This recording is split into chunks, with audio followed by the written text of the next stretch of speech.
Chapter 1. Sir Walter Elliot of Kellynch Hall in Somersetshire had exactly one book he ever picked up for his own pleasure, the Barontage. It gave him something to do when he was bored and something to hold onto when he was troubled.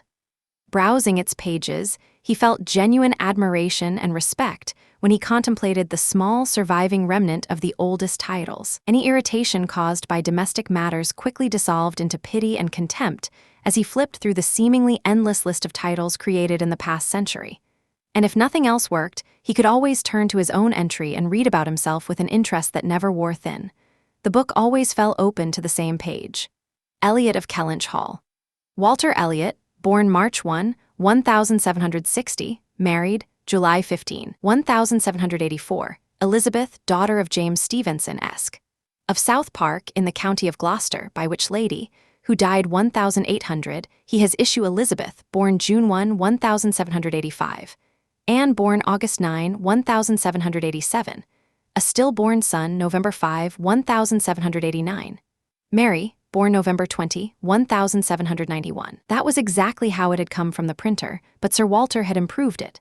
For the benefit of himself and his family, he had added these words after Mary's birth date.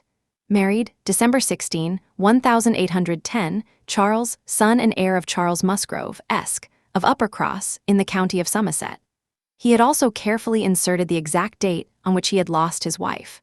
What followed was the history and rise of the ancient and respectable family, told in the usual fashion: how it had first been established in Cheshire, how it was mentioned in Dugdale, how its members had served as High Sheriff, represented a borough in 3 successive parliaments, demonstrated their loyalty, and been granted a baronetcy in the first year of Charles Roman II, along with all the Marys and Elizabeths they had married along the way. This filled 2 handsome pages and concluded with the family arms and motto. Principal seat, Kellynch Hall, in the county of Somerset. Then came Sir Walter's own handwriting once more at the end. Heir presumptive, William Walter Elliot, Esq, great-grandson of the second Sir Walter. Vanity was the first and last thing you needed to know about Sir Walter Elliot, vanity about his looks and vanity about his position. He had been strikingly handsome in his youth, and at 54 he was still a very good-looking man. Few women were more preoccupied with their appearance than he was, and no valet to a newly minted lord could have been more pleased with his place in the world. He ranked good looks just below a baronetcy among life's greatest blessings, and Sir Walter Elliot, who possessed both, was the constant object of his own deepest admiration and devotion. His looks and his rank did have one genuine claim on his gratitude, since they had won him a wife whose character was far better than anything he deserved. Lady Elliot had been an excellent woman, sensible and likable, whose judgment and conduct, if one could forgive the youthful infatuation that had made her Lady Elliot in the first place, had never given cause for concern afterward. For 17 years she had accommodated his weaknesses, softened them, or simply kept them hidden, all while maintaining his genuine standing in society. She had not been the happiest woman in the world, but she had found enough in her duties, her friends, and her children to make life worth holding onto, and it was no small thing to her when she was called to leave it all behind.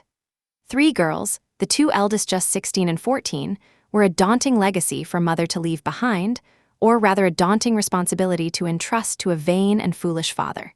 She did, however, have one very close friend, a sensible, worthy woman who, out of deep affection for Lady Elliot, had chosen to settle nearby in the village of Kellynch. It was on this friend's kindness and guidance that Lady Elliot mainly relied to help preserve the values and instruction she had worked so hard to give her daughters. This friend and Sir Walter never married, whatever their acquaintances may have expected. 13 years had passed since Lady Elliot's death, and they remained close neighbors and dear friends, one a widower, the other a widow. That Lady Russell, a woman of settled age and character who was very comfortably provided for, had no interest in marrying again, requires no explanation to anyone. The public tends to be far more unreasonably critical when a woman does remarry than when she doesn't. Sir Walter's continued single status, however, does call for some explanation. Let it be known, then, that Sir Walter, like a good father, having experienced a private disappointment or two after making some highly unreasonable approaches, took pride in staying single for his dear daughter's sake. For one daughter, his eldest, he would genuinely have given up almost anything, though in truth he had never been seriously tempted to do so. Elizabeth, at 16, had stepped into as much of her mother's role and authority as was possible, and being very beautiful and very like her father. She had always held great influence over him. The two of them got along splendidly. His other two children were of far less importance to him. Mary had gained a small measure of social standing by becoming Mrs. Charles Musgrove, but Anne, despite a refinement of mind and sweetness of character that would have earned her high regard among anyone truly discerning, counted for nothing with either her father or her sister. Her opinion carried no weight. Her preferences were always set aside. She was simply Anne. To Lady Russell, however, she was a deeply loved and highly valued goddaughter, favorite, and friend. Lady Russell was fond of all of them, but it was only in Anne that she could see the mother living on. A few years earlier, Anne Elliot had been a pretty girl, but her bloom had faded young. Even at its height, her father had found little to admire in her. Her delicate features and quiet dark eyes were so unlike his own. And now that she had grown thin and pale, there was nothing in her appearance to earn his respect. He had never had much hope of one day reading her name on any other page of his beloved book, and now he had none at all. Any advantageous match to be made would have to come through Elizabeth, since Mary had merely connected herself with a respectable old country family of some fortune, conferring honor rather than receiving it. Elizabeth, he was sure, would one day marry well. It sometimes happens that a woman is more attractive at 29 than she was 10 years before, and generally speaking, if there has been no illness or anxiety to wear her down, very little of her charm is lost at that age. So it was with Elizabeth, still the same handsome Miss Elliot she had been 13 years ago. Sir Walter might be forgiven then for losing track of her age, or at least only half blamed for believing that both he and Elizabeth were as fresh and flourishing as ever, even as everyone around them was visibly aging. He could see perfectly well how old the rest of his family and acquaintances were getting. Anne looked worn, Mary had grown coarse. Every face in the neighborhood was deteriorating, and the rapidly deepening crow's feet at Lady Russell's temples had long been a source of distress to him. Elizabeth, for her part, did not quite match her father's level of personal satisfaction. 13 years of being mistress of Kellynch Hall, presiding over everything with a confidence and decisiveness that made her seem every bit her age, had taken their quiet toll. For 13 years she had managed the household, set the domestic rules, led the way to the carriage, and walked directly behind Lady Russell out of every drawing room and dining room in the county. 13 winters had seen her opening every respectable ball the sparse neighborhood had to offer, and 13 springs had seen her traveling up to London with her father for a few weeks of city life.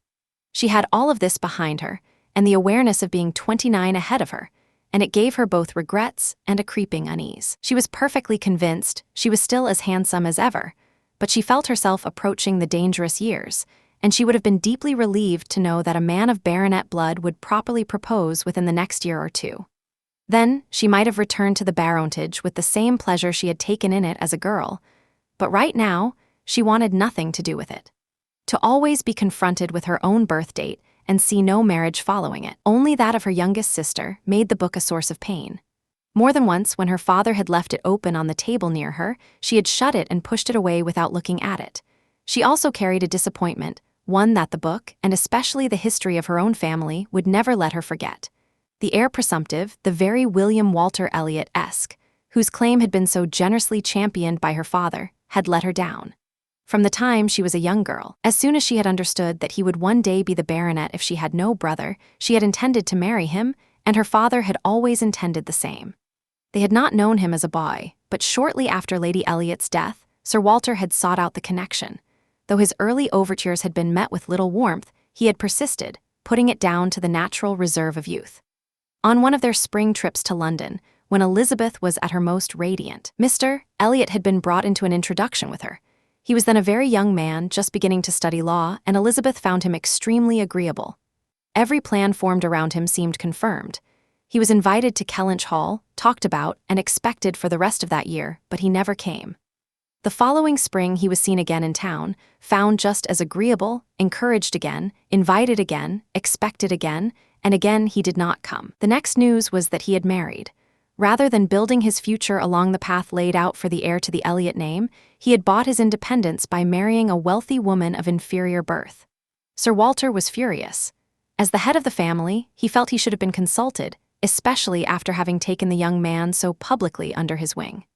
"We must have been seen together," he pointed out, once at Tattersall's and twice in the lobby of the House of Commons. His disapproval was made known, but it appeared to matter very little. Mr. Elliot offered no apology and showed himself just as indifferent to the family's notice as Sir Walter considered him unworthy of it. All contact between them came to an end. This deeply uncomfortable chapter involving Mr. Elliot still, several years later, stirred real anger in Elizabeth. She had liked the man for himself, and even more for being her father's heir, and her fierce family pride could see in him the only truly suitable match for Sir Walter Elliot's eldest daughter. There was not a baronet from A to Z whom she could have more willingly acknowledged as her equal. Yet he had behaved so abominably that even now, in the summer of 1814, when she happened to be wearing black ribbons for his late wife, she could not bring herself to consider him worth a second thought. The disgrace of his first marriage might perhaps have been forgiven, given that there appeared to be no children to perpetuate it, had he not done worse. But as they had been informed through the usual channels of helpful friends, he had spoken of them all with great disrespect, dismissing and looking down on the very bloodline he belonged to and the honors that would one day be his own. That could not be forgiven. Such were Elizabeth Elliot's feelings and preoccupations, such the small irritations and anxious variations that broke up the sameness and elegance, the comfortable prosperity and essential emptiness of her daily life. Such were the emotions that gave some color to a long, uneventful existence in one narrow country circle, filling the gaps left by no useful occupation outside the home and no particular talents or accomplishments within it. But now, a new worry was beginning to make itself felt alongside all the others. Her father was running out of money. She knew that when he reached for the baronetage now, it was to push away the mounting tradesmen's bills and the uncomfortable hints from Mr. Shepherd, his agent. The Kellynch estate was a good one, but not good enough to fund the style of living Sir Walter believed a man of his position required. While Lady Elliot had been alive, there had been careful management and moderation that had just barely kept him within his income. With her death, all such sensibleness had vanished, and from that point on, he had been consistently overspending. It had not been possible for him to spend less.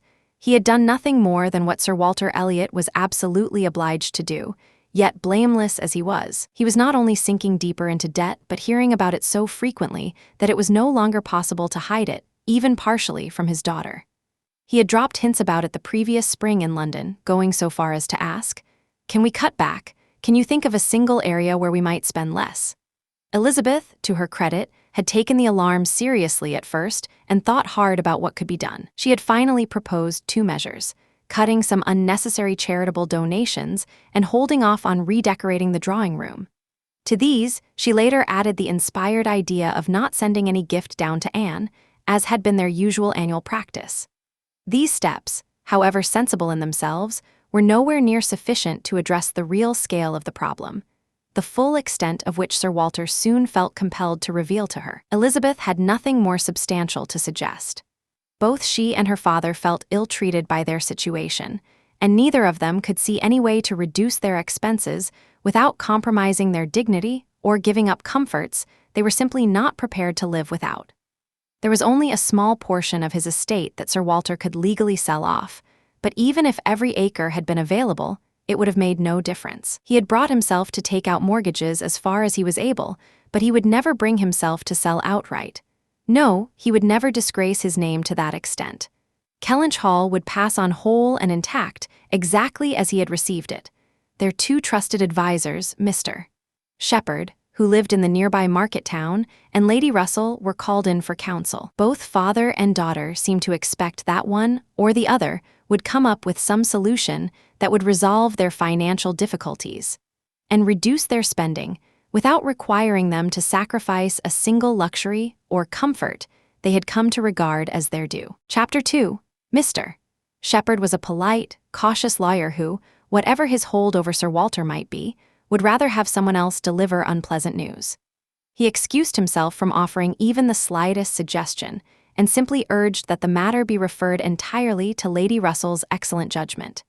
He was confident that her well-known good sense would produce exactly the kind of firm recommendations he intended to see carried out in the end. Lady Russell took the matter extremely seriously and gave it a great deal of careful thought. She was a woman of solid, rather than sharp intelligence, and she found it genuinely difficult to reach a decision in this case because two of her core values pulled in opposite directions. She was personally a woman of strict integrity with a keen sense of honor, but she was equally determined to spare Sir Walter's feelings and protect the family's reputation. She held aristocratic views about what was owed to a family of their standing, as firmly as any person of sense and honesty reasonably could. She was kind, charitable, and genuinely good, capable of deep loyalty, impeccable in her own behavior, strict in her ideas of proper conduct, and widely regarded as a model of good breeding. She had a cultivated mind and was, on the whole, rational and consistent, but she had a weakness for old family names. She placed such high value on rank and social standing that it left her slightly blind to the faults of those who possessed them. As the widow of a mere knight herself, she gave the rank of baronet its full due. And Sir Walter, quite apart from being an old acquaintance, an attentive neighbor, a considerate landlord, the husband of her dearest friend, and the father of Anne and her sisters, was simply by virtue of being Sir Walter, someone she felt deserved considerable sympathy and consideration in his current difficulties. They would have to cut back, there was no question about that. But she was deeply anxious to make it as painless as possible for both him and Elizabeth. She drew up plans, worked out precise figures, and did something no one else had thought to do. She consulted Anne, who seemed to be entirely overlooked by everyone else as though she had no stake in the matter whatsoever. Lady Russell consulted her and was genuinely influenced by her in shaping the final plan of cutbacks that was eventually put before Sir Walter. Every change Anne had suggested pushed in the direction of honesty over appearances. Anne wanted bolder measures, a more thorough overhaul, a faster path out of debt, and a much stronger commitment to doing what was right regardless of how it looked. "If we can persuade your father to agree to all of this," said Lady Russell, looking over her notes, "a great deal can be accomplished. If he follows through with these measures, he'll be clear of debt in 7 years. And I hope we can convince both him and Elizabeth that Kellynch Hall has a dignity all its own that won't be diminished by these economies, and that Sir Walter Elliot's true standing in the eyes of sensible people will be far from lessened by acting like a man of principle. What would he really be doing, after all, but what many of the finest families have done, or ought to have done? There's nothing unusual about his situation, and it's the sense of being singled out that so often makes our hardships worse, just as it always makes our behavior worse too. I have real hope of winning him over. We need to be firm and clear about this, because in the end, a person who has run up debts must pay them.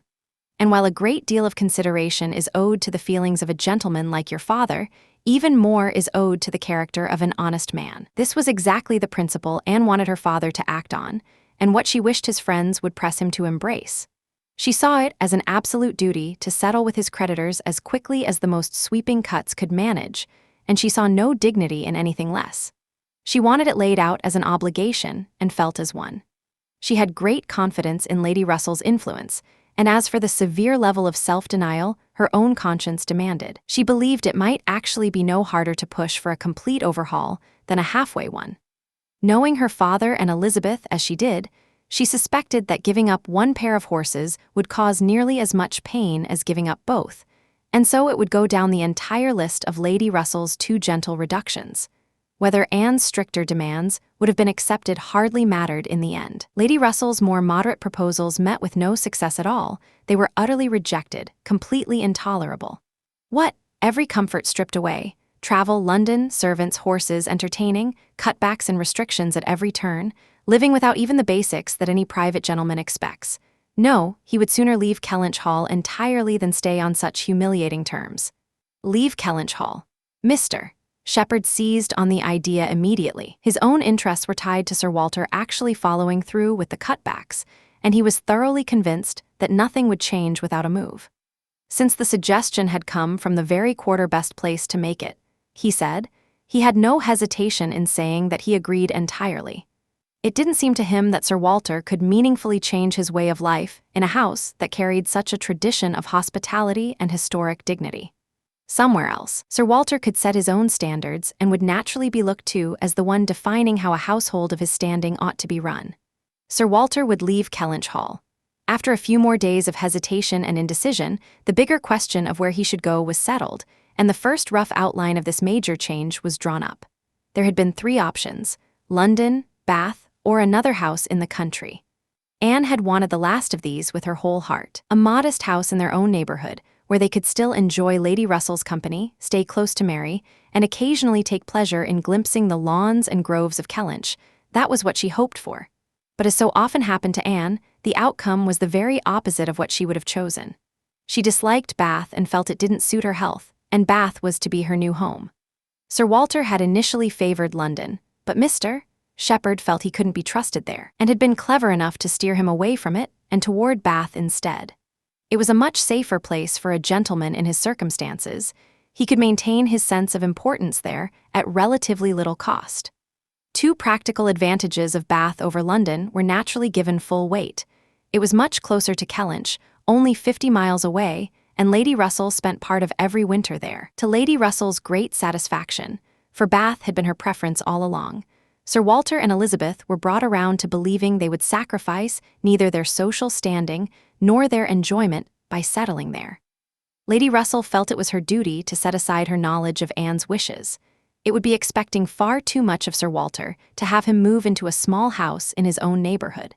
Anne herself would have found the embarrassment of it greater than she anticipated, and to Sir Walter it would have been genuinely painful. As for Anne's dislike of Bath, Lady Russell put it down to a prejudice based on two things. First, that she had spent 3 years at school there after her mother's death, and second, that she happened to have been in low spirits during the one winter she had subsequently spent there with Lady Russell herself. Lady Russell was fond of Bath, in short, and inclined to think it would suit them all.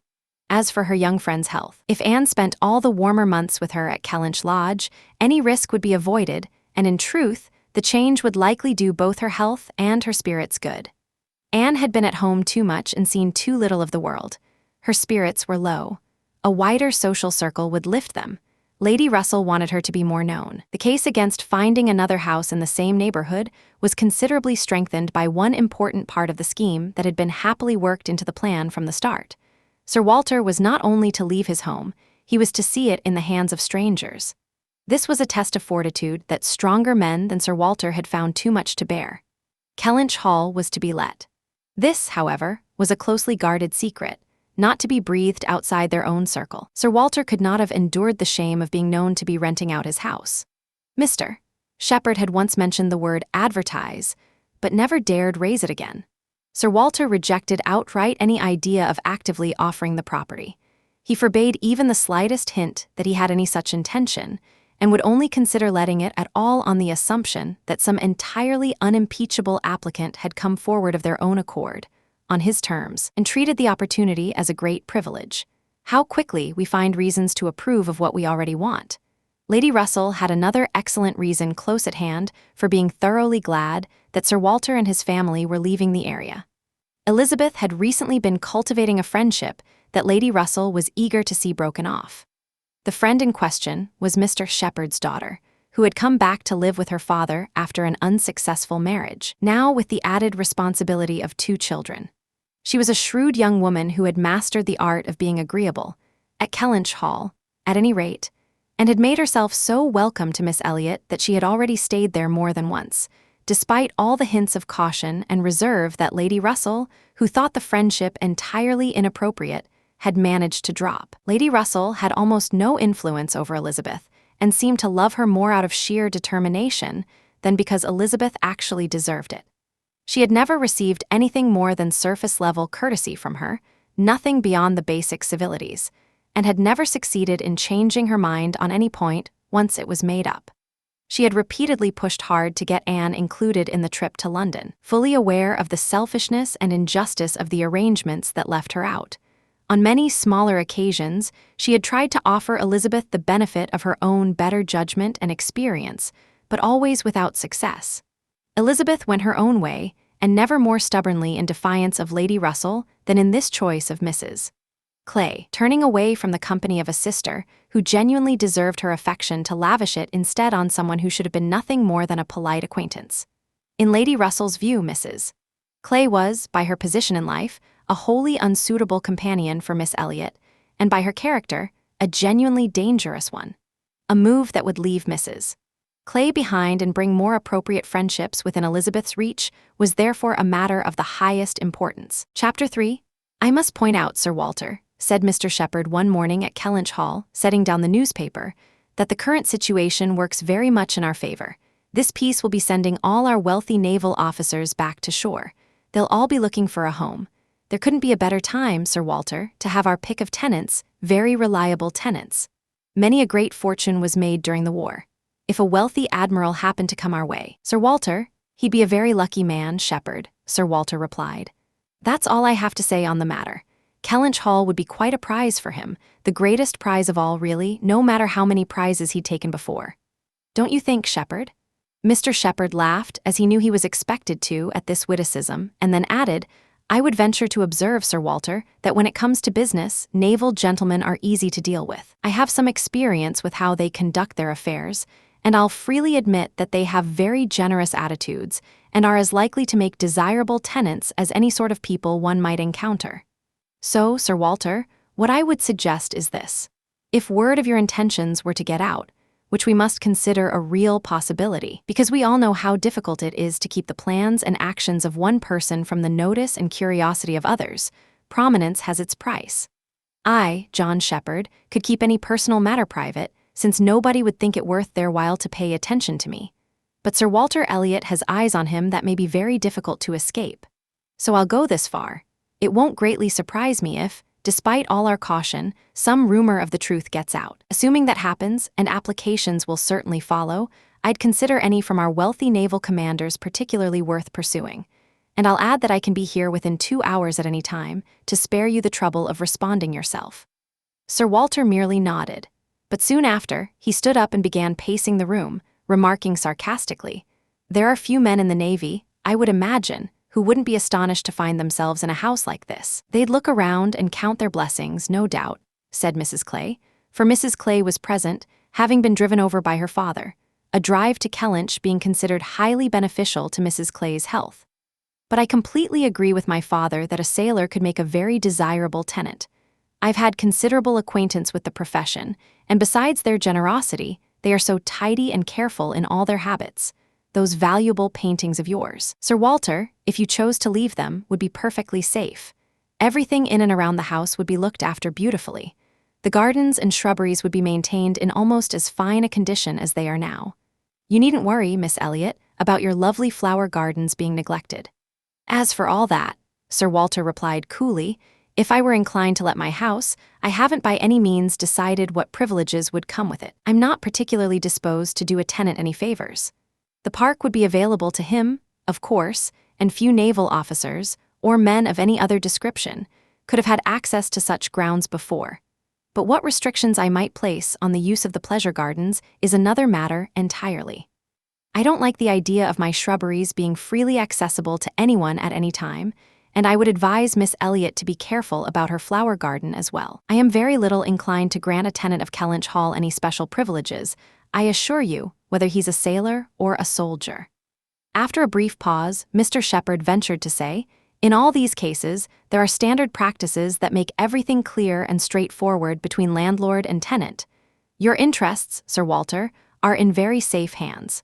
Trust me to ensure that no tenant receives more than his fair due. I'd go so far as to say that Sir Walter Elliot couldn't be half as protective of his own interests as John Shepherd will be on his behalf.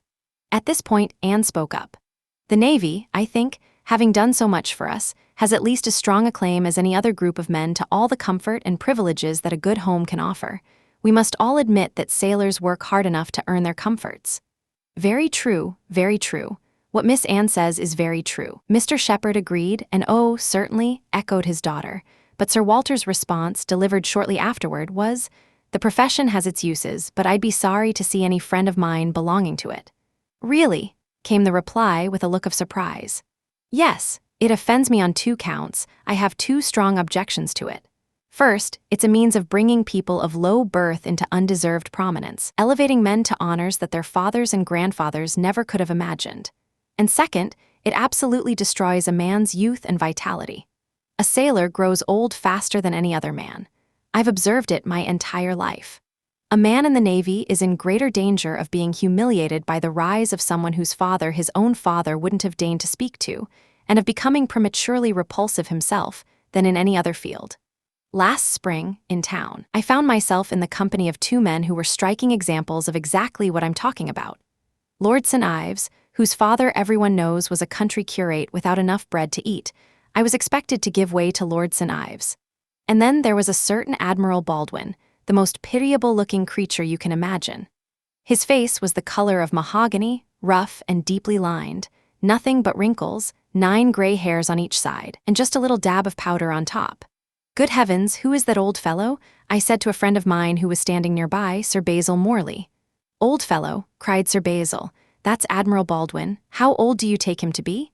60, I said, or perhaps 62. 40, replied Sir Basil. 40 and not a day more. You can imagine my astonishment. I won't easily forget Admiral Baldwin. I have never seen quite such a wretched example of what a life at sea can do to a man, though to some degree I know it's the same with all of them. They're all knocked about and exposed to every climate and every kind of weather until they're not fit to be seen. It's a pity they aren't put out of their misery before they reach Admiral Baldwin's age. "Come now, Sir Walter," cried Mrs. Clay, "that really is being very harsh. Have a little mercy on the poor men. We're not all born to be handsome. The sea is certainly no beauty treatment. Sailors do age early. I've noticed it myself, they lose their youthful looks quickly. But then, isn't the same true of many other professions? Most of them, perhaps. Soldiers on active duty are no better off at all, and even in the quieter professions, there is a mental strain and labor, if not a physical one, that rarely allows a man's appearance to age as nature intended. The lawyer plods along, worn down by worry. The physician is up at all hours and traveling in all weather, and even the clergyman." She paused a moment to consider what she could reasonably say about the clergyman. "And even the clergyman, you know, is obliged to enter rooms infected with illness and expose his health and appearance to all the harm of a poisonous atmosphere. In fact, as I have long believed, though every profession is necessary and honorable in its own way, it is only the lot of those who are not obliged to follow any profession at all, who can live in an orderly way in the country, setting their own hours, pursuing their own interests, and living on their own property without the strain of constantly striving for more. It is only their lot, I say, to preserve the blessings of good health and a good appearance to the fullest extent. I know of no other group of men who don't lose some of their good looks once they are no longer quite young." It seemed as though Mr. Shepherd, in his eagerness to make a naval officer seem attractive to Sir Walter as a tenant, had been blessed with foresight. For the very first inquiry about the house came from an Admiral Croft, whom he happened to meet shortly afterward while attending the quarter sessions at Taunton, and indeed, he had already received a tip about the Admiral from a contact in London. Hurrying back to Kellynch to deliver his report, Mr. Shepherd explained that Admiral Croft was a Somerset native who, having accumulated a very handsome fortune, wished to settle in his home county, and had come down to Taunton to view some advertised properties in the area, none of which had suited him. He had then happened to hear, just as Mr. Shepherd had predicted, he noted, Sir Walter's affairs couldn't be kept secret. Happened to hear that Kellynch Hall might be available to let, and learning of Mr. Shepherd's connection to the owner, had introduced himself in order to make detailed inquiries. In the course of a fairly lengthy conversation, he had expressed as strong an interest in the property as a man who knew it only by description could reasonably feel, and had given Mr. Shepherd, through a frank account of himself, every indication of being a thoroughly reliable and suitable tenant. "And who is Admiral Croft?" was Sir Walter's cool, suspicious question. Mr. Shepherd confirmed that he was from a good family and mentioned where they were from, and Anne, after the brief silence that followed, added, "He is a rear admiral of the White. He was at Trafalgar, and has been in the East Indies since then, stationed there for several years, I believe." "Then I take it for granted," observed Sir Walter, "that his face is roughly the color of the orange cuffs and capes of my livery." Mr. Shepherd hastened to assure him that Admiral Croft was a very healthy, robust, fine-looking man, a little weathered, to be sure, but not excessively so, and a complete gentleman in all his attitudes and behavior. He was not likely to make the slightest difficulty about terms, wanted only a comfortable home, and to move in as quickly as possible, knew he would have to pay for that convenience, understood what a well-furnished house of that standing might command in rent, said he wouldn't have been surprised if Sir Walter had asked more, had inquired about the hunting rights, would be happy to have the game rights included but made no great issue of it, mentioned that he occasionally went out with a gun but never actually shot anything, a complete gentleman, in short. Mr. Shepherd spoke at length on the subject, pointing out every detail of the admiral's circumstances that made him a particularly desirable tenant. He was a married man with no children, exactly the situation one would wish for. A house was never properly looked after without a lady of the house, Mr. Shepherd observed. He wasn't sure, in fact, whether furniture might not suffer just as much without a lady present as it would with a house full of children. A lady without a family was the very best guardian of furniture in the world. He had also met Mrs. Croft, who had been in Taunton with the Admiral and had been present for nearly the entire conversation. And a very well-spoken, refined, sharp-minded lady she appeared to be, he continued. She asked more questions about the house, the terms, and the taxes than the Admiral himself, and seemed more at ease with business matters. And what's more, Sir Walter, I discovered that she is not entirely without connections in this part of the country, no more than her husband is. That is to say, she is the sister of a gentleman who once lived among us. She told me herself, sister to the gentleman who lived at Monkford a few years back. Good heavens, what was his name? I can't recall it at this moment, though I heard it just recently. Penelope, my dear, can you help me with the name of the gentleman who lived at Monkford, Mrs. Croft's brother? But Mrs. Clay was talking so animatedly with Miss Elliot that she didn't hear him. I have no idea who you could mean, Shepherd. I don't remember any gentleman living at Monkford since the time of old Governor Trent. Good heavens, how very strange. I'll be forgetting my own name soon, I suppose. A name I know so well. I knew the gentleman very well by sight, had seen him 100 times. He came to consult me once, I remember, about a trespass by one of his neighbors. A farmer's man breaking into his orchard, a wall torn down, apples stolen, the culprit caught in the act, and afterward, against my advice, he agreed to settle the matter amicably. Very odd indeed. After waiting another moment, you mean Mr. Wentworth, I suppose? Said Anne. Mr. Shepherd was all gratitude. Wentworth was the very name, Mr. Wentworth was the very man. He held the curacy at Monkford, you know, Sir Walter, some time ago, for 2 or 3 years. He came there around the year 5, I believe. You must remember him. Wentworth? Oh, yes, Mr. Wentworth, the curate of Monkford. You misled me by calling him a gentleman. I thought you were referring to a man of property. Mr. Wentworth was nobody, as I recall, quite without connections, nothing whatsoever to do with the Strafford family. One does wonder how so many of our noble names have come to be so common. As Mr. Shepherd could see that this connection to the Crofts did them no favors with Sir Walter, he dropped the subject entirely and returned, with renewed enthusiasm, to dwelling on the circumstances that were undeniably in their favor.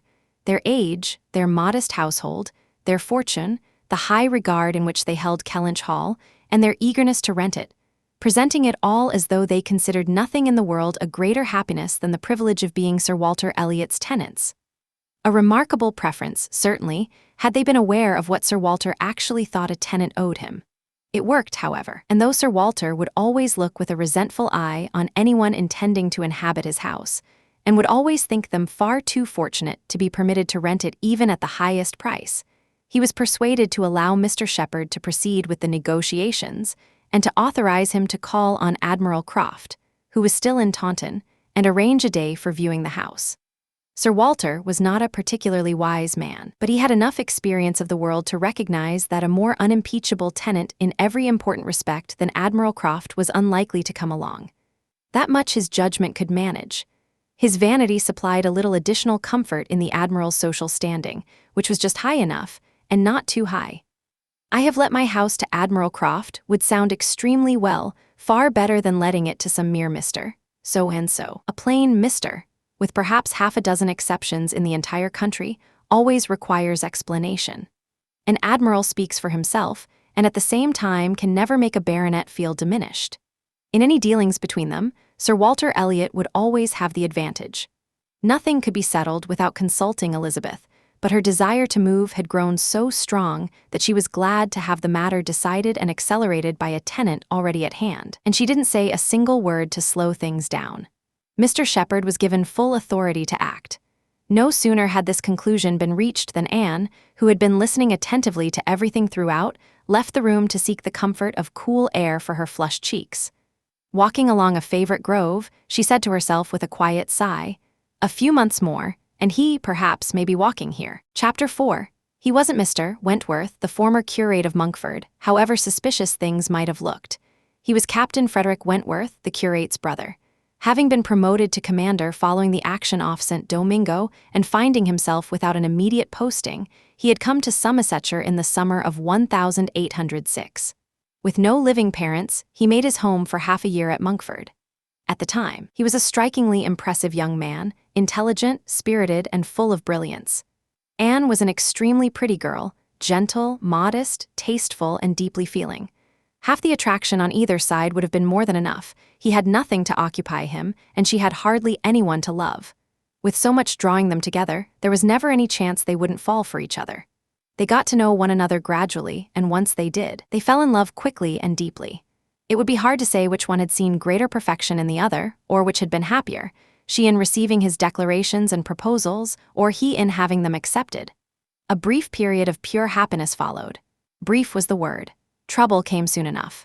When Sir Walter was approached, he didn't technically withhold his consent or say it could never happen, but he made his feelings perfectly clear through his profound astonishment, icy coldness, heavy silence, and a firm declaration that he would do nothing for his daughter.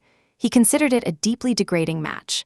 Lady Russell, though her pride was more measured and understandable, regarded it as a thoroughly unfortunate one. Anne Elliot, with everything she had going for her, her birth, her beauty, her intelligence, throwing herself away at 19. Binding herself at 19 to a young man who had nothing to recommend him but himself, with no prospects of wealth except through the uncertain chances of a risky profession, and no connections to help him advance even within that profession. It would truly be throwing herself away, and the thought grieved Lady Russell deeply. Anne Elliot, so young, known to so few people, to be swept off by a stranger with no family connections or money, or rather, dragged down by him into a state of exhausting, anxious dependence that would kill her youth before it had a chance to bloom. It must not happen. If any fair act of friendship could prevent it, any words from someone who felt almost a mother's love for her and believed she had almost a mother's rights, then it would be prevented.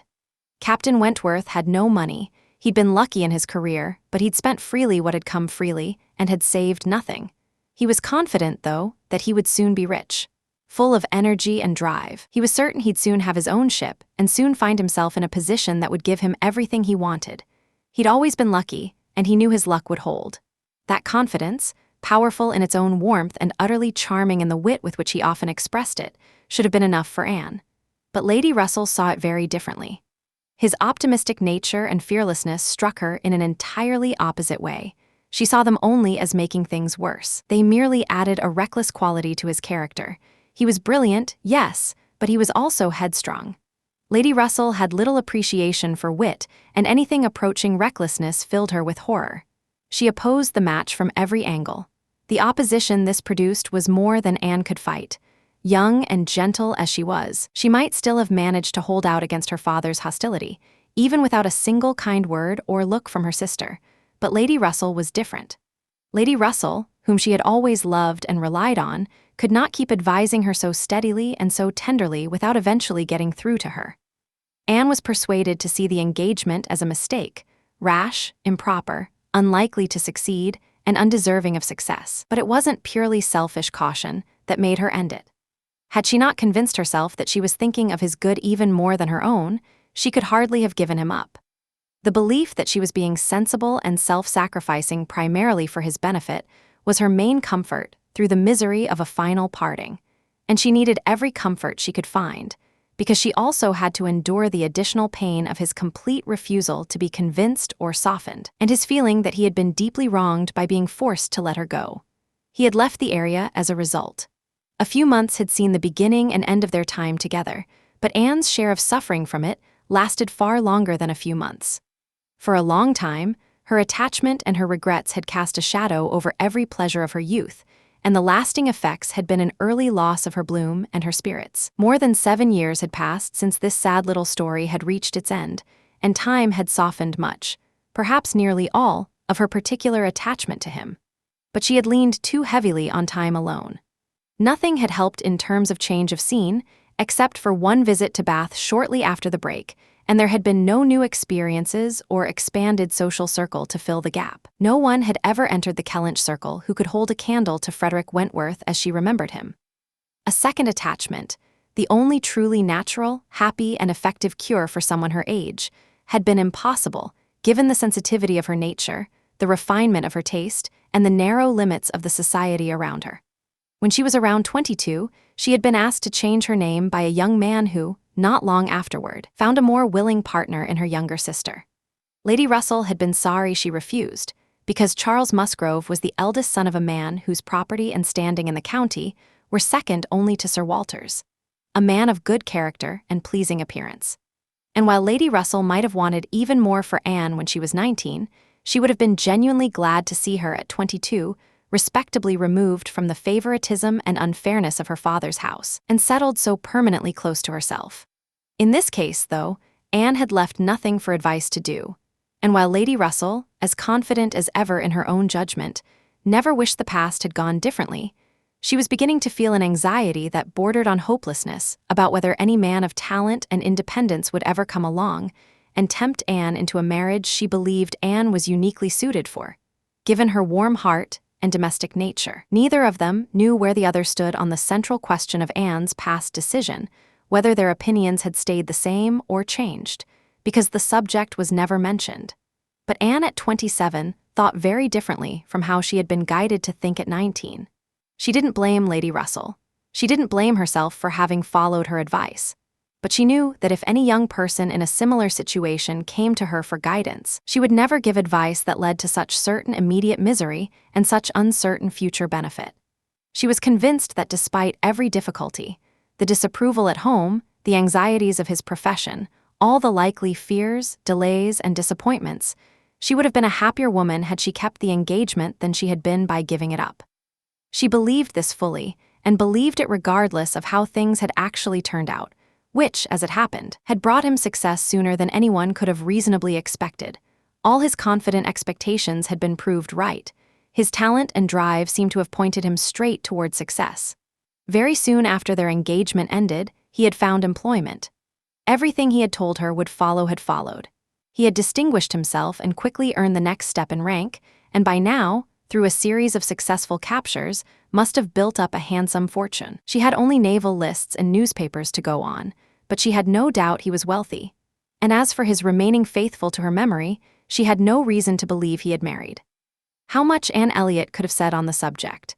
How passionately, at the very least, she felt about the value of early, wholehearted love and cheerful confidence in the future, set against the kind of overcautious anxiety that seems to scorn effort and distrust fate itself. She had been pushed into caution in her youth, and had only learned to believe in love as she grew older.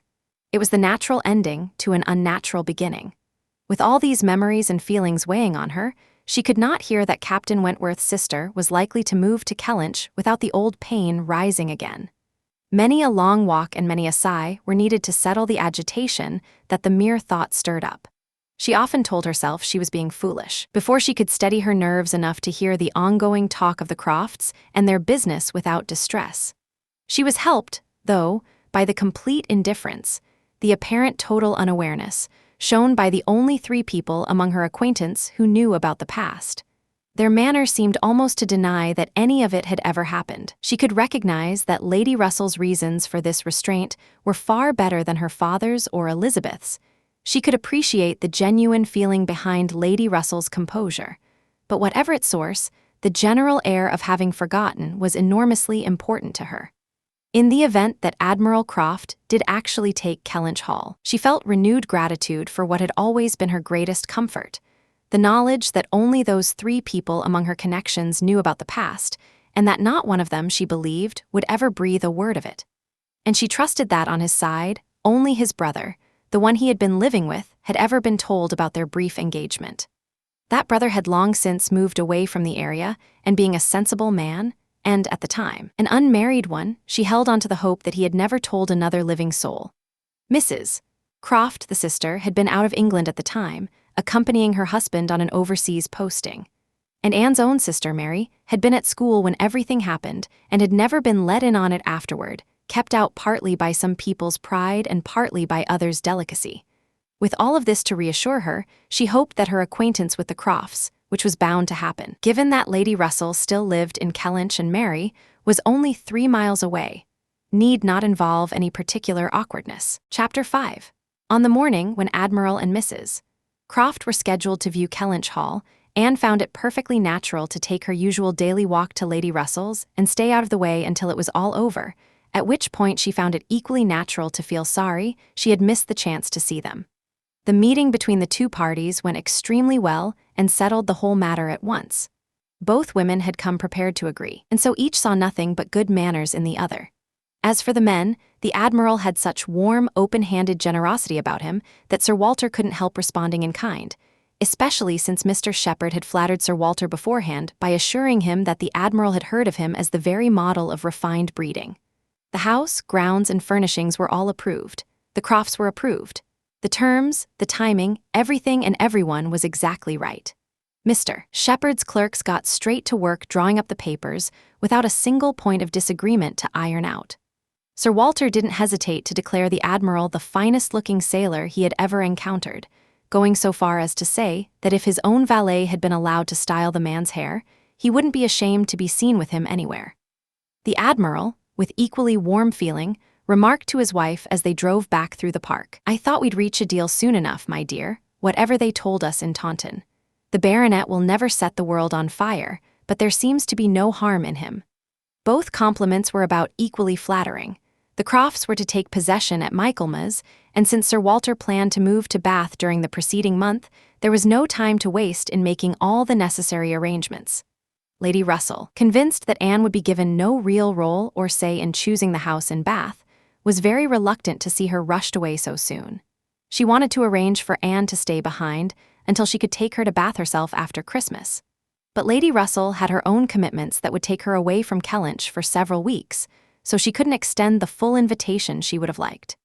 Anne, though dreading the likely heat of September and the harsh white glare of Bath, and grieving to give up the gentle, bittersweet pleasures of autumn in the countryside, didn't feel, all things considered, that she wanted to stay. It would be most proper and most sensible, and therefore least painful, to go with the others. Something came up, however, that pointed her in a different direction. Mary, who was often slightly unwell and always inclined to make much of her ailments, and who had a long-standing habit of calling on Anne whenever anything was wrong, was feeling poorly. Convinced she wouldn't have a single healthy day all autumn, she pleaded, or rather demanded, since it was barely a request, that Anne come to Uppercross Cottage and keep her company for as long as she needed her, instead of going to Bath. "I absolutely cannot manage without Anne," was Mary's argument, and Elizabeth's reply was, "Well then, Anne had better stay, because nobody will want her in Bath. Being claimed as useful, even in a graceless way, is at least better than being dismissed as useless altogether." Anne, glad to feel needed, glad to have something clearly defined as her duty, and certainly not unhappy that the setting would be the countryside, her own beloved countryside, readily agreed to stay. Mary's invitation resolved all of Lady Russell's concerns, and it was quickly settled that Anne would not go to Bath until Lady Russell took her, and that the time in between would be divided between Uppercross Cottage and Kellynch Lodge. So far, everything was perfectly straightforward. But Lady Russell was genuinely taken aback by one troubling aspect of the Kellynch Hall plans when it came to light. Mrs. Clay had been engaged to go to Bath with Sir Walter and Elizabeth, as an apparently essential and invaluable companion to Elizabeth in all the business ahead. Lady Russell was deeply sorry that such an arrangement had been made at all. She worried, she disapproved, she feared the consequences, and the insult it carried for Anne, that Mrs. Clay could be so useful while Anne was considered of no use at all, made the whole thing considerably worse. Anne herself had grown used to such slights, but she felt the foolishness of the arrangement just as sharply as Lady Russell did. Years of quiet observation, and a knowledge of her father's character that she often wished she didn't have, made her keenly aware that the intimacy could lead to consequences far more serious than anyone seemed willing to admit. She didn't think her father had any such idea at present. Mrs. Clay had freckles, a protruding tooth, and an ungainly wrist, all of which he remarked on with pointed cruelty whenever she was out of earshot. But she was young, and altogether quite attractive, and she possessed in her sharp mind and carefully pleasing manner far more dangerous qualities than any merely physical beauty could have offered. Anne felt so strongly about the danger that she felt she had no choice but to try to make her sister see it. She had little hope of succeeding, but Elizabeth, who would suffer far more than Anne if things went wrong, should never have cause to say that Anne had given no warning. She spoke up, and seemed only to cause offense. Elizabeth could not imagine how such a ridiculous suspicion had entered Anne's head, and answered indignantly that both parties knew perfectly well their respective positions. "Mrs. Clay," she said warmly, "never forgets who she is, and since I know her feelings considerably better than you do, I can assure you that on the subject of marriage she has very particular views, and she disapproves of any inequality of rank or condition more strongly than most people. As for my father, I really wouldn't have thought that a man who has remained single all this time for our sakes should come under suspicion now. If Mrs. Clay were a great beauty, I grant you it might be unwise to have her around me so much. Not that anything on earth would induce my father to make a demeaning match, but he might be made unhappy. But poor Mrs. Clay, who for all her good qualities has never been considered even passably pretty, I really think poor Mrs. Clay can stay here in complete safety. One would think you had never heard my father speak of her physical shortcomings, though I'm sure you've heard it 50 times, that tooth of hers and those freckles. Freckles don't bother me nearly as much as they bother him. I've seen faces not seriously spoiled by a few of them, but he finds them repulsive. You must have heard him comment on Mrs. Clay's freckles. There is hardly any physical flaw, replied Anne, that a pleasant personality couldn't gradually make one overlook. I think very differently, Elizabeth answered shortly. A pleasant personality may complement good features, but it can never transform plain ones. In any case, since I have far more at stake in this than anyone else, I think it rather unnecessary for you to be advising me.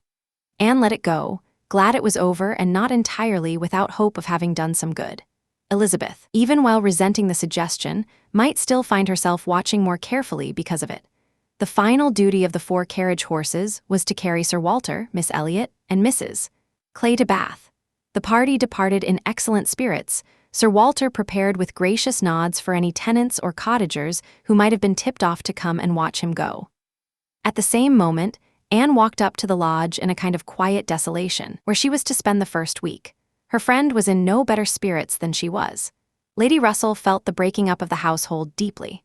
The family's standing and reputation mattered to her as much as her own, and years of daily contact had made them precious to her. It was painful to look out over the deserted grounds, and still more painful to imagine them in new hands. To escape the loneliness and gloom of the changed village, and to avoid being there when Admiral and Mrs. Croft first arrived, she had decided to leave home at the same time she had to give up Anne. So they departed together, and Anne was dropped off at Uppercross Cottage as the first stage of Lady Russell's journey. Uppercross was a modest-sized village that, until a few years before, had been entirely in the Old English style, containing only 2 houses that stood apart from those of the farmers and laborers. The squire's manor with its high walls, grand gates, and old trees, solid and unchanged, and the compact, tidy parsonage enclosed in its own neat garden, with a vine and a pear tree trained around its windows. But when the young squire married, the village had gained a new addition, a farmhouse converted into a cottage for his residence. Uppercross Cottage, with its veranda, French windows, and various pretty touches, was every bit as likely to catch a traveler's eye as the more traditional and substantial great house about a quarter of a mile farther on. Anne had stayed here many times before. She knew the ways of Uppercross as well as those of Kellynch. The 2 families were so constantly in each other's company, so much in the habit of wandering in and out of each other's homes at all hours, that it actually surprised her to find Mary alone. But being alone, it was almost inevitable that she would be unwell and miserable. Though better-natured in some ways than her older sister, Mary had neither Anne's intelligence nor her temperament. When she was well and happy and properly looked after, she was cheerful and good-humored. But any illness completely overwhelmed her. She had no inner resources for solitude, and having inherited a generous share of the Elliot sense of self-importance, she was very quick to add to her other complaints the conviction that she was being neglected and mistreated. In looks, she was the least attractive of the 3 sisters, and even in her prime had only reached the level of being called a fine girl. She was now stretched out on the worn sofa in the pretty little sitting room, whose once elegant furnishings had been gradually deteriorating under the combined effects of 4 summers and 2 children. When Anne appeared, she greeted her with, "So, you've finally come? I was beginning to think I'd never see you. I'm so ill I can barely speak. I haven't seen a soul all morning." "I'm sorry to find you unwell," said Anne. "You sent me such a positive report of yourself on Thursday." "Yes, I put the best face on it, I always do. But I was far from well at the time, and I don't think I've ever been as ill in my life as I have been all this morning. I was certainly in no state to be left alone. What if I were suddenly taken very ill and couldn't reach the bell? And Lady Russell didn't even come in. I don't think she's been in this house 3 times all summer."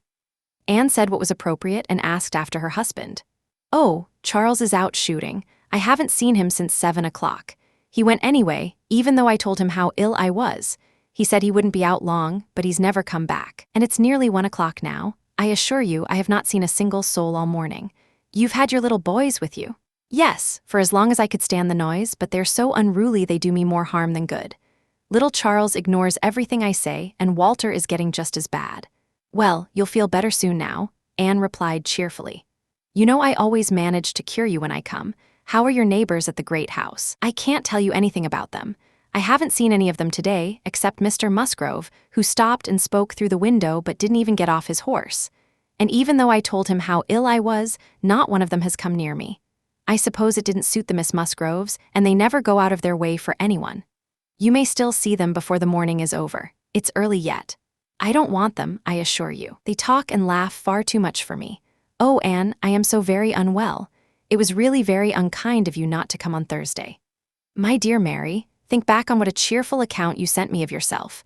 You wrote in the most optimistic tone and said you were perfectly well and in no hurry for me to come. Given that, you must understand that I would naturally want to stay with Lady Russell until the last possible moment. And besides what I felt on her account, I really have been so busy, with so much to do, that I couldn't easily have left Kellynch any sooner." "Good heavens, what could you possibly have to do?" "A great many things, I assure you, more than I can list off the top of my head, but I can give you some examples. I've been making a duplicate of the catalogue of my father's books and paintings. I've been in the garden several times with Mackenzie, trying to figure out and explain to him which of Elizabeth's plants are meant for Lady Russell. I've had all my own small affairs to sort out, books and music to divide up, and all my trunks to repack, since I hadn't understood in time what was planned regarding the wagons. And there was one thing I had to do, Mary, that was rather harder, going to almost every household in the parish to say goodbye. I was told they expected it. All of that took a great deal of time." "Oh, well," and after a brief pause, "but you haven't asked me a single thing about our dinner at the Pools yesterday. Did you go?" "I didn't ask because I assumed you must have had to cancel. Of course I went. I was perfectly well yesterday, not a thing wrong with me until this morning. It would have been strange if I hadn't gone." "I'm very glad you were well enough. I hope it was a pleasant evening." "Nothing out of the ordinary. One always knows in advance what the food will be and who will be there, and it's so very inconvenient not having one's own carriage. Mr. and Mrs. Musgrove took me, and we were so cramped. They're both so large and take up so much room, and Mr. Musgrove always sits forward. So there I was, squeezed into the back seat with Henrietta and Louisa. I think it's very likely that today's illness is a direct result of it. A little more patience and determined cheerfulness on Anne's part produced something close to a full recovery on Mary's. Before long, she was sitting upright on the sofa and beginning to think she might manage to leave it by dinner time. Then, forgetting to think about it at all, she was at the other end of the room arranging flowers. Then she ate her cold meat, and then she was well enough to suggest a short walk. "Where shall we go?" she said when they were ready. "I suppose you won't want to call at the great house before they've called on you?" "I have absolutely no objection on that account," replied Anne. "I would never stand on such ceremony with people I know as well as Mrs. Musgrove and her daughters." "Oh, but they really ought to call on you as soon as possible. They should feel what's owed to you as my sister. Still, we may as well go and sit with them for a while, and once that's out of the way, we can enjoy our walk." Anne had always thought this kind of casual, boundaryless relationship between the families was unwise. But she had long since given up trying to change it, having concluded that even though both sides were frequently irritated with each other, neither family could do without the other now. So to the great house they went, to spend a full half-hour in the old-fashioned square sitting room with its small carpet and polished floor, which the current young women of the house were steadily filling with their own comfortable chaos. A grand piano and a harp, flower stands, and small tables scattered in every direction. If the subjects of those portraits on the paneled walls could have seen it, those gentlemen in brown velvet and ladies in blue satin, if they could have witnessed this complete overturning of order and tidiness, the portraits themselves seemed to stare in astonishment. The Musgroves, like their house, were in a state of change, perhaps improvement. The parents belonged to the old English style, and the younger generation to the new. Mr. and Mrs. Musgrove were decent, likable people, friendly and hospitable, not particularly educated and not at all refined. Their children had more modern outlooks and manners. It was a large family, but the only two grown daughters apart from Charles were Henrietta and Louisa, aged 19 and 20, who had returned from school in Exeter equipped with the standard accomplishments and were now, like thousands of other young women, living for fashion, fun, and happiness. They dressed well, had rather pretty faces, excellent spirits, and easy, pleasant manners. They were looked up to at home and well-liked everywhere else.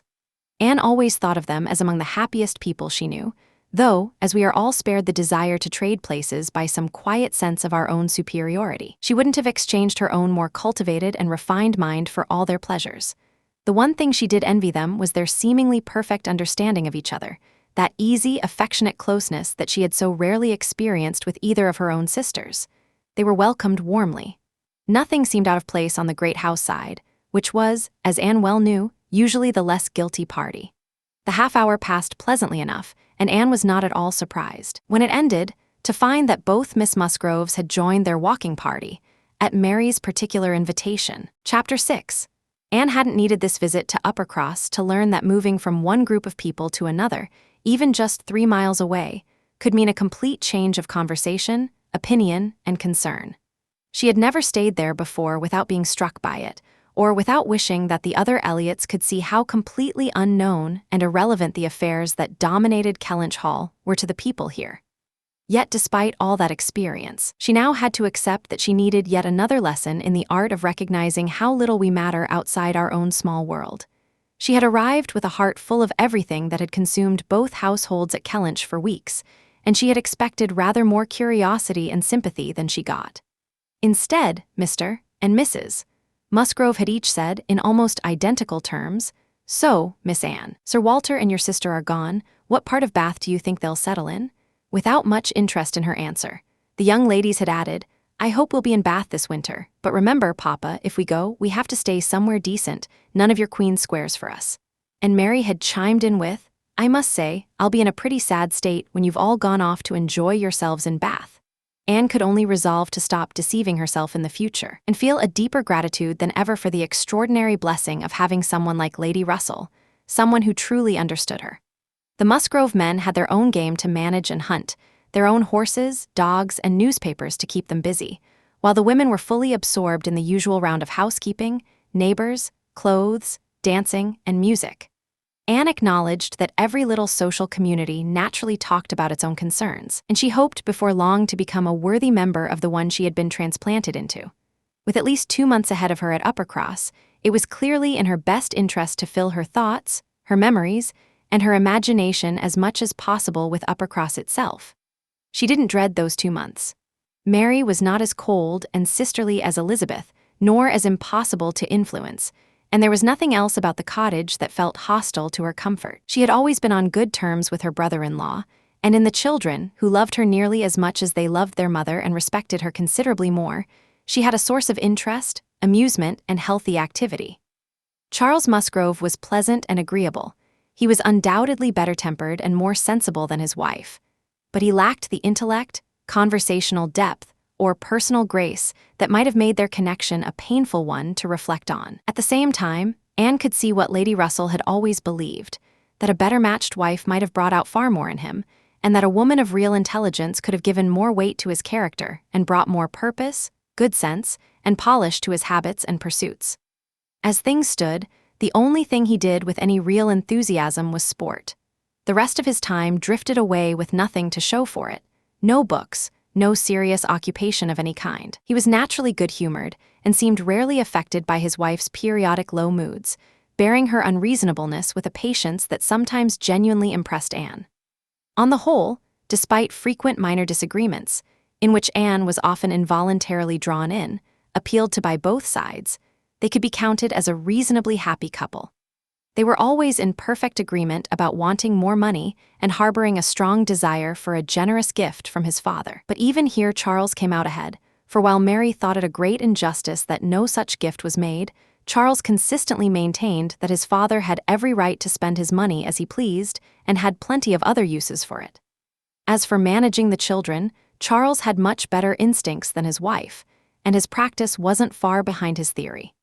Anne often heard him say, "I could manage them perfectly well if Mary didn't keep interfering," and she was largely inclined to believe him. But when she listened to Mary's complaint that Charles spoils the children so badly I can never get them under any control, she never felt the slightest temptation to say, "You're absolutely right." One of the least pleasant aspects of living there was being trusted too much by everyone and being pulled too far into each household's private grievances. Known to have some influence with her sister, she was constantly asked, or at least strongly hinted at, to use it far beyond what was actually realistic. "I wish you could persuade Mary to stop imagining she's always ill," was Charles's refrain, and in one of her darker moods, Mary said, "I honestly believe that if Charles saw me dying, he wouldn't think there was anything wrong with me. I'm sure, Anne, if you tried, you could convince him that I really am very ill, far worse than I ever let on." Mary's own complaint ran like this: "I hate sending the children up to the great house, even though their grandmother is always wanting to see them, because she spoils and indulges them so terribly and feeds them so much junk and sweets that they always come back sick and miserable for the rest of the day." Meanwhile, Mrs. Musgrove seized the first moment alone with Anne to say, "Oh, Miss Anne, I can't help wishing Mrs. Charles had even a little of your way with those children. They're completely different creatures when you're around, but in general, they're so dreadfully spoiled. It's a shame you can't steer your sister toward handling them better. They're as fine, healthy children as you'll ever see, poor little things. I say that without any bias, but Mrs. Charles simply has no idea how they ought to be treated. Good heavens, they can be exhausting sometimes. I honestly think it's put me off having them visit as often as I'd otherwise like. I suspect Mrs. Charles isn't entirely pleased that I don't invite them more, but you understand. It's very trying to have children around when you have to correct them every single minute. Don't do this and don't do that, or when the only way to keep them in any sort of order is to give them more cake than is good for them." Anne also received this report from Mary. "Mrs. Musgrove thinks her servants are all so reliable that questioning them would practically be treason. But I can say without any exaggeration that her upper housemaid and laundry maid, instead of doing their work, are wandering around the village all day long. I run into them everywhere I go, and I swear I can't walk into my nursery twice without seeing one of them there. If Jemima weren't the most trustworthy and steady girl in the world, it would be enough to corrupt her. She tells me they're constantly trying to get her to go off on walks with them." Mrs. Musgrove's version, on the other hand, went like this: "I make it a point never to interfere in my daughter-in-law's household. I know that would never do, but I'll tell you, Miss Anne, since you may be able to set things right, I don't have a particularly high opinion of Mrs.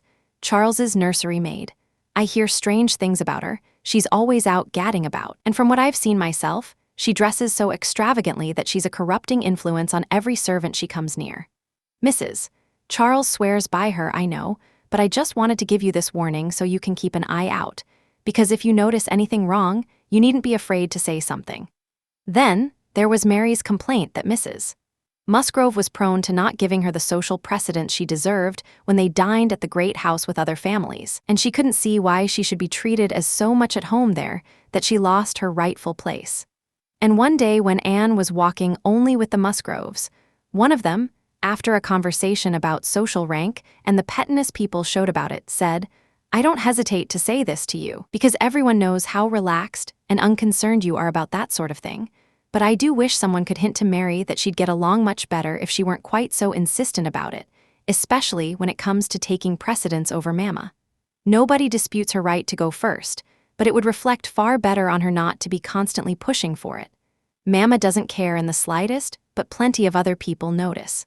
What could Anne do with all of this? Very little, in truth. She could listen patiently, soften each grievance, make excuses for each party to the other, and offer gentle reminders to all of them about the patience required between such close neighbors, with her broadest hints reserved for her sister's benefit.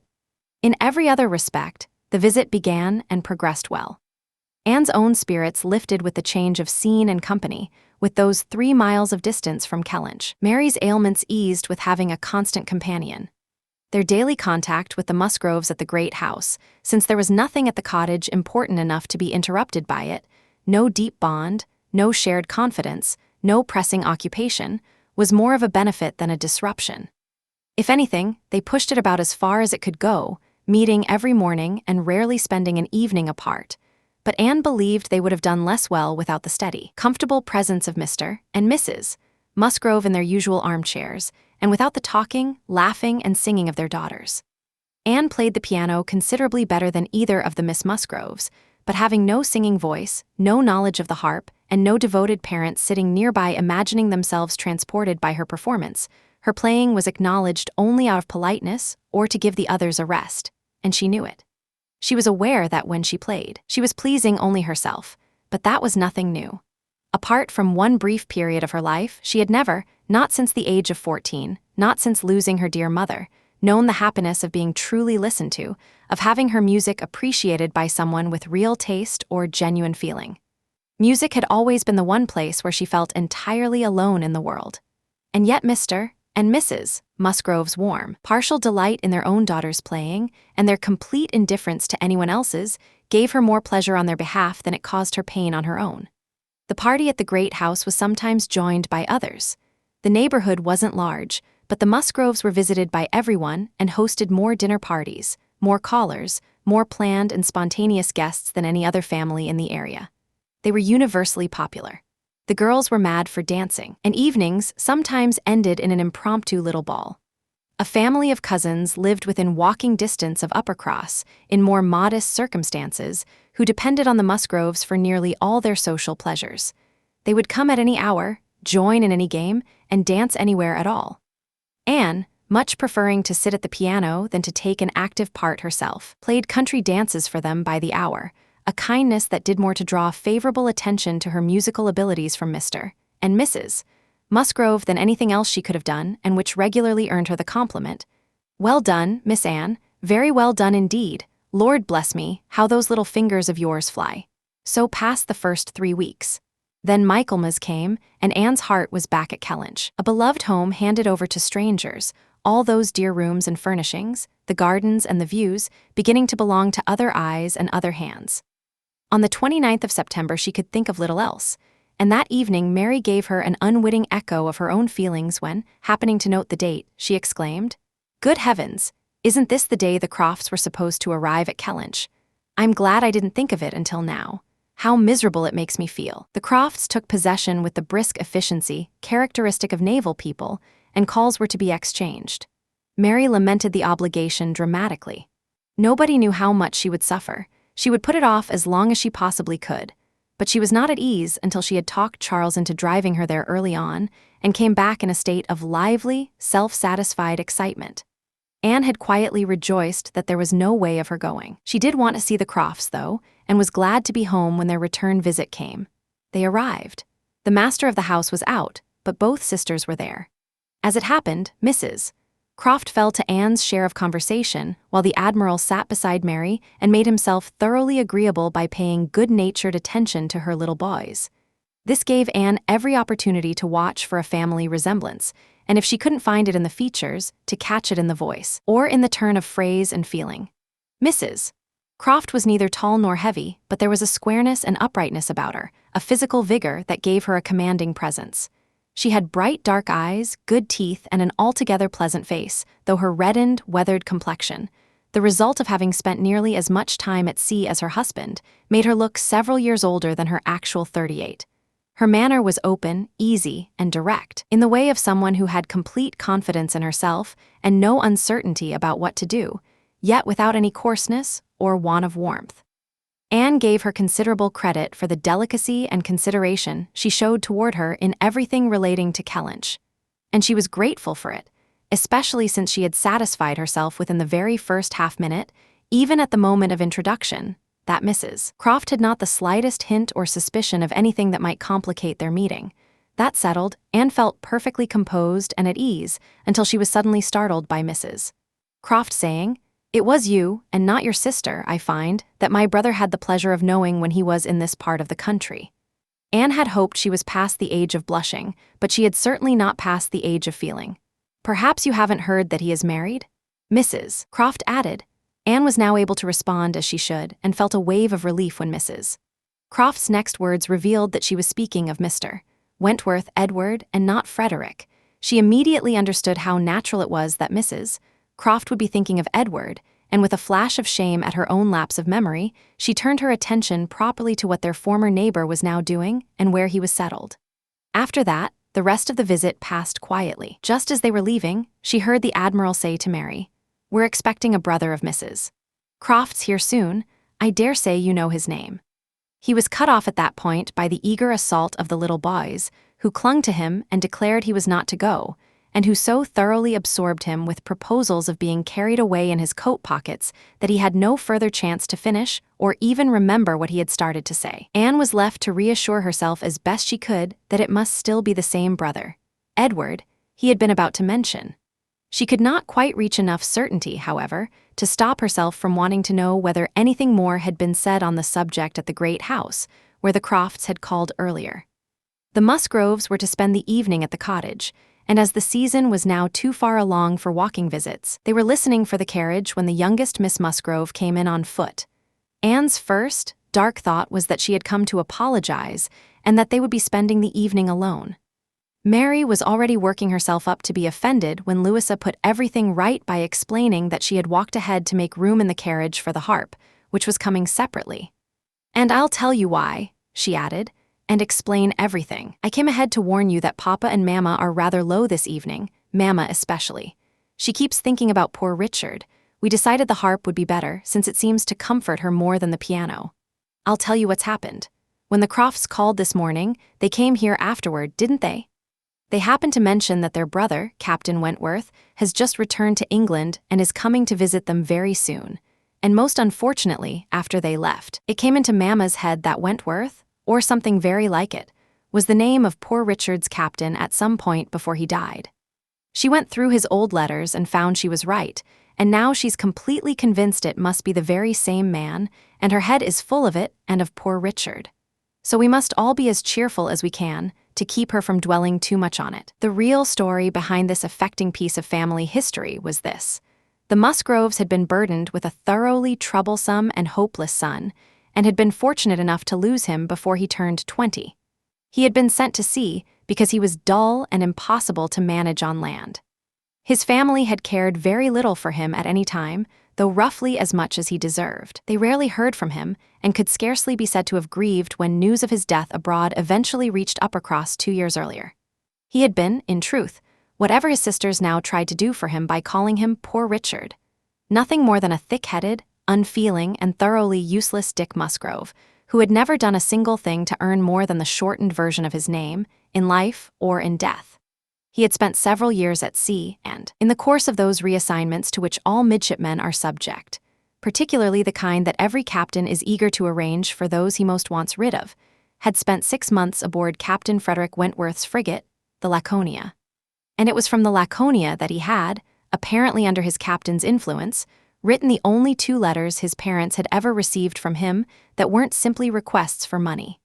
In both letters, he had spoken well of his captain, but his family had been so inattentive to such things, so wholly uninterested in the names of men or ships, that the letters had made virtually no impression at the time. That Mrs. Musgrove should have been suddenly struck today with the recollection of the name Wentworth in connection with her son seemed like one of those occasional, inexplicable bursts of memory that the mind sometimes produces. She had gone to his letters and found everything exactly as she had thought, and the rereading of those letters, after so long an interval, with her poor boy gone forever and the full weight of his faults long since faded from memory, had affected her deeply and thrown her into more genuine grief for him than she had felt when she first heard of his death. Mr. Musgrove was similarly, if less intensely, affected. When the family arrived at the cottage, they were clearly in need, first, of a fresh audience for the story, and then of all the comfort that cheerful company could provide. Hearing them talk so much about Captain Wentworth, repeating his name again and again, puzzling over distant years, and finally concluding that he very probably was, the very same Captain Wentworth they remembered meeting once or twice after returning from Clifton, a very fine young man, though they couldn't be sure whether it was 7 or 8 years ago. This was a new kind of strain on Anne's nerves. She found, however, that it was one she would have to get used to. Since he was actually expected in the area, she had no choice but to school herself to feel nothing when his name came up. And not only was he expected, but expected soon, and the Musgroves, in their warm gratitude for the kindness he had shown poor Dick, and their very high regard for a character endorsed, as they saw it, by 6 months of Dick's service under his command and by Dick's own praise, however clumsily spelled, of him as a fine dashing fellow, only too particular about the schoolmaster, were determined to introduce themselves and seek out his acquaintance the moment they heard he had arrived. The prospect of doing so became a source of genuine comfort as the evening drew to a close. Chapter 7. Just a few days later, Captain Wentworth was known to be at Kellynch. Mr. Musgrove had called on him and come back full of praise, and he was already scheduled to dine with the Crofts at Uppercross before the week was out. Mr. Musgrove had been greatly disappointed that no earlier date could be arranged.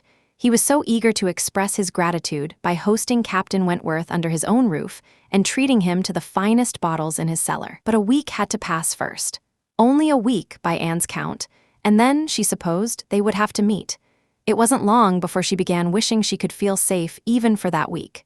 Captain Wentworth returned Mr. Musgrove's visit very promptly, and Anne had nearly called at the great house at the very same time. She and Mary were actually on their way there, where, as she later learned, they would have found him without question, when they were stopped by news that the eldest boy had just been brought home after a bad fall. The child's condition put the visit entirely out of the question, but Anne couldn't help feeling relieved by her narrow escape, even amid the genuine anxiety that followed. His collarbone was found to be dislocated, and there was injury to his back serious enough to raise the most frightening possibilities. It was a difficult afternoon, and Anne had everything to manage at once. Sending for the doctor, tracking down the father, keeping the mother from falling to pieces, managing the servants, getting the youngest child out of the way, and attending to the poor suffering boy himself. On top of all that, she had to remember to send word to the great house, which brought more anxious, questioning visitors than actually useful help. Her brother-in-law's return was the first relief. He could best handle his wife, and the second was the arrival of the doctor. Until he came and examined the child, their fears were worse for being vague. They suspected serious injury but didn't know where. Once he arrived, the collarbone was quickly set, and though Mr. Robinson pressed and prodded, rubbed the area, wore a grave expression, and spoke quietly to both the father and Anne, they were all encouraged to hope for the best. They were able to part and eat dinner with a reasonable degree of peace. It was just before they parted that the two young aunts managed to pull their attention away from their nephew long enough to share the news of Captain Wentworth's visit, staying behind 5 minutes after their parents to gush about how absolutely wonderful he was, how much more handsome, how infinitely more charming they found him than any man they'd ever admired before. They'd been thrilled when their father invited him to stay for dinner, devastated when he said it was impossible, and thrilled again when he promised, in response to their parents' further pressing, to come and dine with them the very next day. And he had made that promise in such a pleasant way, as though he perfectly understood what motivated all the attention and appreciated it exactly as he should. In short, he had looked and said everything with such effortless grace that they could assure everyone their heads had both been completely turned, and off they ran, as giddy as they were love-struck, and apparently more preoccupied with Captain Wentworth than with poor little Charles. The same story and the same raptures were repeated when the two girls returned with their father through the dark of the evening to check on the boy. Mr. Musgrove, no longer gripped by his initial panic over his grandson and heir, added his own praise and confirmation, and expressed hope that there would be no reason to put Captain Wentworth off now, only regretting that the cottage household probably wouldn't want to leave the little boy to join the meeting. Oh, no, as for leaving the little boy, both father and mother were still too shaken by the day's alarm to even consider it. And Anne, in her relief at having avoided the meeting herself, couldn't help joining warmly in their declarations. Charles Musgrove, however, later showed more flexibility on the matter. The child was doing so well, and he was so eager to be introduced to Captain Wentworth that perhaps he might join them in the evening. He wouldn't leave for dinner, but he might walk over for half an hour. His wife immediately opposed this. "Oh, no indeed, Charles, I can't bear for you to go away. What if something happens?" The child had a good night and was doing well the next day. It would take time to confirm that there was no spinal damage, but Mr. Robinson found nothing to increase concern, and Charles Musgrove consequently began to feel there was no need for him to stay confined at home any longer. The child was to be kept in bed and kept as quietly amused as possible, but what was a father supposed to do? This was clearly a situation for women. It would be absurd for him, when he could be of no real use at home, to shut himself in. His father very much wanted him to meet Captain Wentworth, and with no good reason to refuse, he ought to go. It ended with him making a firm, public announcement when he came in from shooting. He intended to dress immediately and dine at the other house. "The child couldn't be doing better," he said. "I told my father just now that I would come, and he thought I was absolutely right. With your sister here, I have no concerns at all. You wouldn't want to leave him yourself, but I can be of no use here. Anne will send for me if anything goes wrong." Husbands and wives generally know when resistance is pointless. Mary could tell from Charles's tone that he was completely set on going, and that arguing would get her nowhere. So she said nothing until he'd left the room, but the moment only Anne could hear her. "So you and I are left to manage by ourselves with this poor sick child, with not a soul coming near us all evening. I knew it would be like this. This is always my luck. If something unpleasant is happening, men always find a way out of it, and Charles is as bad as any of them. Very unfeeling. I have to say it's very unfeeling of him to be running off and leaving his poor little boy. He talks about how well he's doing. How does he know he's doing well, or that there won't be a sudden turn for the worse within the hour? I didn't think Charles would be so unfeeling. So he gets to go off and enjoy himself, and because I'm the poor mother, I'm not allowed to move, and yet I'm sure I'm less suited than anyone to be in a sick room. The very fact that I'm his mother is the reason my feelings shouldn't be put through this. I'm simply not up to it. You saw how hysterical I was yesterday. But that was only the shock, the sudden alarm. You won't be hysterical again. I'm quite sure we'll have nothing to worry about. I understand Mr. Robinson's instructions perfectly and have no concerns at all. And honestly, Mary, I can't blame your husband. Nursing isn't a man's role, it simply isn't. A sick child naturally belongs to the mother. Her own feelings make it that way. I hope I love my child as much as any mother, but I honestly don't know that I'm any more useful in a sick room than Charles is. I can't spend the whole time scolding and pestering the poor child when he's ill, and you saw this morning that the moment I told him to keep still, he started kicking about. I don't have the nerves for it. But could you honestly be comfortable spending the whole evening away from the poor boy? Well, you see his father can, so why shouldn't I? Jemima is so careful, and she could send us word every hour. I really think Charles might just as well have told his father we'd all come. I'm no more worried about little Charles now than he is. I was terrified yesterday, but things are very different today. Well, if you don't think it's too late to send word, why don't you go along with your husband? Leave little Charles to me, Mr. and Mrs. Musgrove can hardly think it wrong while I'm here with him. Are you serious? Cried Mary, her eyes lighting up. My goodness, what a wonderful idea. Of course I may as well go as not, since I'm no use at home, am I? It only wears me out. You who don't have a mother's feelings are really the much more suitable person. You can get little Charles to do anything. He always listens to you. It will be far better than leaving him with only Jemima. Oh, I shall certainly go. I really ought to if I can, just as much as Charles, because they're so eager for me to meet Captain Wentworth. And I know you don't mind being left alone. What an excellent idea, Anne. I'll go tell Charles and get ready right away. You can send for us at a moment's notice if anything happens, but I'm sure nothing will alarm you. I wouldn't go, you can be certain, if I didn't feel completely at ease about my dear child. The next moment she was knocking on her husband's dressing room door, and as Anne followed her upstairs, she arrived in time to hear the whole conversation, which began with Mary announcing in a tone of great triumph, "I'm going with you, Charles, because I'm no more use at home than you are. Even if I shut myself in with the child forever, I couldn't get him to do anything he didn't want to. Anne will stay. Anne has offered to stay home and look after him. It's Anne's own idea, so I'm going with you, which will be much better all around, since I haven't dined at the other house since Tuesday." "That's very kind of Anne," her husband replied, "and I'd be very glad for you to come, but it does seem rather hard that she should be left at home alone to nurse our sick child." Anne was on hand to speak for herself, and the sincerity of her manner was quickly enough to convince him, where, to be fair, he was quite willing to be convinced. He had no further reservations about leaving her to dine alone, though he still wanted her to join them later in the evening once the child had settled for the night, and he kindly urged her to let him come back and fetch her. But she was completely immovable on the point, and with that settled, she soon had the satisfaction of watching them leave together in high spirits. They were gone, she hoped, to be happy, however strangely constructed that happiness might seem.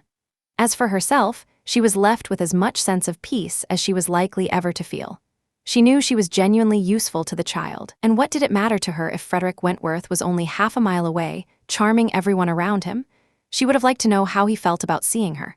Perhaps indifferent, if indifference were even possible under such circumstances. He had to be either indifferent or unwilling. If he had ever wanted to see her again, he needn't have waited this long.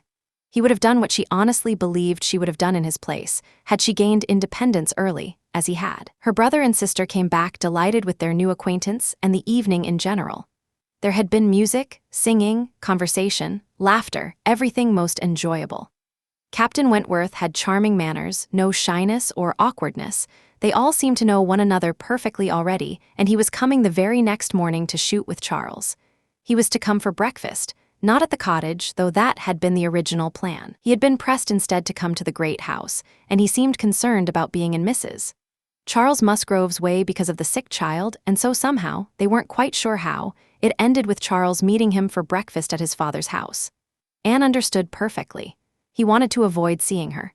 He had asked after her, she discovered, casually, in the way one might inquire about a distant acquaintance, acknowledging the connection in the same minimal way she had, perhaps motivated by the same desire to sidestep an awkward introduction when they did eventually meet. The cottage household always started their mornings later than the great house, and the next day the difference was so pronounced that Mary and Anne had barely begun breakfast when Charles came in to say they were just setting off. He'd come for his dogs, and his sisters were following with Captain Wentworth. His sisters planned to visit Mary and the child, and Captain Wentworth proposed to wait on her for a few minutes if it wasn't inconvenient. Though Charles had assured him the child was in no state to make it inconvenient, Captain Wentworth had insisted on sending ahead to give notice. Mary, very pleased by this consideration, was delighted to receive him, while 1,000 feelings rushed through Anne, the most comforting of which was that it would soon be over. And it was soon over. Within 2 minutes of Charles's announcement, the others appeared. They were in the drawing room. Anne's eyes half met Captain Wentworth's. A curtsy passed between them. She heard his voice. He spoke to Mary, said all the right things, said something to the Miss Musgroves, enough to establish an easy, comfortable manner with everyone. The room seemed full of people and voices, but it was over in a few minutes. Charles appeared at the window. Everything was ready. Their visitor had bowed and gone. The Miss Musgroves had gone too, suddenly deciding to walk to the end of the village with the men. The room was empty, and Anne was left to finish her breakfast as best she could. "It's over, it's over," she repeated to herself again and again with shaky relief. The worst is over. Mary talked, but Anne couldn't follow a word. She had seen him. They had met. They had been in the same room once more. Soon, though, she began to reason with herself and try to feel less. 8 years, almost 8 years, had passed since everything had ended. How absurd to be stirring up the kind of agitation that such a stretch of time should have buried completely. What couldn't 8 years do? Every kind of event, change, separation, and distance had to be contained in that span, and forgetting the past was only natural, only inevitable. It made up nearly a third of her entire life. But with all her reasoning, she found that for feelings that hold on tight, 8 years can be little more than nothing. And now, how was she to read his feelings? Was that the behavior of a man trying to avoid her? The next moment she was disgusted with herself for even asking the question. On one other point, she was quickly spared all uncertainty. After the Miss Musgroves had returned and finished their visit at the cottage, Mary offered this unprompted piece of information. "Captain Wentworth isn't being very gallant toward you, Anne, though he was so attentive to me. Henrietta asked him what he thought of you when they were leaving, and he said you were so changed he wouldn't have recognized you."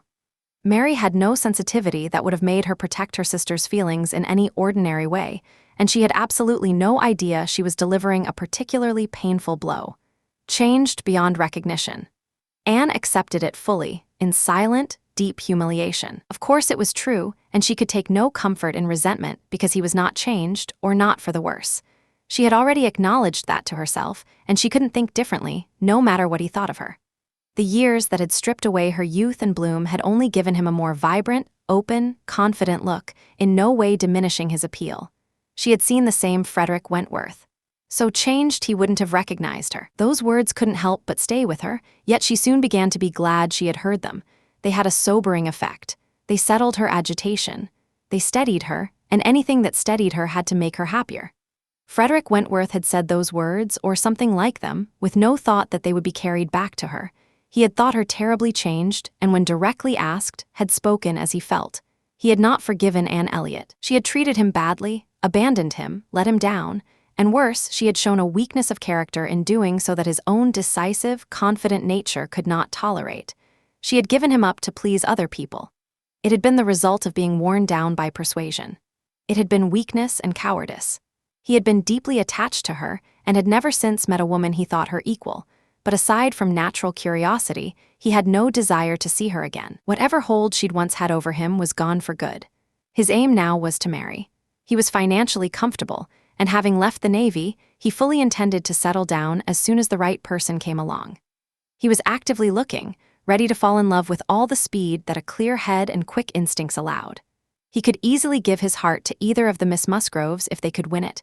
His heart, in short, was available for any appealing young woman who came his way. With one exception, Anne Elliot.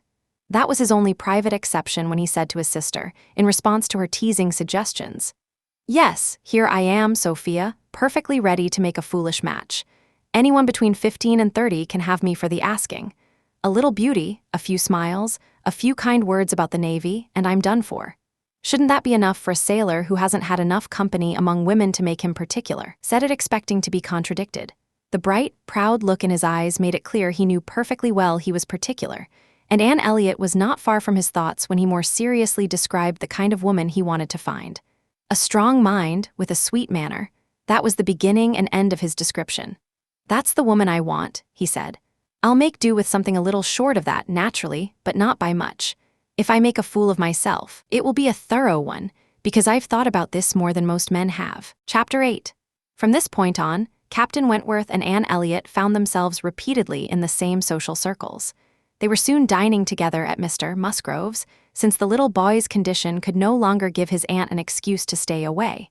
And this was just the beginning of many more dinners and gatherings. Whether their old feelings would resurface remained to be seen, but their shared past was unavoidable. Old memories would inevitably come up, and the year of their engagement would naturally come out in conversation. His profession and his personality both inclined him to talk, and phrases like, "That was in 1806, and "That happened before I went to sea in 1806, came up during the very first evening they spent together. Even though his voice never wavered, and she had no reason to think he was looking her way when he said it, Anne knew him well enough to be absolutely certain that the memories were hitting him just as they were hitting her. There had to be the same immediate rush of association, though she was far from assuming it caused him equal pain. They had no real conversation, no interaction beyond what basic politeness demanded. They had once meant everything to each other. Now they were nothing. There had been a time when, of all the people now filling the drawing room at Uppercross, they would have found it hardest to stop talking to each other, with the possible exception of Admiral and Mrs. Croft, who seemed genuinely close and happy together, and Anne couldn't grant that exception to any other couple in the room, married or not. There had never been two people with hearts so open to each other, tastes so alike, feelings so perfectly matched, or faces so beloved to one another. Now they were strangers. Worse than strangers, in fact, because strangers at least have the possibility of becoming something more. This was a permanent distance. When he spoke, she heard the same voice and recognized the same mind. The rest of the party knew almost nothing about naval life, and he was peppered with questions, especially from the two Miss Musgroves, who could barely take their eyes off him, about what it was like to live on a ship, daily routines, food, hours, and so on. Their astonishment at his answers, when they learned how much comfort and organization was actually possible on board, drew some good-natured teasing from him that brought Anne back to her own early days, when she too had been ignorant of such things and had been gently mocked for imagining that sailors lived on board with nothing to eat, no cook to prepare it even if there were, no one to wait on them, and no knife and fork to use. She was pulled out of her thoughts by a whispered comment from Mrs. Musgrove, who, overwhelmed by tender regret, couldn't stop herself from saying, "Oh, Miss Anne, if heaven had only spared my poor son, I dare say he would have turned out just like that by now." Anne held back a smile and listened patiently while Mrs. Musgrove unburdened herself a little more, and for a few minutes she lost track of the general conversation. When she was able to follow it again, she found the Miss Musgroves fetching the Navy list, their own copy, the first one ever kept at Uppercross, and settling down together to search it, determined to find every ship Captain Wentworth had ever commanded. "Your first was the Asp, I remember. We'll look for the Asp. You won't find her there, completely worn out and broken up. I was the last commander she ever had. She was barely fit for service even then. They listed her as fit for home service for a year or two, and so they sent me off to the West Indies." The girls stared in amazement. "The Admiralty," he continued, "occasionally amuses itself by sending a few hundred men to sea in a ship that has no business being out there. But they have a great many men to place, and when there are thousands who might just as well go to the bottom as not, it's impossible for them to single out the particular group that would be least missed. "Nonsense," cried the Admiral. "What rubbish these young men talk. There was never a better sloop than the Asp in her day. For an old-built sloop, you wouldn't find her equal anywhere. Lucky fellow to get her. He knows perfectly well there were 20 better men than him competing for her at the same time. Lucky fellow to get anything so quickly, with no more connections than he had." "I knew how lucky I was, Admiral, I assure you," Captain Wentworth replied, with sincerity. "I was perfectly satisfied with my appointment, you can have no doubt of that. Getting to sea was enormously important to me at the time. I desperately wanted to be doing something." "Of course you did. What's a young man like you supposed to do sitting on shore for 6 months at a stretch? If a man hasn't got a wife, he soon wants to be back on the water." "But Captain Wentworth," cried Louisa, "you must have been so disappointed when you actually saw the Asp and realized what an old wreck they'd given you." "I had a pretty good idea of what she was before I ever set eyes on her," he said with a smile. "There were no surprises. It was like finally being lent an old coat that you've watched being passed around half your acquaintances for as long as you can remember, and that ends up being loaned to you at last on some particularly wet day. But oh, she was a dear old ship to me. She did everything I needed. I always knew she would. I knew we'd either go down together, or she'd be the making of me, and I never had 2 days of bad weather the entire time I was at sea in her.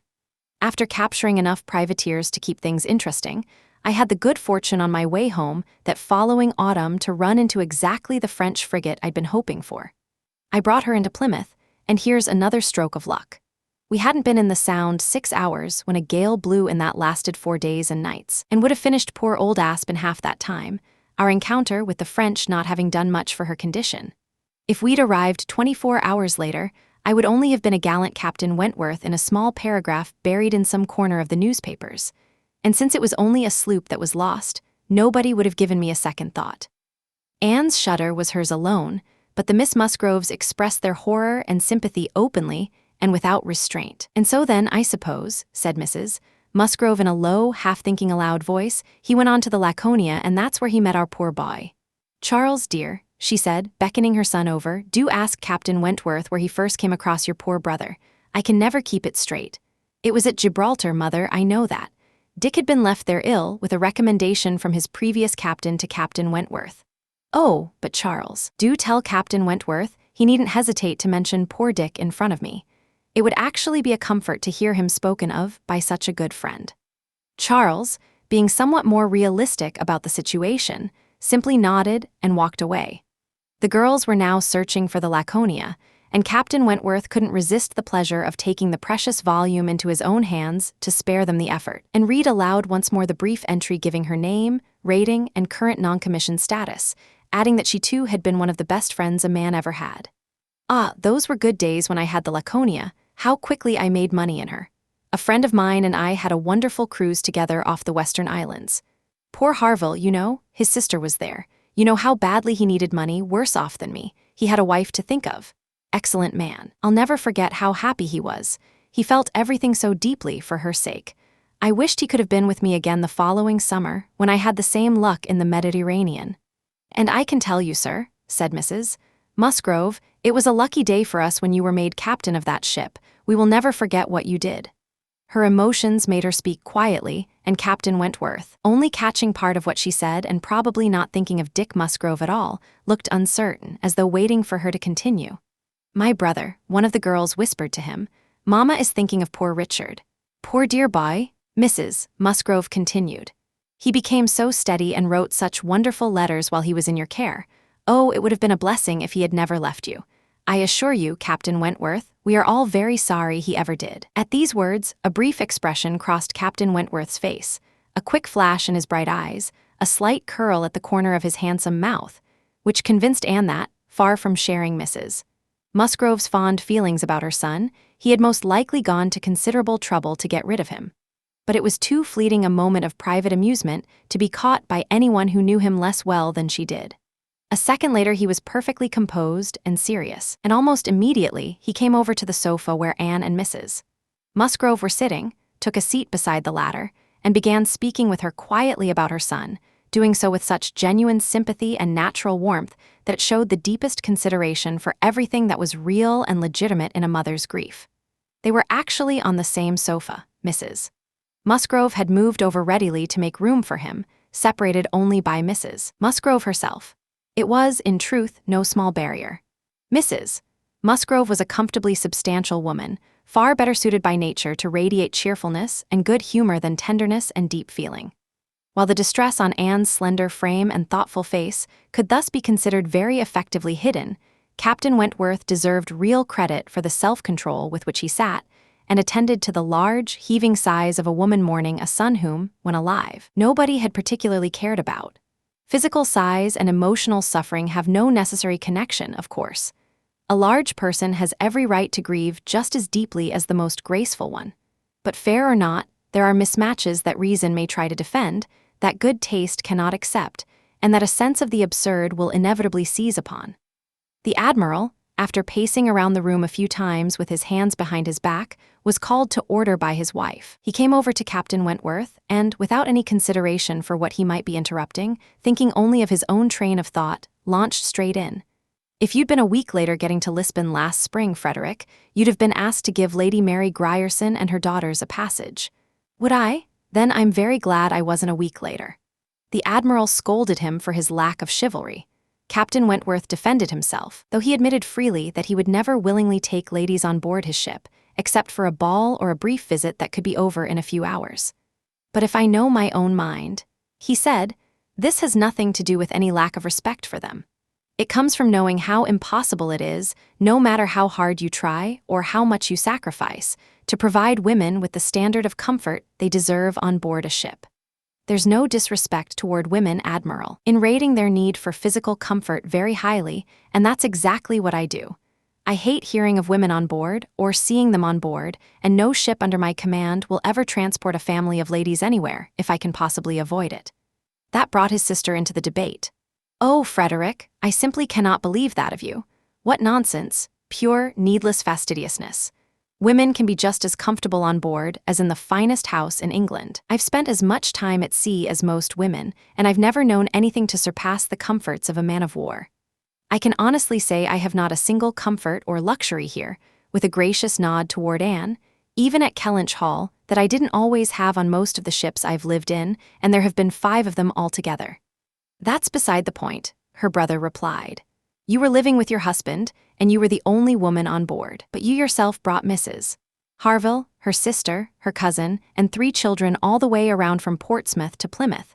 Where was all this refined and extraordinary chivalry of yours then? It was completely overridden by my friendship, Sophia.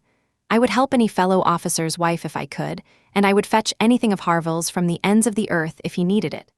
But don't imagine I didn't see it as a nuisance in itself. I'm quite sure they were all perfectly comfortable. That may not have made me feel any better about it. A shipload of women and children has no business being comfortable on board." "My dear Frederick, you're talking complete nonsense. What on earth would become of us poor sailors' wives, who often need to travel from one port to another to follow our husbands, if everyone shared your views?" "My views, as you can see, didn't stop me from taking Mrs. Harville and her whole family to Plymouth. But I hate hearing you talk like some fine gentleman, treating all women as delicate creatures rather than sensible people. None of us expect smooth sailing every day of our lives." "Ah, my dear," said the Admiral, "once he has a wife of his own, he'll change his tune entirely. If we're lucky enough to live to see another war, we'll find him doing exactly what you and I have done, and plenty of others besides. He'll be profoundly grateful to anyone willing to bring his wife to him." "Yes, that we will." "All right, I'm done," said Captain Wentworth. "The moment married people start telling me, 'Oh, you'll think very differently once you're married,' all I can say is no, I won't, and then they say yes, you will, and that's the end of it." He stood up and moved away. "What a great traveler you must be, ma'am," said Mrs. Musgrove to Mrs. Croft. "A fair amount, ma'am, in my 15 years of marriage, though plenty of women have done more. I've crossed the Atlantic 4 times, been to the East Indies and back once, and traveled to various places closer to home, Cork, Lisbon, Gibraltar. But I never went past the Straits and never got to the West Indies. We don't count Bermuda or the Bahamas as the West Indies, you know." Mrs. Musgrove had nothing to say in disagreement. She couldn't honestly claim to have ever called them anything at all in the whole course of her life. "And I do assure you, ma'am," Mrs. Croft continued, "nothing can match the comforts of a man of war. I'm speaking of the larger rates, you understand. When you get to a frigate, the quarters are naturally tighter, though any sensible woman can be perfectly happy in one, and I can honestly say that the happiest years of my life were spent on board a ship. As long as we were together, there was nothing to be afraid of. Thank God, I've always had excellent health, and no climate disagrees with me. I'm always slightly off for the first 24 hours at sea, but after that I've never known a day's sickness. The only time I ever truly suffered, in body or in mind, the only time I ever imagined myself unwell or felt any sense of danger, was the winter I spent alone at Deal while the Admiral, Captain Croft as he was then, was in the North Seas. I lived in constant dread that whole time and invented all manner of imaginary ailments, simply because I didn't know what to do with myself or when I'd next hear from him. But as long as we could be together, nothing ever troubled me, and I never encountered the slightest inconvenience. Yes, indeed. Oh, absolutely. I quite agree with you, Mrs. Croft. Mrs. Musgrove answered warmly. There's nothing worse than being separated. I know exactly what you mean. Mr. Musgrove always has to attend the assizes, and I'm so relieved when they're over and he's safely home again. The evening ended with dancing. When it was proposed, Anne offered to play, as she always did, and although her eyes sometimes filled with tears as she sat at the piano, she was very glad to have something to do and asked for nothing in return except to be left unnoticed.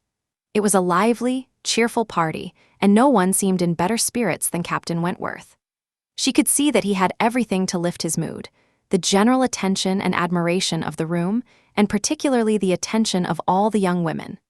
The Miss Hayters, the female cousins mentioned earlier, were apparently counted among those who had fallen for him, and as for Henrietta and Louisa, they both seemed so completely absorbed by him that only the obvious and continued goodwill between them made it believable that they weren't serious rivals. If all that eager, universal admiration had turned his head a little, who could blame him? These were some of the thoughts running through Anne's mind as her fingers moved automatically over the keys. Half an hour going by with equal accuracy and equal absence of thought. At one point she felt certain he was looking at her, studying her changed features, perhaps trying to find in them the remains of the face that had once captivated him. And at another point she knew he must have mentioned her, though she barely registered it until she heard the reply, but then she was sure he had asked his partner whether Miss Elliot never danced. The answer came back. Oh no, never, she's given it up entirely. She'd rather play, she never tires of it. Once, too, he spoke directly to her. The dancing had ended and she had stepped away from the piano, while he sat down to work out a tune he wanted to play for the Miss Musgroves. She drifted back to that end of the room without thinking, and when he saw her, he immediately stood and said with careful formality, "I beg your pardon, madam, this is your seat." Although she drew back at once with a firm refusal, he could not be persuaded to sit back down. Anne wanted no more of those looks or those words. His cold politeness, his studied courtesy, were worse than anything else he could have done to her. Chapter 9. Captain Wentworth had come to Kellynch as if it were his own home, free to stay as long as he wished, warmly welcomed by both the Admiral and his wife. He had originally planned to head to Shropshire soon after arriving to visit his brother who lived there, but Uppercross kept pulling him back. The welcome he received there was so warm, so flattering, and so altogether wonderful, the older generation so hospitable, the younger so pleasant, that he couldn't help deciding to stay where he was and take Edward's wife's charms and virtues on faith a little longer. Before long, he was at Uppercross almost every day. The Musgroves were hardly more eager to invite him than he was to come, especially in the mornings when he had no one to keep him company at home. The Admiral and Mrs. Croft were almost always outside together, absorbed in their new property, checking on the grass, looking after the sheep, wandering around in a way that left no room for a third person, or driving off in the small carriage they had recently acquired. Until now, everyone at Uppercross and in the surrounding households had held exactly the same opinion of Captain Wentworth. Consistent, enthusiastic admiration across the board. But this comfortable arrangement had barely settled in when a certain Charles Hayter returned to the area, and found himself considerably unsettled by it, feeling that Captain Wentworth was very much in his way.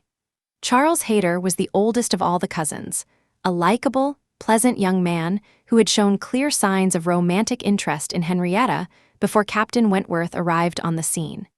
He was an ordained minister with a local curate's position that didn't require him to live on site, so he stayed at his father's house, just 2 miles from Uppercross. A brief time away from home had left Henrietta without his attention at exactly the wrong moment, and when he came back, he was pained to find that her manner toward him had changed considerably and to find Captain Wentworth there.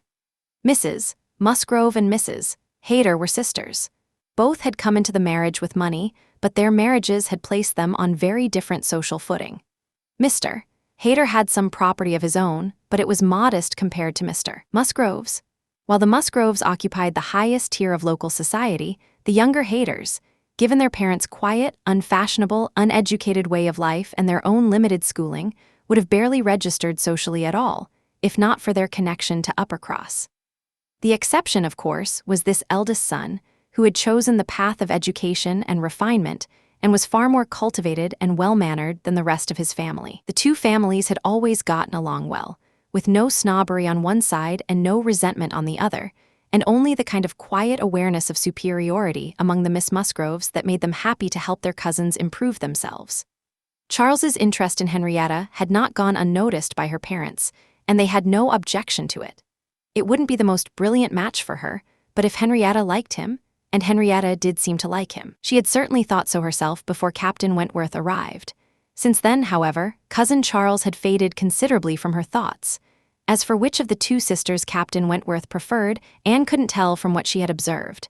Henrietta was perhaps the prettier of the two, while Louisa had more energy and spirit. Anne honestly didn't know whether he would be more drawn to the gentler or the livelier personality. Mr. and Mrs. Musgrove, whether from paying little attention or from complete confidence in their daughter's good judgment, and in that of all the young men around them, seemed content to let things unfold on their own. There was no sign of worry or commentary about any of it at the main house. Things were different at the cottage, however, where the young couple was far more inclined to speculate and gossip. Captain Wentworth had barely spent 4 or 5 occasions in the Miss Musgrove's company, and Charles Hayter had only just reappeared, when Anne found herself having to listen to her brother and sister debate which sister he liked best. Charles voted for Louisa, Mary for Henrietta, though both agreed completely that it would be absolutely wonderful if he married either one of them. Charles declared he had never met a more agreeable man in his life, and based on something he had once heard Captain Wentworth say himself, he was quite certain the man had made no less than £20,000 during the war. That was a fortune right there, and on top of that, there would always be the possibility of more to be made in any future conflict. He was sure Captain Wentworth was as likely as any naval officer to distinguish himself. It would be an excellent match for either of his sisters. "I absolutely agree," replied Mary. "Good heavens, what if he rose to really great honors? What if he were made a baronet? Lady Wentworth has a lovely ring to it. That would be something truly grand for Henrietta. She would outrank me then, and Henrietta wouldn't mind that at all. Sir Frederick and Lady Wentworth, though it would be a new title, of course, and I never think much of newly created ones." Mary preferred to think it was Henrietta he favored, and this was largely because of Charles Hayter. She wanted his claim on Henrietta put to rest once and for all. She looked down very firmly on the Hayters and thought it would be quite a misfortune for the existing connection between the families to become any stronger, and deeply unfortunate for herself and her children. "You know," she said, "I really cannot consider him a suitable match for Henrietta at all. Given the kinds of alliances the Musgroves have made, she has no business throwing herself away like that. I don't think any young woman has the right to make a choice that causes discomfort and embarrassment to the main part of her family, bringing in connections that others aren't accustomed to. And who exactly is Charles Hayter, anyway? Nothing more than a country curate, a thoroughly unsuitable match for Miss Musgrove of Uppercross." Her husband, however, didn't agree. He had a genuine regard for his cousin, and beyond that, Charles Hayter was an eldest son, and Charles saw life the way an eldest son naturally would. "You're talking nonsense, Mary," was his answer. "It wouldn't be a spectacular match for Henrietta, but Charles has a real chance, through the Spicers, of getting something from the bishop within a year or two. And please don't forget that he is the eldest son. When his uncle dies, he inherits some very decent property. The Winthrop estate is at least 250 acres, not counting the farm near Taunton, which is some of the finest land in the area. I'll grant you that any of the other Hayters would be a dreadful match for Henrietta, and that could never happen anyway, but Charles himself is a good-natured, decent fellow. When Winthrop comes to him, he'll transform the place and live very differently. With that kind of property, he'll be nobody to look down on, good, solid freehold land. No, Henrietta could do far worse than marry Charles Hayter, and if she has him, and Louisa can get Captain Wentworth, I'll be perfectly happy." "Charles can say whatever he likes," Mary said to Anne the moment he left the room, but it would be dreadful for Henrietta to marry Charles Hayter. Bad for her, and even worse for me. Which is exactly why it's very much to be hoped that Captain Wentworth will soon drive him completely out of her thoughts, and I'm fairly sure he already has. She barely noticed Charles Hayter yesterday. I wish you had been there to see how she behaved. And as for the idea that Captain Wentworth likes Louisa just as much as Henrietta, that's simply ridiculous. He clearly likes Henrietta far better. But Charles is so stubborn about it. I wish you'd been with us yesterday. You could have settled it between us, and I'm certain you would have seen it my way, unless you'd simply decided to take the opposite side. A dinner at the Musgroves had been the occasion when Anne might have seen all of this for herself, but she had stayed home, partly claiming a headache of her own and partly pointing to young Charles having a slight relapse. Her real reason had been simply to avoid Captain Wentworth, but she now appreciated an additional benefit. She had escaped being called on to act as judge. As for Captain Wentworth's intentions, she felt it mattered far more that he should understand his own feelings clearly and soon enough not to risk either sister's happiness or compromise his own integrity, than whether he preferred Henrietta to Louisa or the other way around. Either of them would very likely make him a warm and good-tempered wife. As for Charles Hayter, she had enough sensitivity to be troubled by any carelessness of behavior in a well-meaning young woman, and enough heart to feel for the pain it caused him. But if Henrietta had misjudged the nature of her own feelings, the sooner she realized it, the better. Charles Hayter had found plenty in his cousin's behavior to disturb and wound him. She had cared for him too long to become so completely distant that 2 encounters could wipe out every past hope and leave him with nothing to do but stay away from Uppercross.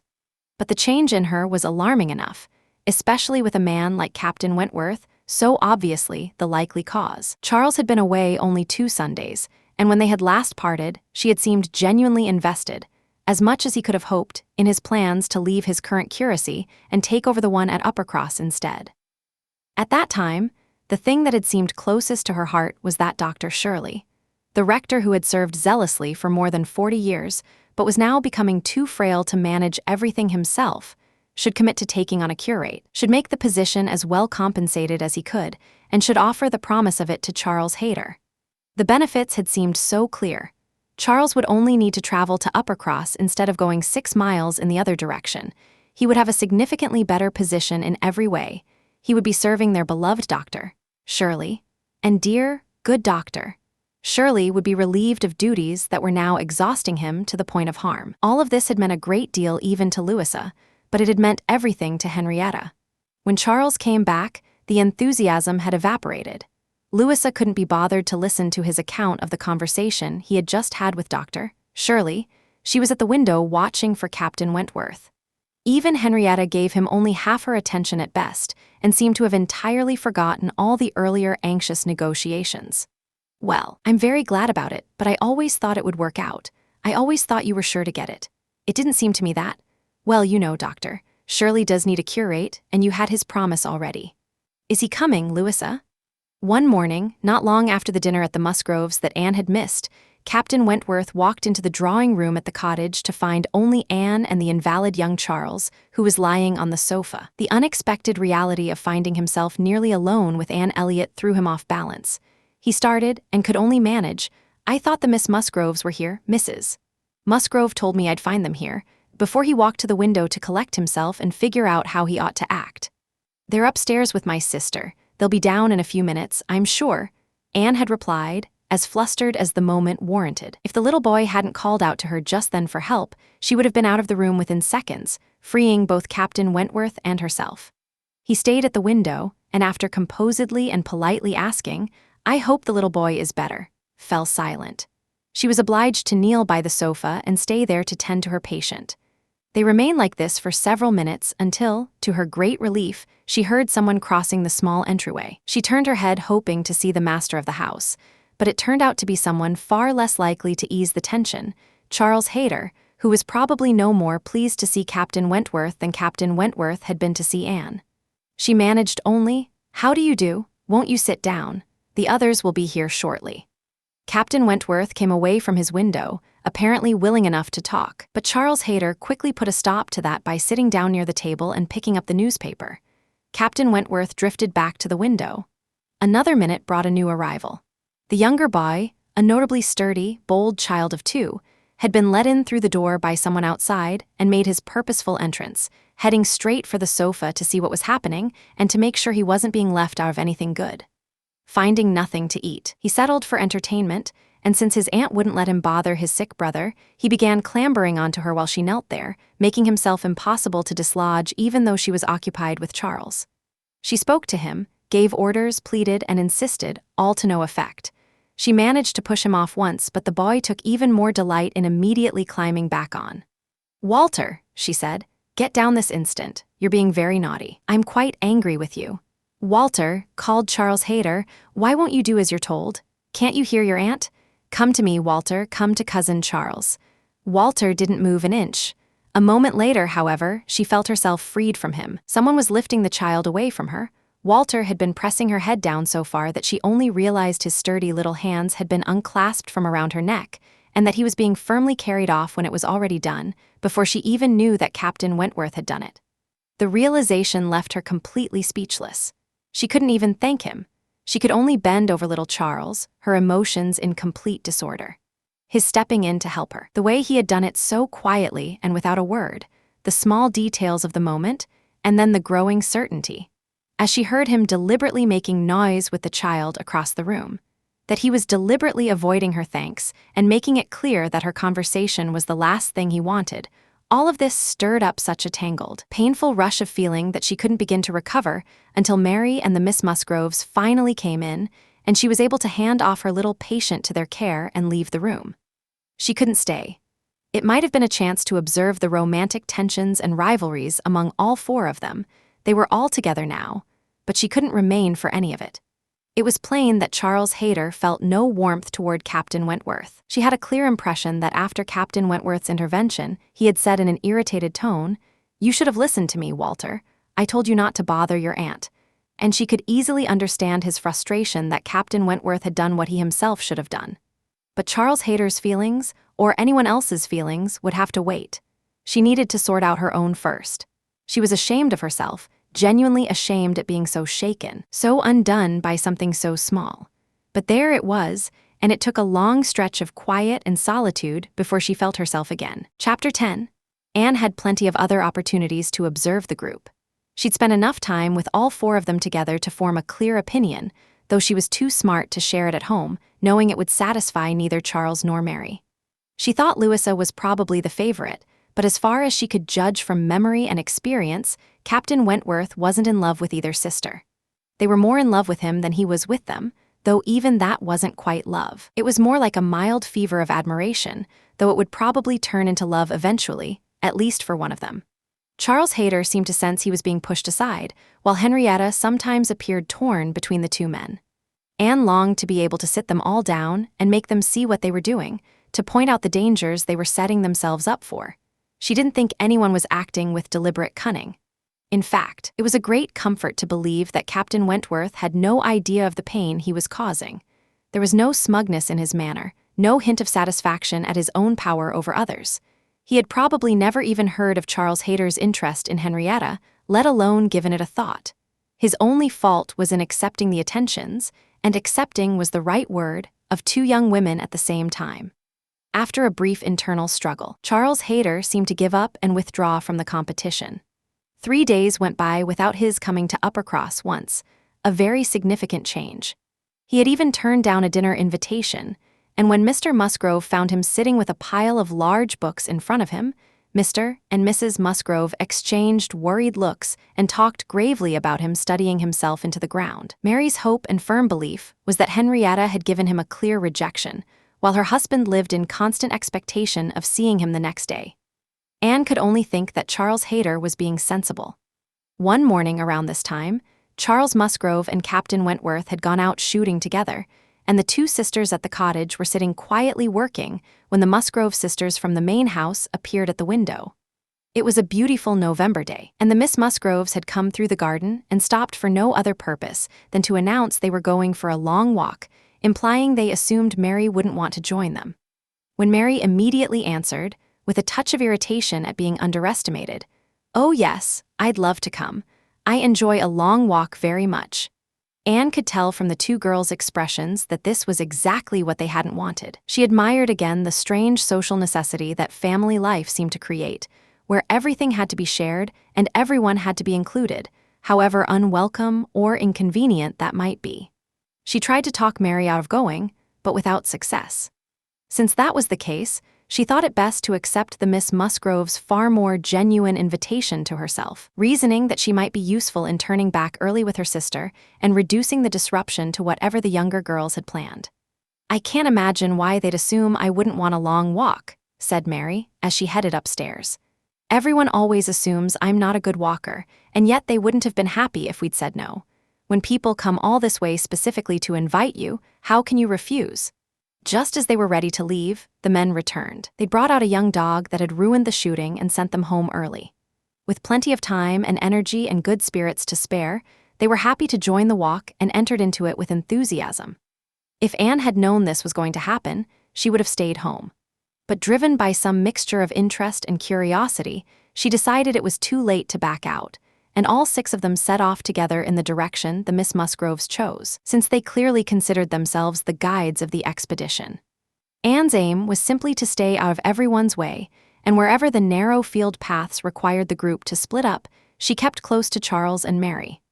Whatever pleasure she found in the walk would come from the exercise itself, from the day, from the sight of the year's last beauty in the tawny leaves and withered hedgerows, and from quietly reciting to herself some of the countless poetic descriptions of autumn, that season of particular and inexhaustible power over the thoughtful and feeling mind, a season that had drawn from every worthwhile poet some attempt at description or some expression of feeling. She kept her mind occupied as much as she could with these thoughts and quotations. But when she found herself close enough to catch Captain Wentworth's conversation with either of the Miss Musgroves, she couldn't help trying to listen, though she caught nothing especially remarkable. It was light, easy chatter of the kind any group of young people on familiar terms might fall into. He was more engaged with Louisa than with Henrietta. Louisa was clearly doing more to draw his attention than her sister was. This distinction seemed to grow, and one thing Louisa said caught Anne's attention. After yet another burst of praise for the lovely day, Captain Wentworth added, "What perfect weather for the Admiral and my sister. They plan to go for a long drive this morning. We might spot them from one of these hills. They were talking about coming out this way. I wonder where they'll overturn today. Oh, it does happen quite often, I assure you, but my sister takes it in stride. She'd just as soon be thrown out of the carriage as not."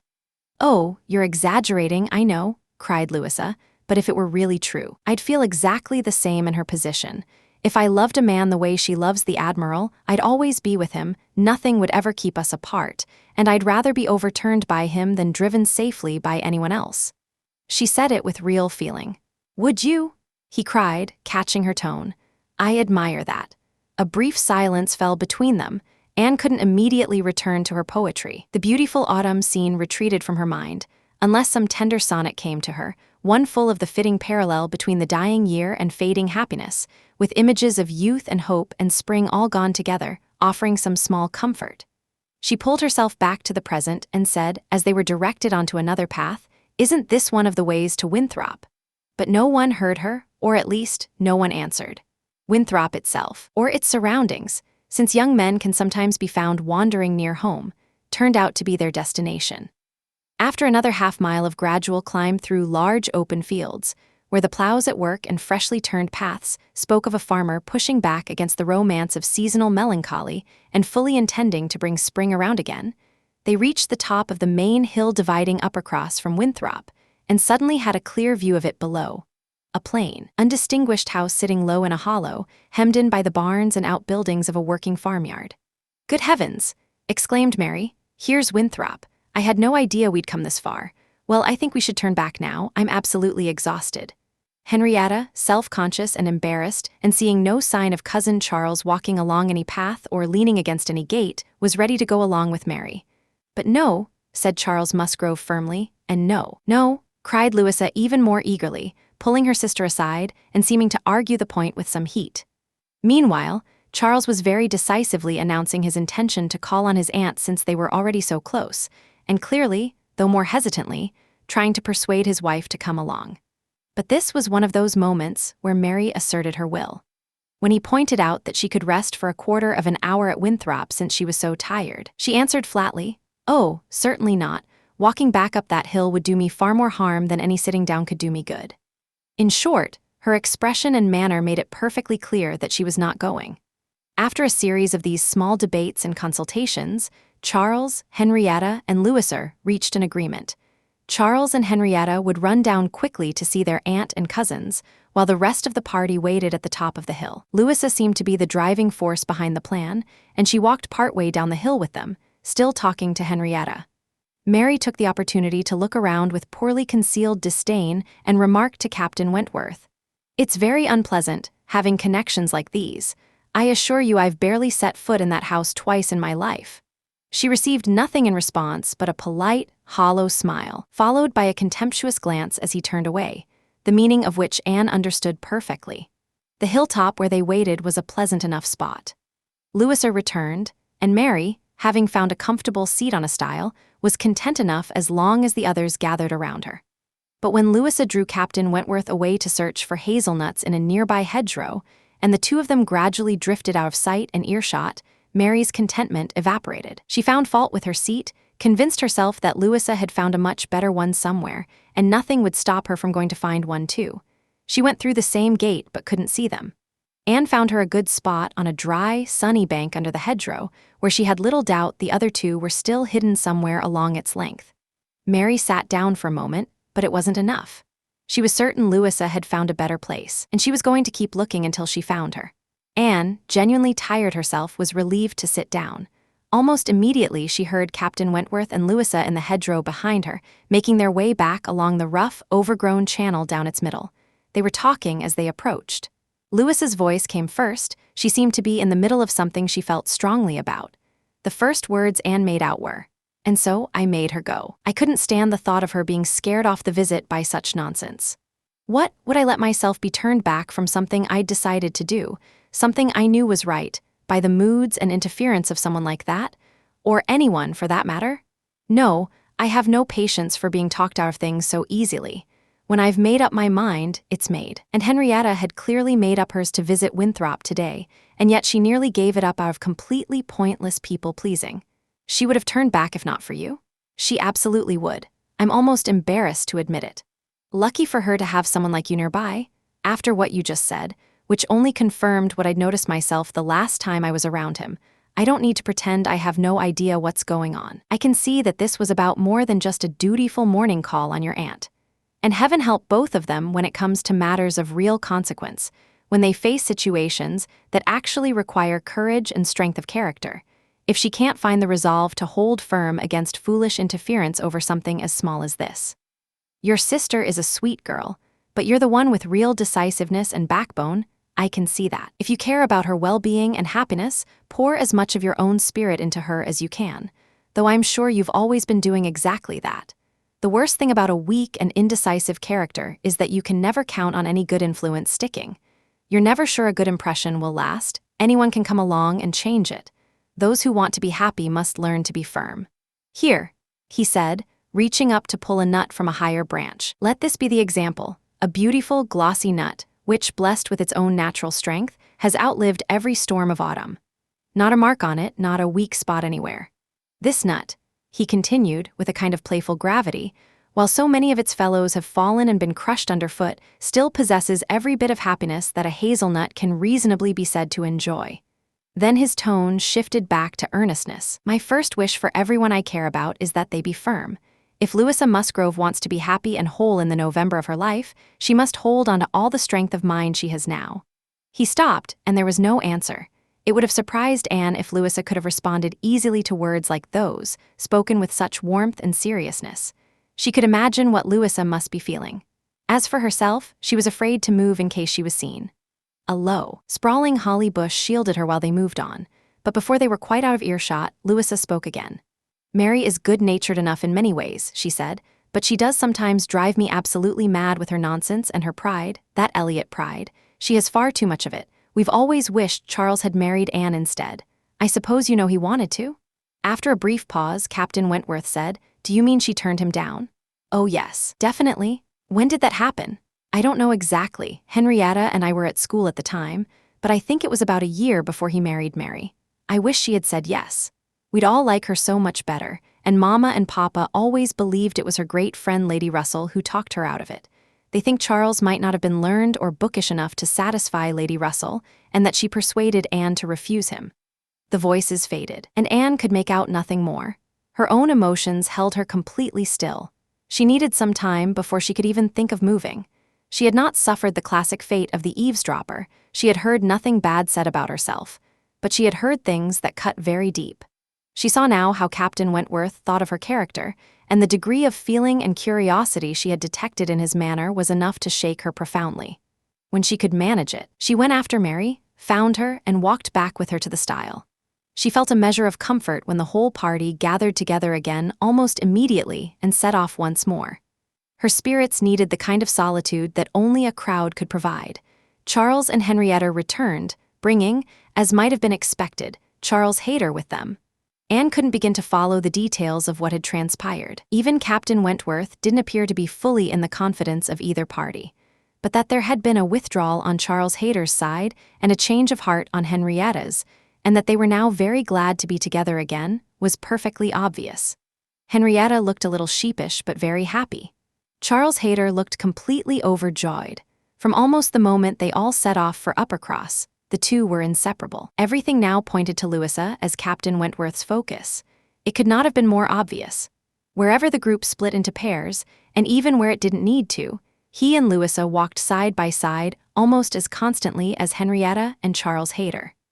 Crossing a long meadow where there was room enough for everyone to spread out, the six naturally arranged themselves into 3 distinct couples, and Anne inevitably found herself in the pair with the least animation and the least warmth. She joined Charles and Mary, and was tired enough to be genuinely grateful when Charles offered her his arm, though Charles, while perfectly pleasant to her, was annoyed with his wife. Mary had been difficult with him, and now she was paying for it.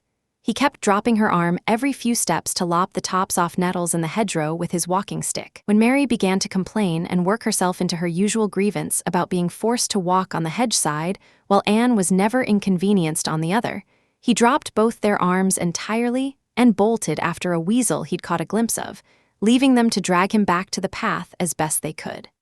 The meadow ran alongside a lane, which their footpath was to cross at the far end. As the whole party reached the exit gate, a carriage they'd been hearing for some time came into view. It was Admiral Croft's gig. He and his wife had taken their planned drive and were on their way home. When they heard how long a walk the young people had undertaken, they kindly offered a seat to any lady who was particularly tired. It would save her a full mile, and they were passing through Uppercross. The offer was extended to everyone and declined all around. The Miss Musgroves weren't tired at all, and Mary was either offended at not being the first one asked, or, as Louisa might have called it, the Elliot pride simply couldn't endure being squeezed in as a third passenger in a one-horse carriage. The walking party had crossed the lane and were climbing over the stile on the other side, and the Admiral was about to drive on, when Captain Wentworth vaulted the hedge in a single moment to say something to his sister. What he said could be guessed by what followed. "Miss Elliot, I'm sure you're exhausted," cried Mrs. Croft. "Please let us have the pleasure of taking you home. There's plenty of room for 3, I promise you. If we were all your size, I dare say we could fit 4. You really must please do." Anne was still in the lane, and though she instinctively began to refuse, she wasn't given the chance. The Admiral added his own warm insistence to his wife's. They would not be refused. They pressed themselves into the smallest space possible to make room for her in the corner, and Captain Wentworth, without a word, simply turned toward her and quietly but firmly helped her into the carriage. So it was done. She was in the carriage, and she knew, she felt it completely, that he had put her there. That his will and his hands had done it. That he had noticed her exhaustion and resolved to spare her. The evidence of his feelings toward her in that single gesture moved her deeply. This small act seemed to bring everything that had gone before into sudden focus. She understood him. He hadn't forgiven her, but he couldn't be cold-hearted either. Even while he blamed her for the past and resented it with a bitterness that she felt was not entirely fair, even while he felt nothing particular for her and was growing attached to someone else, still, he couldn't watch her suffer without wanting to help. It was a remnant of what had once been between them. It was the impulse of a genuine, if unacknowledged, friendship. It was proof of his warm and generous heart, and she could not think of it without emotions so mixed, so much pleasure tangled up with so much pain that she couldn't have said which one won out. Her responses to the Crofts' kind remarks came automatically at first, without her quite knowing what she was saying. They had traveled half the rough lane before she was fully aware of the conversation around her. When she tuned in, she found them talking about Frederick. "He definitely means to have one or the other of those girls, Sophie," the Admiral was saying, "but there's no telling which one. He's been at it long enough, you'd think he'd have made up his mind by now. That's what peacetime does to a man. If we were at war, he'd have settled it long ago. We sailors, Miss Elliot, can't afford long courtships in wartime. How many days was it, my dear, between when I first saw you and when we sat down together in our lodgings at North Yarmouth?" "We'd better not go into that, my dear," replied Mrs. Croft pleasantly, because if Miss Elliot heard how quickly we came to an understanding, she'd never believe two people could be happy together on such short acquaintance, though I had known you by reputation long before we met. "Well, and I'd heard you were a very pretty girl. What more were we waiting for? I don't like these things to drag on. I wish Frederick would pick up the pace and bring one of these young ladies home to Kellynch. Then there'd always be company for them. And they're both very nice girls. I can barely tell them apart." "Very cheerful, natural girls," said Mrs. Croft, in a tone of measured praise that made Anne suspect her sharper judgment didn't quite consider either of them worthy of her brother. "And a perfectly respectable family. One could not be connected with better people. My dear Admiral, that post, we're going to hit that post." But Mrs. Croft calmly took the reins in hand and steered them past the danger, and a little further on stretched out her arm, just in time to keep them from jolting into a rut and narrowly missing a dung cart. Anne watched their driving style with some quiet amusement, thinking it was rather a fitting image of how they managed life in general, and found herself safely and cheerfully deposited at the cottage. Chapter 11. The time for Lady Russell's return was fast approaching. The date was set, and since Anne was planning to join her as soon as she was settled back in, she found herself thinking ahead to an early move to Kellynch and wondering how it would affect her own peace of mind. It would put her in the same village as Captain Wentworth, less than half a mile away. They would attend the same church, and there would inevitably be contact between the two families. That was a point against the move. But then again, he spent so much of his time at Uppercross that leaving there could be seen as putting distance between them rather than closing it. On the whole, she believed she would come out ahead on that front, just as she would in trading poor Mary's company for Lady Russell's. She wished it were possible to avoid ever seeing Captain Wentworth at the hall. Those rooms held memories of their earlier meetings that would be far too painful to revisit. Even more than that, she dreaded the possibility of Lady Russell and Captain Wentworth ever crossing paths at all. They had never liked each other, and renewing that acquaintance now could only do harm. If Lady Russell saw them together, she might think he was too composed, and that Anne was not composed enough. These were her main worries as she anticipated leaving Uppercross, where, she felt, she had already stayed quite long enough. The care she had given little Charles would always make her think warmly of those 2 months, but he was recovering quickly, and there was nothing else to keep her there. The end of her visit, however, took a turn she hadn't expected at all. Captain Wentworth, who had been absent from Uppercross for 2 full days without a word, reappeared among them and explained himself. A letter from his friend Captain Harville had finally caught up with him, bringing the news that Harville and his family had settled in Lyme for the winter, meaning the two friends had been within 20 miles of each other without either knowing it. Captain Harville had never fully recovered from a serious wound he'd received 2 years earlier, and Captain Wentworth's eagerness to see him had sent him straight to Lyme. He had spent 24 hours there.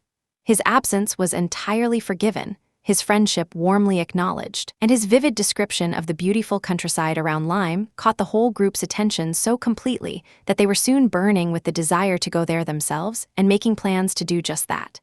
The young people were desperate to see Lyme. Captain Wentworth talked of going back himself. It was only 17 miles from Uppercross, and although it was November, the weather was perfectly reasonable. In the end, Louisa, the most enthusiastic of them all, had made up her mind to go, and having recently developed a strong belief in the virtue of sticking to her own decisions, she brushed aside her parents' wishes to wait until summer and settled the matter. To Lyme they would go: Charles, Mary, Anne, Henrietta, Louisa, and Captain Wentworth. The original careless idea had been to go in the morning and come back the same night, but Mr. Musgrove wouldn't agree to that for the sake of his horses.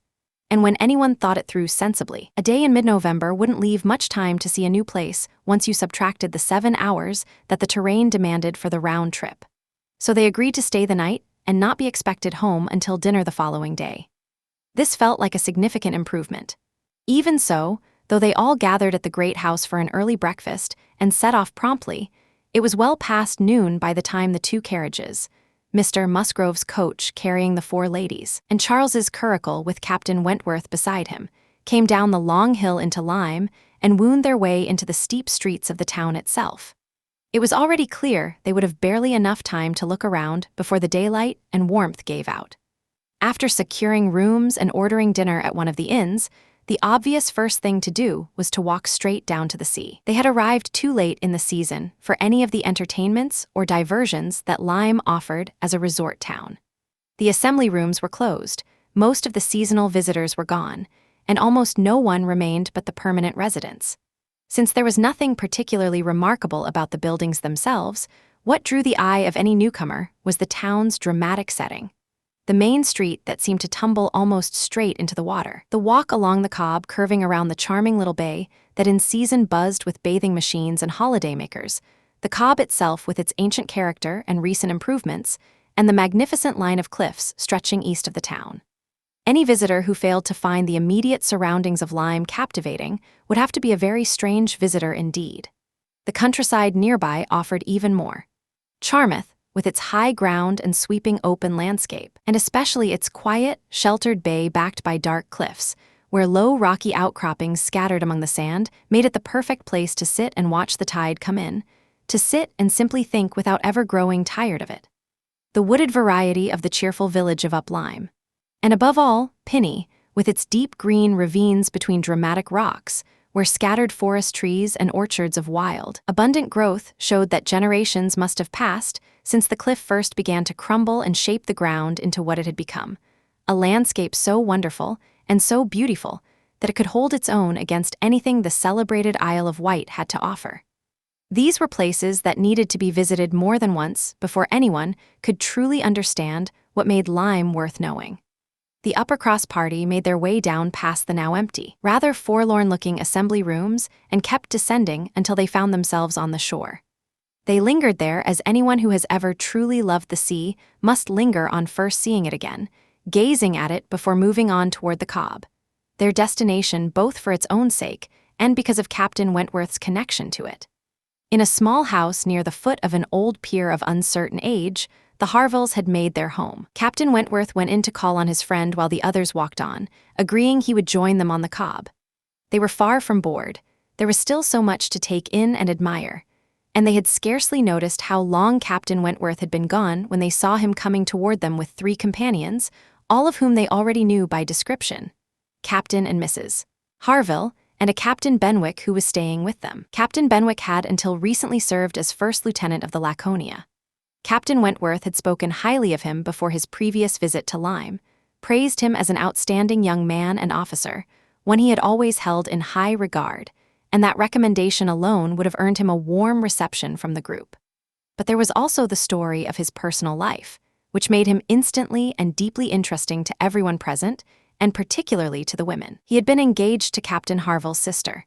They had spent a year or 2 waiting for the right financial circumstances and the right promotion. The money came at last. His prize money as lieutenant had been considerable, and the promotion followed. But Fanny Harville did not live to hear of it. She had died the previous summer while he was at sea. Captain Wentworth believed no man could have loved a woman more deeply than poor Benwick had loved Fanny Harville, or have been more devastated by losing her.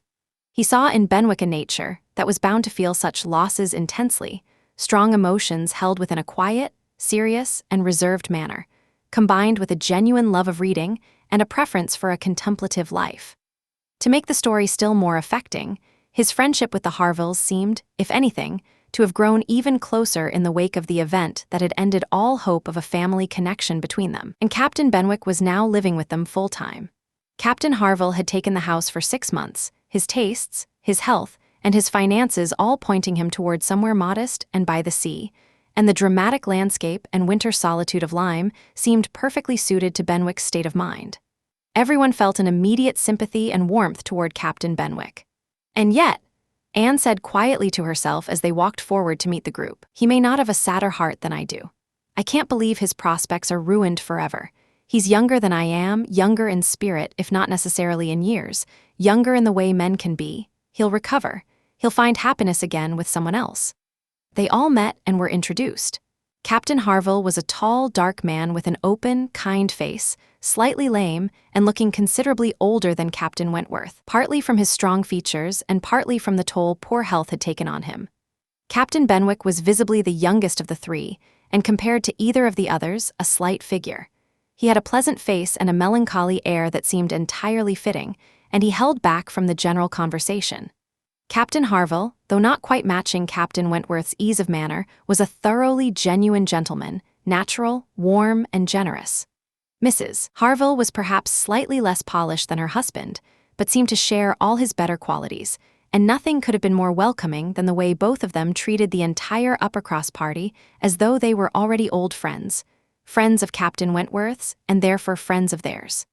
They pressed the visitors to stay for dinner with such genuine warmth that it was almost embarrassing to decline. The dinner already ordered at the inn was eventually, and reluctantly, used as an excuse, though the Harvilles seemed almost wounded that Captain Wentworth would bring guests to Lyme without it being understood as a matter of course that everyone would dine with them. There was so much obvious affection for Captain Wentworth in all of this, and something so disarmingly genuine in a hospitality, so different from the usual round of obligatory invitations and formal, performative dinners, that Anne felt her spirits might easily be undermined by getting to know more of his fellow officers. These would all have been my friends, she thought, and she had to fight back a strong pull toward sadness. When they left the Cobb, they all went inside with their new friends, into rooms so small that only people who invite from genuine warmth rather than obligation could possibly have imagined fitting so many people into them. Anne had a brief moment of surprise at this herself, but it quickly gave way to more pleasant feelings as she took in all the clever and careful arrangements Captain Harville had devised to make the most of the space, compensating for the limitations of rented lodging house furniture, reinforcing the windows and doors against the winter storms to come. The rooms had a fascinating layered quality.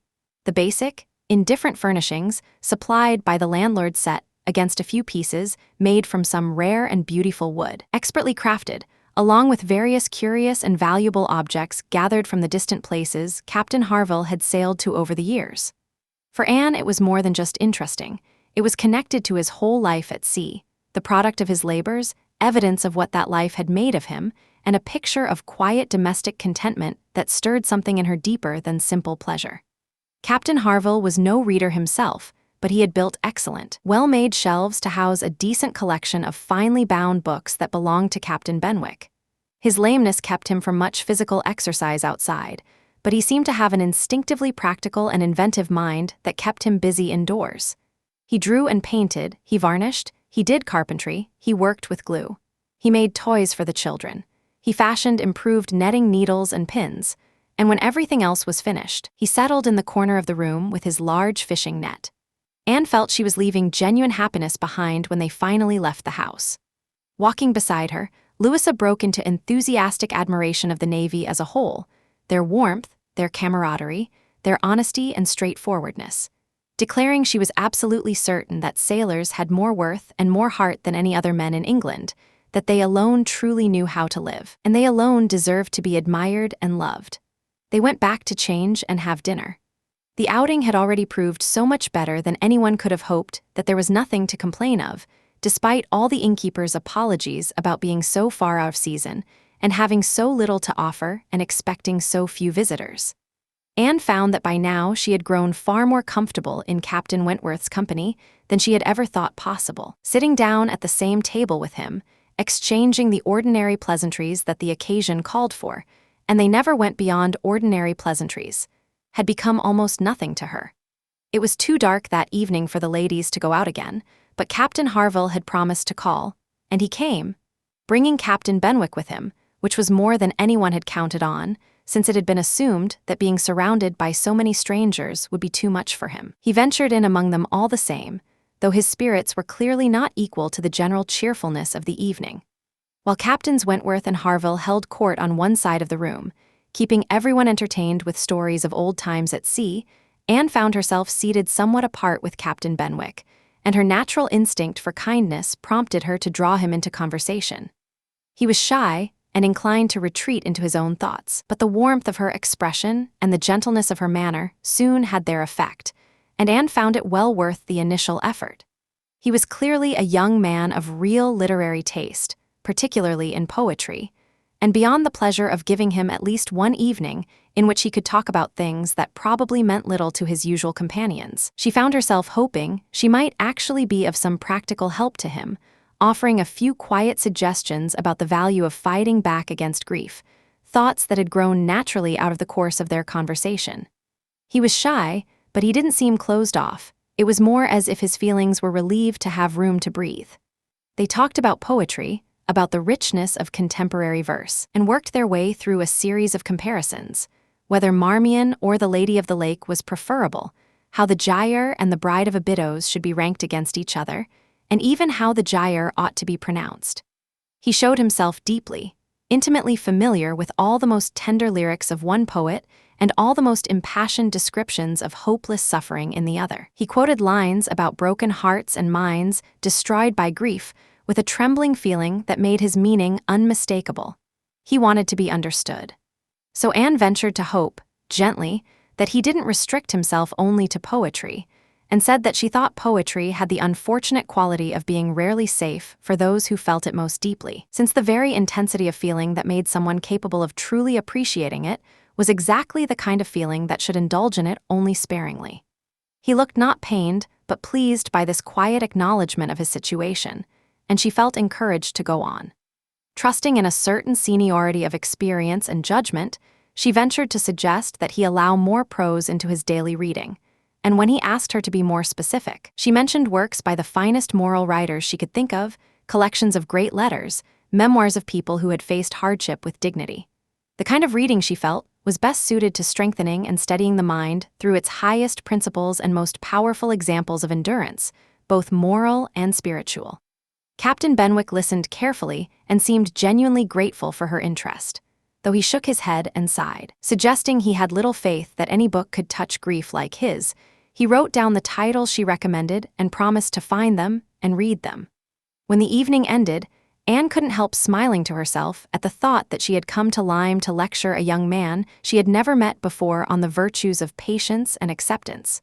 But on more sober reflection, she also couldn't help worrying that she had done what so many great moralists and preachers do, spoken most eloquently on a subject where her own behavior would not bear close examination. Chapter 12. Anne and Henrietta, finding themselves the first ones up the next morning, agreed to take a walk down to the sea before breakfast. They went to the beach to watch the tide coming in, driven by a strong southeasterly breeze that brought with it all the drama the flat shoreline could manage. They admired the morning, marveled at the sea, and shared in the simple pleasure of the fresh, cool breeze, then fell into a comfortable silence until Henrietta suddenly started up again. "Oh, yes, I'm completely convinced that sea air almost always does good, with very few exceptions. There's no question it helped Dr. Shirley enormously after his illness last spring. He says himself that a month in Lyme did him more good than all the medicine he took, and that being by the sea always makes him feel young again. I can't help thinking it's a shame he doesn't live by the sea permanently. I really think he'd be better off leaving Uppercross altogether and settling in Lyme. Don't you think so, Anne? Don't you agree it's the best thing he could do, for both himself and Mrs. Shirley? She has cousins here, you know, and plenty of acquaintances, which would keep things cheerful for her, and I'm sure she'd be relieved to be somewhere with medical help close at hand, in case he has another episode. Honestly, I think it's quite sad to see such wonderful people as Dr. and Mrs. Shirley, who have spent their whole lives doing good, wearing themselves out in a place like Uppercross where, apart from our family, they seem completely cut off from the world. I wish his friends would suggest it to him. I really think they should. And getting a dispensation wouldn't be difficult at his age with his reputation. My only doubt is whether anything could convince him to leave his parish. He's so strict and particular about everything, too particular if you ask me. Don't you think so, Anne? Don't you think it's a completely misguided point of conscience when a clergyman ruins his health for the sake of duties that could be performed just as well by someone else? And Lyme is only 17 miles away. He'd be close enough to hear if anyone had any complaints. Anne smiled to herself more than once during this little speech, and engaged with the topic as willingly as she would have done for a young man's sake, though the good she could do here was more limited, since what could she offer but polite agreement? She said everything reasonable and appropriate on the matter, acknowledged Dr. Shirley's need for rest as she should, recognized how desirable it would be for him to have a capable, respectable young man as a live-in curate, and was even tactful enough to hint at the advantages of such a curate being married. "I wish," said Henrietta, quite pleased with her companion, "I wish Lady Russell lived at Uppercross and knew Dr. Shirley well. I've always heard that Lady Russell has enormous influence over everyone. I've always thought of her as someone who could talk anyone into anything. I'm a little afraid of her, as I've told you before, quite afraid of her, because she's so very sharp, but I admire her tremendously, and I wish we had someone like her as a neighbor at Uppercross." Anne was amused by Henrietta's particular way of expressing gratitude, and equally amused that the turn of events and Henrietta's new personal interests had somehow brought her friend into favor with any member of the Musgrove family. She only had time, however, for a brief reply, and a wish that such a woman did live at Uppercross, before all conversation stopped abruptly at the sight of Louisa and Captain Wentworth walking toward them. They had also come out for a stroll before breakfast, but Louisa suddenly remembered she needed to pick something up at a shop and invited everyone to walk back into town with her. They all happily went along. When they reached the steps leading up from the beach, a gentleman who had been about to come down politely stepped back to let them pass.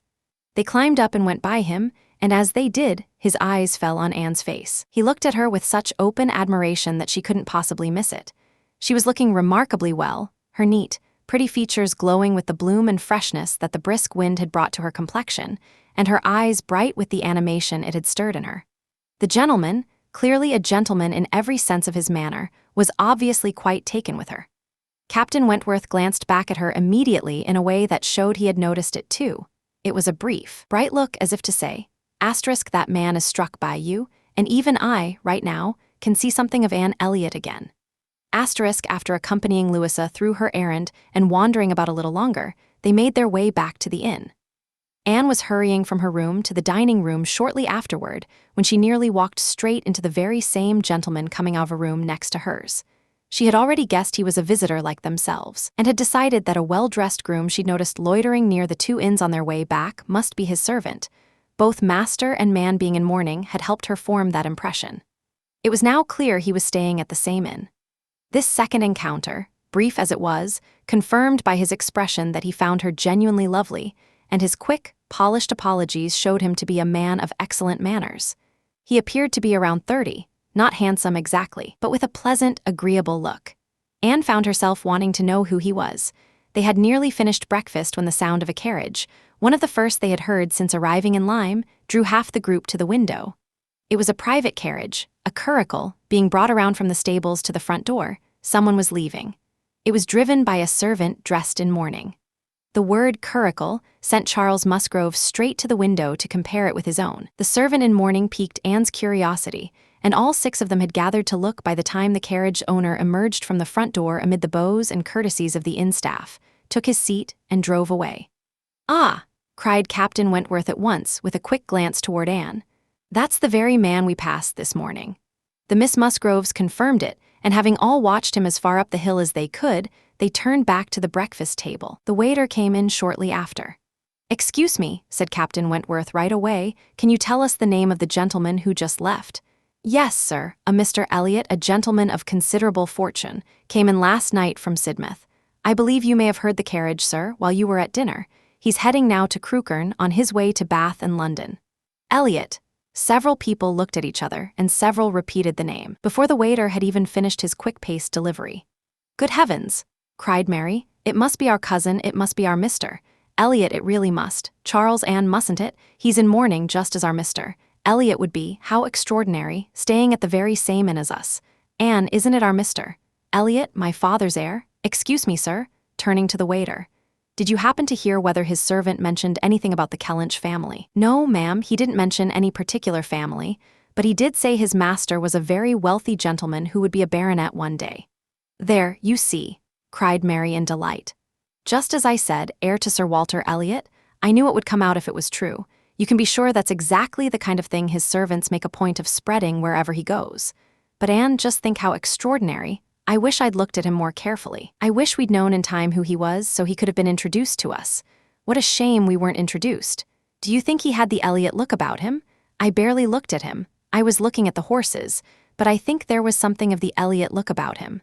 I wonder the coat of arms didn't catch my eye. Oh, the great coat was hanging over the panel and hiding the arms, that's why. Otherwise, I'm sure I would have noticed them. And the livery, too. If the servant hadn't been in mourning, we'd have known him by the livery.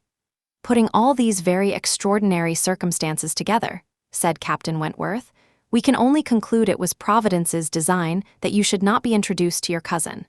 When she could get Mary's attention, Anne quietly tried to convince her that their father and Mr. Elliot had not been on speaking terms for many years, making any attempt at an introduction quite undesirable. At the same time, she privately felt a quiet satisfaction at having seen her cousin, and knowing that the future owner of Kellynch was unquestionably a gentleman with an air of good sense. She would not, under any circumstances, mention having run into him the second time.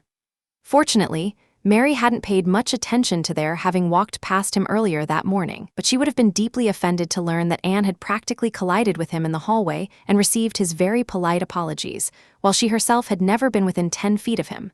No, that little cousin's encounter had to remain a complete secret. Of course, said Mary, you'll mention seeing Mr. Elliot in your next letter to Bath. My father really ought to know about it. Do tell him everything about him.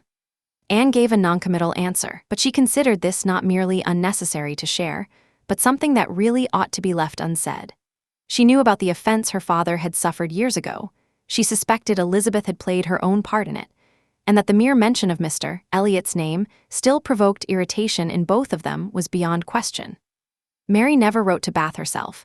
The entire thankless task of maintaining a slow and unsatisfying correspondence with Elizabeth fell to Anne. Breakfast had not been long over when Captain and Mrs.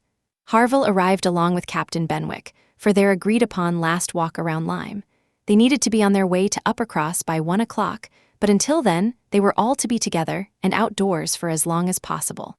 Anne found Captain Benwick gravitating toward her almost as soon as they were out in the street. Their conversation the previous evening had clearly encouraged him to seek her out again, and they walked together for some time, talking as before about Scott and Byron, still unable as they had been before, and as any two readers might be, to fully agree on the merits of either, until something prompted a general reshuffling of the group, and instead of Captain Benwick, she found Captain Harville walking beside her.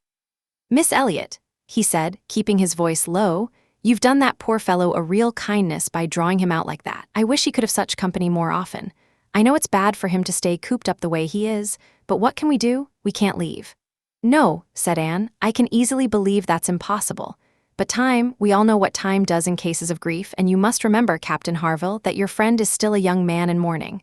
This only happened last summer, I understand." "Yes, that's true enough," he said with a deep sigh. "Only June. And perhaps he didn't even find out for some time after. Not until the first week of August, when he came home from the Cape, just assigned to the Grappler. I was in Plymouth dreading the news. He had sent letters, but the Grappler was under orders for Portsmouth. The news had to reach him there, but who was going to tell him? Not I. I'd sooner have been run up the yardarm. Nobody could do it but that good man there." He nodded toward Captain Wentworth. "The Laconia had come into Plymouth the week before, no risk of her being sent out again. He took his chances on everything else, put in for leave without waiting for a reply, traveled night and day until he reached Portsmouth, rode out to the Grappler that very instant, and never left the poor fellow's side for a week. That's what he did, and nobody else could have saved poor James. You can imagine, Miss Elliot, what he means to us." Anne thought about it with complete certainty and said as much in reply as her own feelings could express, or as his appeared able to receive, for he was too moved to continue the subject, and when he spoke again, it was about something else entirely. Mrs. Harville, remarking that her husband would have walked quite far enough by the time he reached home, determined the direction for what was to be their final walk. They would escort the Harvilles to their door, and then head back to set off for Uppercross themselves. By their calculations, there was just enough time for this, but as they neared the Cobb, there was such a shared desire to walk along it one last time, and Louisa became so insistent about it, that the extra quarter of an hour, it was decided, made no real difference. So after all the warm farewells and the exchanging of invitations and promises that such partings involve, They said goodbye to Captain and Mrs. Harville at their front door, and still accompanied by Captain Benwick, who seemed unable to tear himself away, made their way to pay their proper respects to the Cobb. Anne found Captain Benwick drawing close to her side again. Byron's dark blue seas naturally came to mind given the view before them, and she gave him her full attention for as long as she could. Then, all at once, her attention was pulled elsewhere. The wind was too strong on the upper part of the new Cobb for the ladies to enjoy it, and they agreed to come down the steps to the lower level. Everyone was content to descend the steep flight carefully and calmly, except Louisa, who insisted on being jumped down by Captain Wentworth. On all their walks he had been lifting her over the stiles, and she loved the sensation of it. The hardness of the pavement below made him more reluctant this time, but he went ahead with it. She landed safely, and immediately, wanting to prolong the thrill, ran back up the steps to be jumped down again. He advised against it. He thought the impact too hard. But it was no use, he reasoned, he talked, and she only smiled and said, "I'm determined I will." He held out his hands. She was half a second too fast. She fell onto the pavement of the lower Cobb and was lifted up lifeless. There was no wound, no blood, no visible bruise, but her eyes were closed, she wasn't breathing, and her face was as white as death. The horror of that moment for everyone standing there. Captain Wentworth had caught her as she fell and now knelt with her in his arms, his face as pale as hers, rigid with silent anguish. "She's dead! She's dead!"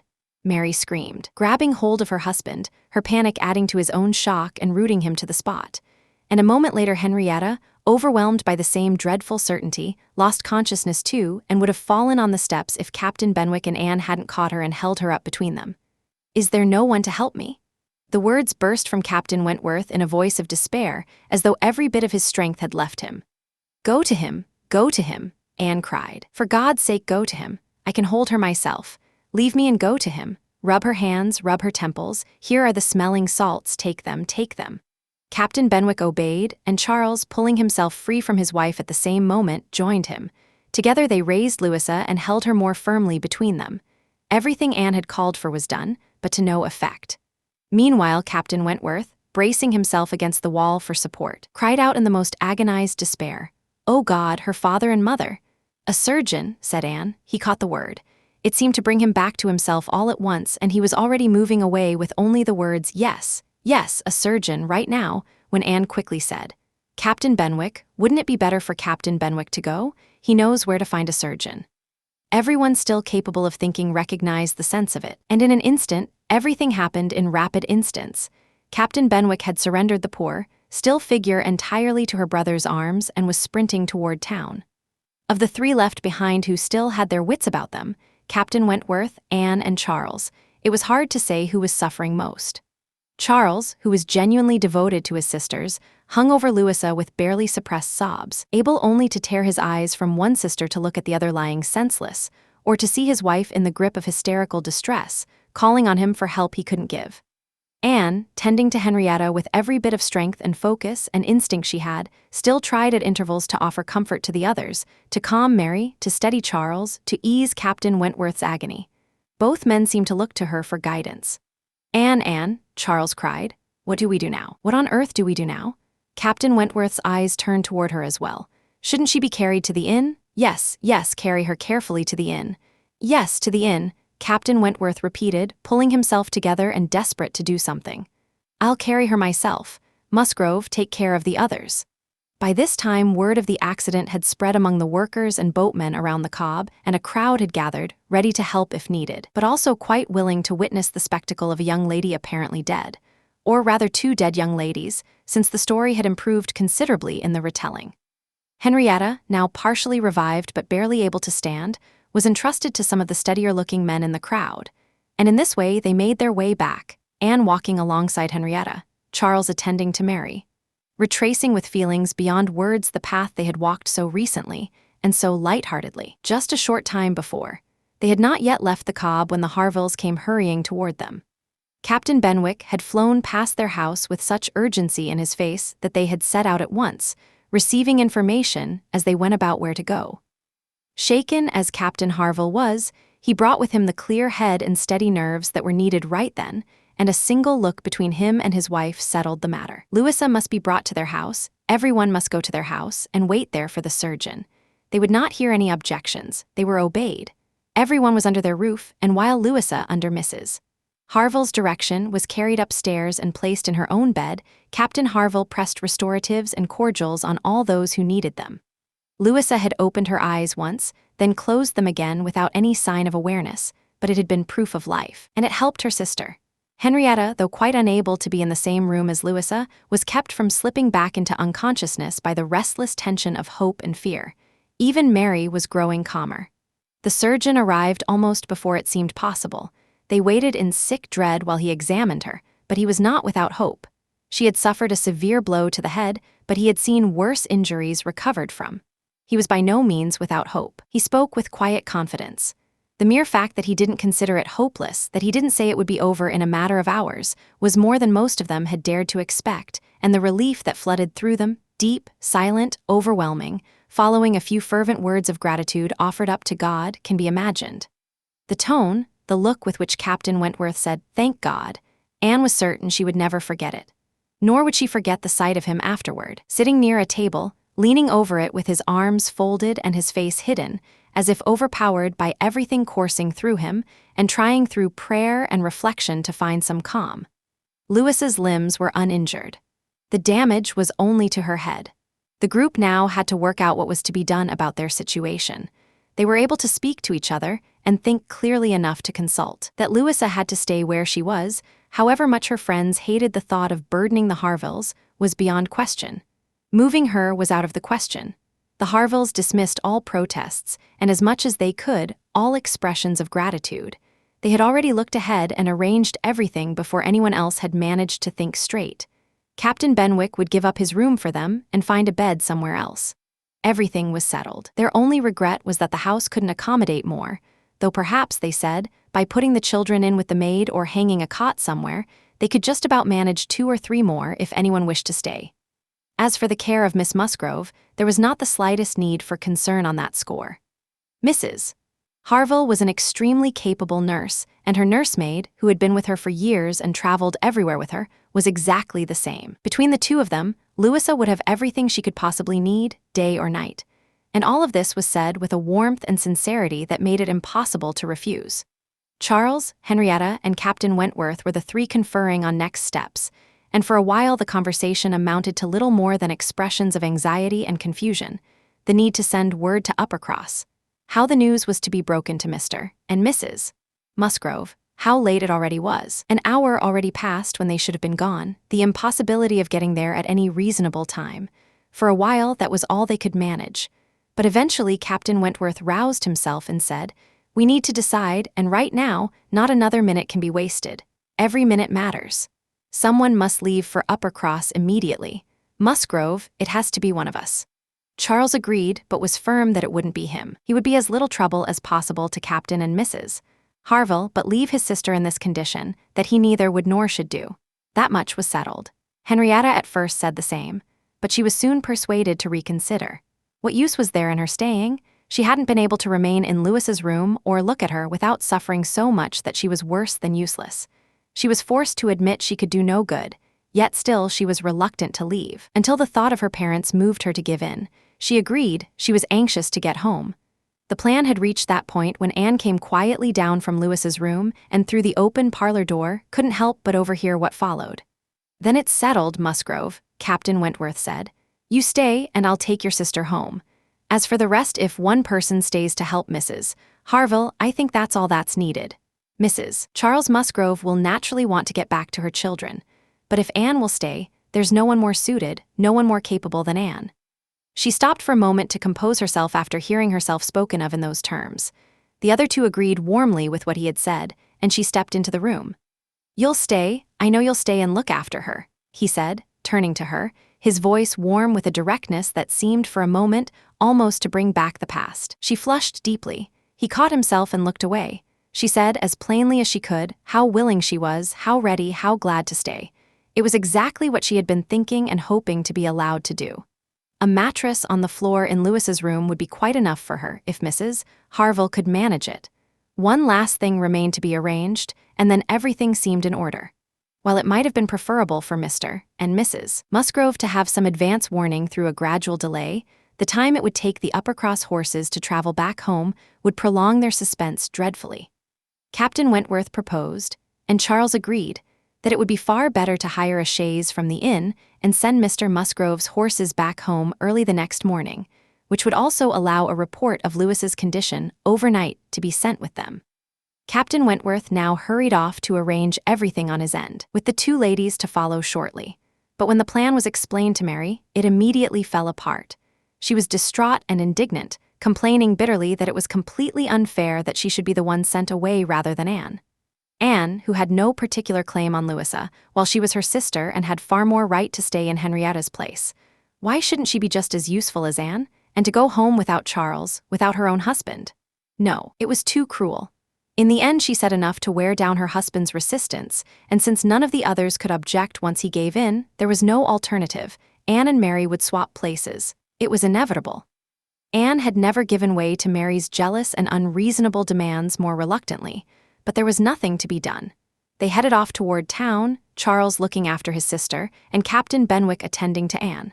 As they hurried along, she spared a moment's thought for the very different scenes that morning had brought to these same streets. Here she had listened to Henrietta's plans for Dr. Shirley leaving Uppercross. Further on, she had first seen Mr. Elliot.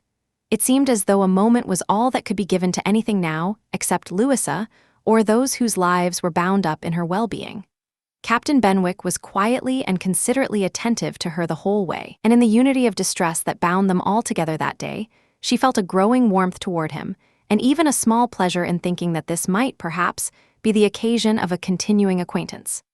Captain Wentworth was waiting for them, with a 4-horse chaise positioned at the lower end of the street for their convenience.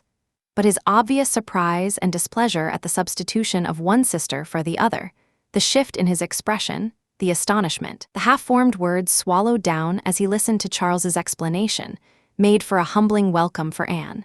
Or, at the very least, it made clear to her that she was valued only for whatever use she might be to Louisa. She made every effort to stay composed, and to be fair. Without pretending to the kind of devotion an Emma might feel for her Henry, she would have attended to Louisa with a care that went far beyond the ordinary, for his sake, and she hoped he would not long be so unfair as to think she would shrink from a friend's duty needlessly. Meanwhile, she was in the carriage. He had handed them both in and seated himself between them, and in this way, with her heart full of astonishment and emotion she could barely contain, Anne left Lyme. How the long journey would go, how they would manage their manner with each other, what kind of conversation there would be, she couldn't predict. But in practice, it was entirely natural. He focused entirely on Henrietta, always turning toward her, and when he spoke, speaking only to sustain her hope and lift her spirits. His voice and manner, for the most part, were carefully calm. Sparing Henrietta from further distress seemed to be his single governing concern. Only once did he break from that, when Henrietta had been grieving over the ill-judged, ill-fated last walk to the Cobb, bitterly wishing it had never happened. At that, he broke down entirely, as if he couldn't hold himself together. "Don't talk of it, please don't talk of it. Oh God, if only I hadn't given in to her at that moment. If I had done what I should have. But she was so eager, so determined. Dear, sweet Louisa." Anne found herself wondering whether it occurred to him now to question his long-held belief in the absolute virtue of a firm character, and whether it might strike him that, like every other quality of the mind, it had to have its proportions and limits. She thought it could hardly escape him that a more yielding temperament might sometimes do just as much for a person's happiness as an iron will. They made good time. Anne was struck to find the same hills and landmarks appearing so soon. The actual speed, sharpened by something like dread of arriving, made the road feel half as long as it had the day before. It was growing quite dark by the time they neared Uppercross, and silence had settled over all of them for some time, Henrietta curled in the corner with a shawl over her face, giving every hope that she had cried herself to sleep. Then, as they came up their last hill, Captain Wentworth addressed Anne quietly. "I've been thinking about what we should do," he said in a low, careful voice. "She shouldn't be the first one in, she couldn't bear it. I've been wondering if it would be better for you to stay in the carriage with her while I go in and break the news to Mr. and Mrs. Musgrove. Do you think that's the right plan?" She did. He was satisfied and said nothing more. But the memory of that appeal stayed with her as a source of comfort, proof of his confidence in her, of his trust in her judgment. And when it turned out to be a kind of final proof, its value only grew. Once the terrible news had been delivered at Uppercross, and he had seen Mr. and Mrs. Musgrove as composed as could reasonably be hoped, and Henrietta the better for being with her family, he announced his intention of returning in the same chaise to Lyme. The horses were rested and watered, and then he was gone. Chapter 13. Anne spent her remaining 2 days at Uppercross entirely at the mansion house. She was glad to be genuinely useful there, both as a companion and by helping to manage all the practical arrangements that Mr. and Mrs. Musgrove, in their distressed state, would have struggled to handle on their own. The next morning they received an early report from Lyme. Louisa was about the same, no new symptoms had appeared. Charles arrived a few hours later with a more detailed update. He seemed reasonably calm. A quick recovery couldn't be expected, but everything was progressing as well as could be hoped given the circumstances. When he talked about the Harvilles, he couldn't find enough words to express how kind they had been, especially Mrs. Harville in her role as nurse. She really left nothing for Mary to do. He and Mary had been persuaded to go to their inn early last night. Mary had another bout of hysteria this morning. When he left, she was going out for a walk with Captain Benwick, which he hoped would do her good. He almost wished she'd been convinced to come home the day before, but the truth was that Mrs. Harville left nothing for anyone else to do. Charles was to return to Lyme that same afternoon, and his father initially half considered going with him, but the ladies wouldn't hear of it. It would only add to everyone's trouble and increase his own distress. A much better plan was quickly formed and put into action. A carriage was sent for from Crewkerne, and Charles brought back someone far more useful, the family's old nursery maid, a woman who had raised all the children and seen the very last of them, the long-pampered little Master Harry, off to school after his brothers. She had since been living in her now empty nursery, mending stockings and tending to whatever bumps and scrapes came her way, and she was more than happy to be allowed to go and help nurse dear Miss Louisa. Mrs. Musgrove and Henrietta had vaguely thought of sending Sarah before, but without Anne, the idea would never have been properly decided upon and arranged so quickly. The following day, it was Charles Hayter who brought them all the detailed news about Louisa that they needed to hear every 24 hours. He made it his personal mission to go to Lyme, and his report was still encouraging. The periods when Louisa was lucid and conscious seemed to be getting stronger. Every account confirmed that Captain Wentworth appeared to be staying put in Lyme. Anne was to leave the next day, something they all dreaded. What would they do without her? They were hopeless at comforting each other. So much was said along these lines that Anne decided the best thing she could do was to share the general plan she already knew was being considered, and she persuaded them all to go to Lyme right away. She met little resistance. It was quickly settled that they would go the very next day, take rooms at the inn or find lodgings as needed, and stay until dear Louisa could be safely moved. They would be taking some of the burden off the good people caring for her, and could at least give Mrs. Harville some relief from looking after her own children. In short, they were so pleased with the decision that Anne was delighted with what she'd set in motion, and felt she couldn't spend her last morning at Uppercross better than by helping them prepare and seeing them off early, even though it meant being left behind in an empty house. She was the last one remaining, apart from the little boys at the cottage, the very last of all those who had filled and brought life to both houses, who had given Uppercross its warm, cheerful character. A few days had changed everything. If Louisa recovered, it would all come right again. More than their former happiness would be restored. There could be no doubt in her mind about what would follow Louisa's recovery. A few months from now, these rooms that sat so empty and quiet around her might be filled again with everything joyful and bright, with the glow of a happy love, everything that was most unlike Anne Elliot. An hour alone with thoughts like these, on a dark November day, with a fine steady rain nearly obscuring the few things ever visible from the windows, was more than enough to make the sound of Lady Russell's carriage a very welcome one. And yet, though she was eager to leave, she couldn't quit the mansion house, or take her leave of the cottage with its black, dripping, cheerless veranda, or even glimpse through the rain-fogged windows the last humble cottages of the village, without a heavy heart. Things had happened at Uppercross that made it precious to her. It held the memory of many painful feelings, once sharp, now softened, and of certain moments of kindness and near reconciliation that could never come again, and that she would never stop holding dear. She left it all behind her, all except the knowledge that it had once been. Anne had not set foot in Kellynch since she had left Lady Russell's house in September. There had been no need, and the few occasions when a visit to the Hall might have been possible she had carefully found ways to avoid. Her first return to the area meant going back to take her place in the comfortable, elegant rooms of the lodge and to be a welcome sight to its mistress. Lady Russell's joy at seeing her was touched with some anxiety. She knew who Anne had been spending time with at Uppercross. But happily, either Anne really was looking healthier and better, or Lady Russell chose to think so. As Anne accepted her compliments, she quietly amused herself by connecting them to her cousin's silent admiration and allowing herself to hope she might be granted a second bloom of youth and beauty. When they settled in to talk, Anne quickly noticed a shift in her own perspective. The subjects that had weighed so heavily on her heart when she left Kellynch, topics she had felt dismissed and forced to push aside among the Musgroves, now seemed somehow secondary. She had lately lost sight even of her father and sister and Bath. Their concerns had been overshadowed entirely by those of Uppercross. When Lady Russell returned to their earlier worries and hopes, expressing her satisfaction about the house taken in Camden Place and her ongoing regret that Mrs. Clay was still with them, Anne would have been mortified to have anyone know how much more her thoughts were running on Lyme and Louisa Musgrove and everyone she had met there, how much more she cared about the Harvilles' home and friendship and Captain Benwick than about her own father's house in Camden Place or her sister's closeness with Mrs. Clay. She actually had to make a conscious effort to meet Lady Russell's conversation with anything resembling equal concern for matters that were, by every natural measure, her first priority. There was a brief awkwardness when they came to another subject. They had to talk about the accident at Lyme. Lady Russell had barely been home 5 minutes the previous day before the whole story came pouring out, but it still needed to be discussed properly. She needed to ask questions, deplore the recklessness, lament what had happened. And Captain Wentworth's name had to come up between them. Anne was aware that she didn't handle it as smoothly as Lady Russell. She couldn't speak his name while looking directly into Lady Russell's eyes until she hit upon the solution of briefly explaining what she understood about the attachment between him and Louisa.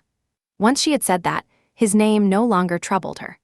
Lady Russell had only to listen calmly and wish them well, but inwardly she felt a fierce, bitter satisfaction, a contemptuous pleasure, that the man who at 23 had apparently understood something of Anne Elliot's worth should, 8 years later, be captivated by a Louisa Musgrove. The first 3 or 4 days passed very quietly, with nothing to mark them except 1 or 2 notes from Lyme that found their way to Anne. She couldn't quite trace how, bringing a somewhat improved account of Louisa.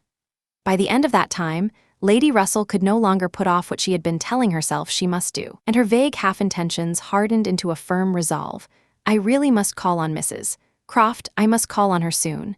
Anne, do you have the courage to come with me and pay a visit to that house? It will be a test for both of us. Anne didn't flinch from it. On the contrary, she meant exactly what she said when she replied. I think you're likely to find it harder than I will. Your feelings about the change are less settled than mine. Having stayed in the neighborhood, I've grown used to it. She could have said more, for she genuinely held the Crofts in very high regard and thought her father remarkably fortunate in his tenants. She felt confident the parish would have a good example set for it, and that the poor would receive the best possible care and support.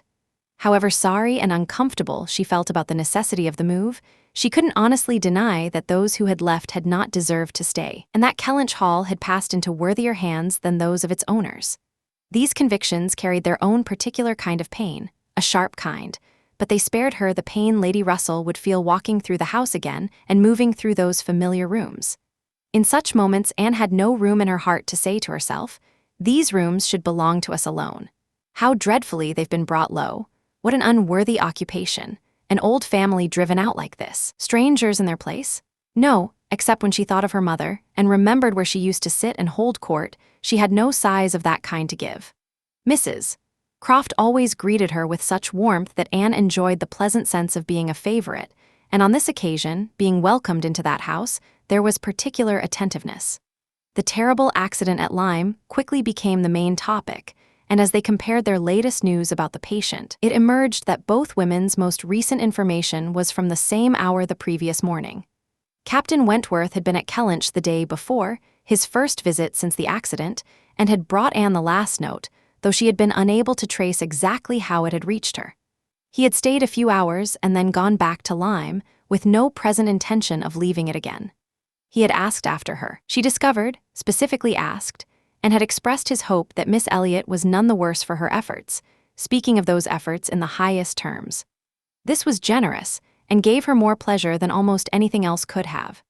As for the accident itself, it could only be discussed in one vein by two level-headed, sensible women working from established facts, and they were firmly agreed that it had been the result of considerable thoughtlessness and imprudence, that the consequences were deeply alarming, and that it was frightening to think how long Miss Musgrove's recovery might remain uncertain, and how vulnerable she might continue to be from the effects of the concussion going forward. Admiral Croft brought it to a close with his characteristic bluntness. "Aye, a very bad business indeed. A strange new way for a young man to make love to a girl, by breaking her head, isn't it, Miss Elliot? Breaking a head and then slapping on a bandage, that's what it amounts to." Admiral Croft's manner wasn't quite to Lady Russell's taste, but Anne found him delightful. His good heart and straightforward nature were impossible to resist. "Now, this must be very strange for you," he said, suddenly rousing himself from a brief reverie, "coming here and finding us in your house. I hadn't thought of it before, I'll admit, but it must feel very odd. Now look, don't stand on ceremony. Go ahead and walk through every room in the house if you'd like. Another time, sir, thank you, but not today. Whenever you like then, you can slip in from the shrubbery any time and you'll find we keep our umbrellas hanging by that door over there. Good spot, isn't it? But," he checked himself, "you won't think it a good spot because yours were always kept in the butler's room. I suppose that's how it always was. One man's ways may be as good as another's, but we all prefer our own. So you'll have to judge for yourself whether you'd rather go through the house or not." Finding that she could decline, Anne did so, very gratefully. "We've made very few changes, either," the Admiral continued after a moment's thought. "Very few. We mentioned the laundry door to you at Uppercross. That's been a great improvement. I don't know how any family on earth could have put up with the inconvenience of it opening the way it did for so long. You must tell Sir Walter what we've done, and that Mr. Shepherd considers it the single greatest improvement ever made to the house. In all honesty, I think we can say that the few changes we have made have all been very much for the better. My wife deserves the credit for them, though. I've done very little except have several of the large mirrors removed from my dressing room, which was your father's. A fine gentleman, no doubt about it. But I must say, Miss Elliot," he added with a look of genuine reflection, "I must say he strikes me as a man rather fond of his appearance for his time of life. So many mirrors. Good Lord, there was simply no escaping yourself. So I got Sophy to give me a hand, and we moved them out quick enough. Now I'm very comfortable, with my little shaving glass in one corner and one large one I never go near." Anne, amused in spite of herself, was at a loss for a reply, and the Admiral, worried he might have been less than tactful, picked up the thread again. "The next time you write to your good father, Miss Elliot, please give him my compliments and Mrs. Croft's, and tell him we've settled in very happily and have no complaints whatsoever about the place. The breakfast-room chimney smokes a little, I'll grant you that, but only when the wind is straight from the north and blowing hard, which probably doesn't happen more than 3 times in a winter. And taking everything together, now that we've had a look at most of the houses in the area and can make a fair comparison, there isn't one we like better than this. Please do tell him so, with my compliments. He'll be glad to hear it." Lady Russell and Mrs. Croft got along very well together. But the acquaintance that began with this visit was not destined to go very far for the time being, because when the visit was returned, the Crofts announced that they were going away for a few weeks to visit family in the north of the county, and would probably not be back before Lady Russell herself left for Bath. And so all risk of Anne encountering Captain Wentworth at Kellynch Hall, or seeing him in her friend's company, came to nothing. Everything was perfectly safe, and she smiled at how much needless anxiety she had spent on the whole question. Chapter 14. Though Charles and Mary had stayed at Lyme far longer than Anne thought they were actually needed, they were still the first of the family to make it back home. As soon as they returned to Uppercross, they drove over to the lodge. They'd left Louisa just starting to sit up, but while her mind was clear, she was still extremely weak, and her nerves were painfully sensitive to the slightest thing. Although she was generally considered to be doing well, there was still no telling when she'd be strong enough to make the journey home. Her parents, who had to return in time to receive their younger children for the Christmas holidays, had little hope of being allowed to bring her with them. They had all been staying together in lodgings. Mrs.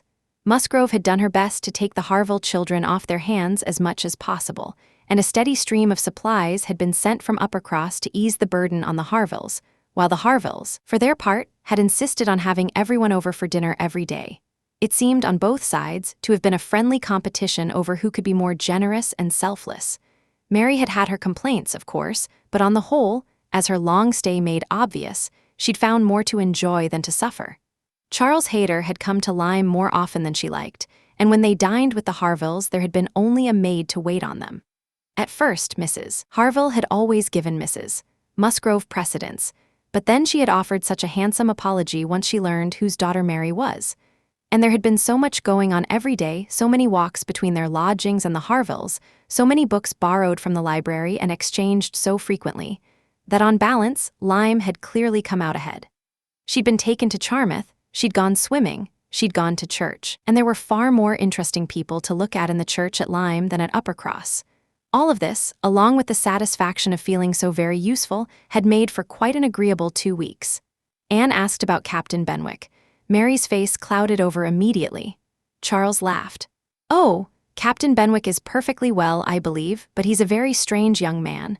I have no idea what he's thinking. We invited him to come back with us for a day or two. Charles promised to take him shooting, and he seemed absolutely delighted. I thought it was all settled. And then, on Tuesday evening, he came up with some very awkward excuse. He never shot, and he'd been completely misunderstood, and he'd promised this and promised that. The end of it was, I realized he had no intention of coming. I suppose he was afraid of finding it dull, but honestly, I'd have thought we were lively enough at the cottage for a heartbroken man like Captain Benwick." Charles laughed again and said, "Now, Mary, you know perfectly well how it really was. It was entirely your doing." Turning to Anne, he thought that if he came with us, he'd find you right nearby. He seemed to think everyone lived in Uppercross, and when he found out that Lady Russell lived 3 miles away, his courage failed him and he couldn't bring himself to come. That's the truth. Upon my honor, Mary knows it is. But Mary didn't accept this very graciously, whether because she didn't think Captain Benwick's birth and position entitled him to fall in love with an Elliot, or because she didn't want to believe that Anne was a greater draw to Uppercross than herself, it was hard to say. Anne's goodwill, however, was not diminished by what she heard. She frankly admitted she was flattered and continued her questions. "Oh, he talks about you," Charles began. In such terms, Mary cut him off. "I declare, Charles, I never heard him mention Anne twice the entire time I was there. I declare, Anne, he never talks about you at all." "No," Charles admitted. "I don't suppose he does, generally speaking, but even so, it's perfectly clear that he admires you enormously. His head is full of books he's been reading on your recommendation, and he's desperate to discuss them with you. He's found something in one of them that he thinks, oh, I can't remember exactly, but it was something very fine. I overheard him telling Henrietta all about it, and then Miss Elliot was spoken of in the highest possible terms. Now, Mary, I'm telling you, I heard it myself, and you were in the other room. Elegance, sweetness, beauty, there was simply no end to Miss Elliot's charms. And I must say," cried Mary warmly, "it speaks very little for his character if he did. Miss Harville only died last June. Such a heart is hardly worth having, is it, Lady Russell? I'm sure you'll agree with me." "I'll need to meet Captain Benwick before I form an opinion," said Lady Russell, smiling. "And you're very likely to do so very soon, I can tell you, ma'am," said Charles. "Even though he didn't have the nerve to come away with us and then go through the formality of calling here in person, he'll find his way over to Kellynch on his own one day, you can count on it. I told him the distance and the route, and I mentioned that the church was very much worth seeing. Since he's the type who appreciates that sort of thing, I thought it would give him a good reason to come, and he listened with every bit of his attention. I'm quite sure from the way he reacted that you'll have him calling here before long. So consider yourself warned, Lady Russell. Any acquaintance of Anne's will always be welcome to me," was Lady Russell's warm reply. "Oh, as to being Anne's acquaintance," said Mary, "I think he's rather more my acquaintance. I've been seeing him every single day for the past 2 weeks. Well, as your joint acquaintance then, I shall be very happy to meet Captain Benwick. You won't find him particularly pleasant company, I assure you, ma'am. He's one of the dullest young men I've ever encountered. He's walked with me sometimes from one end of the beach to the other without saying a word. He has no manners to speak of. I'm sure you won't like him." "We differ on that, Mary," said Anne. "I think Lady Russell would like him very much. I think she'd be so impressed by his mind that she'd quickly overlook any shortcomings in his manner." "So do I, Anne," said Charles. "I'm sure Lady Russell would like him. He's exactly Lady Russell's type. Give him a book and he'll read all day long." "Yes, that he will," exclaimed Mary with a mocking edge. "He'll sit there buried in his book without noticing when anyone speaks to him, or when you drop your scissors, or when anything at all happens around him. Do you think Lady Russell would really enjoy that?" Lady Russell couldn't help laughing. "Upon my word," she said, "I would never have thought that my opinion of someone could inspire such wildly differing predictions, steady and practical as I consider myself to be. I'm genuinely curious to meet a person capable of producing such completely opposite impressions. I hope he will be persuaded to call. And when he does, Mary, you may count on hearing my verdict, but I am determined not to judge him in advance. You won't like him, I'll stake anything on it." Lady Russell moved the conversation on to something else. Mary launched into an animated account of their remarkable encounter, or rather, their near miss, with Mr. Elliot. "He is a man," said Lady Russell, "whom I have no particular wish to see. His refusal to be on good terms with the head of his family has left a very unfavorable impression of him with me." This put a damper on Mary's enthusiasm and stopped her in the middle of extolling the Elliot family features. As for Captain Wentworth, though Anne ventured no questions, enough information was offered freely. His spirits had been recovering considerably of late, as one might expect. As Louisa had improved, so had he, and he was now an entirely different man from what he'd been that first week. He hadn't seen Louisa, and was so deeply worried about any setback she might suffer from such a meeting that he hadn't pressed for one at all. On the contrary, he seemed to be planning to go away for a week or 10 days, until her head was stronger. He talked of going down to Plymouth for a week, and had tried to persuade Captain Benwick to go with him, but, as Charles maintained, Captain Benwick seemed far more inclined to ride over to Kellynch. There was no doubt that from this point on, both Lady Russell and Anne found themselves thinking of Captain Benwick from time to time. Lady Russell could not hear the doorbell without wondering whether it might announce him. Anne could not return from a solitary walk in her father's grounds or a charitable visit to the village without asking herself whether she might see him or hear news of him. Captain Benwick did not come, however. He was either less inclined to visit than Charles had imagined, or he was simply too shy. After allowing him a week's grace, Lady Russell concluded that he was not worthy of the interest he had begun to inspire. The Musgroves returned to welcome their children home from school, bringing Mrs. Harville's little ones with them, adding to the noise of Uppercross while reducing that of Lyme. Henrietta stayed behind with Louisa, but the rest of the family settled back into their usual routines. Lady Russell and Anne paid them a visit, during which Anne could not help but notice that Uppercross had already come roaring back to life. Though neither Henrietta, nor Louisa, nor Charles Hayter, nor Captain Wentworth were there, the room offered as sharp a contrast as one could wish to the last time she had seen it. Mrs. Musgrove was surrounded by the little Harvilles, whom she was carefully shielding from the domineering play of the two children from the cottage, who had come expressly to entertain them. On one side was a table where a group of chattering girls were cutting up silk and gold paper. On the other were trestles and trays bending under the weight of brawn and cold pies, where a pack of rowdy boys were carrying on in high spirits. All of it presided over by a roaring Christmas fire that seemed absolutely determined to make itself heard above the din of everything else. Charles and Mary also dropped in during the visit, as a matter of course, and Mr. Musgrove made a point of paying his respects to Lady Russell, sitting close beside her for 10 minutes and talking at full volume, though mostly drowned out by the children climbing on his knees. It was a perfect family scene. Anne, judging by her own temperament, would have thought such domestic chaos a terrible remedy for nerves already so badly shaken by Louisa's accident. But Mrs. Musgrove, who drew Anne close specifically to thank her again and again, with great warmth, for everything she had done for them, finished a brief account of her own ordeal by looking happily around the room and observing that after everything she had been through, nothing was quite so likely to restore her spirits as a bit of quiet cheerfulness at home. Louisa was now recovering quickly. Her mother could even begin to hope that she might be well enough to join them at home before the other children went back to school. The Harvilles had promised to come and stay at Uppercross whenever she was ready to make the journey. Captain Wentworth had gone for the time being to visit his brother in Shropshire. "I hope I'll remember in future," said Lady Russell, as soon as they were settled back in the carriage, "not to call at Uppercross during the Christmas holidays. Everyone has their own taste in noise, as in everything else, and sounds are entirely bearable or utterly maddening depending on their nature rather than their volume."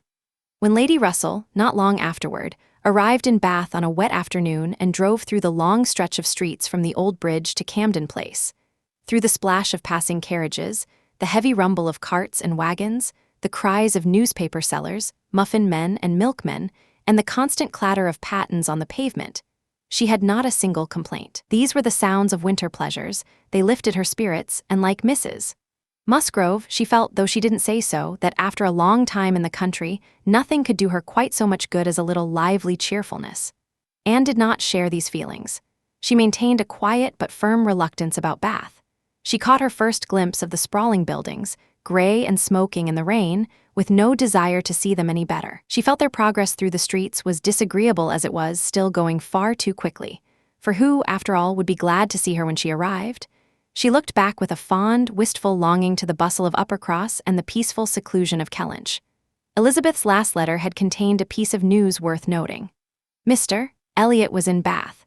He had called at Camden Place, had called a second time, then a third, and had been noticeably attentive. If Elizabeth and her father were reading the situation correctly, he had been going to considerable lengths to seek out their company and demonstrate how much he valued the connection, after having previously gone to equal lengths to show indifference. This was remarkable, if true. Lady Russell found herself in a state of pleasantly puzzled curiosity about Mr. Elliot, already walking back the opinion she had so recently expressed to Mary, that he was a man she had no wish to see. She now had a very definite wish to see him. If he was genuinely trying to reconcile himself, like a dutiful member of the family returning to the fold, he would have to be forgiven for having cut himself off from it in the first place. Anne was not quite as stirred by all this, but she found that she would rather see Mr. Elliot again than not, which was more than she could say for many of the other people waiting for her in Bath. She was dropped at Camden Place.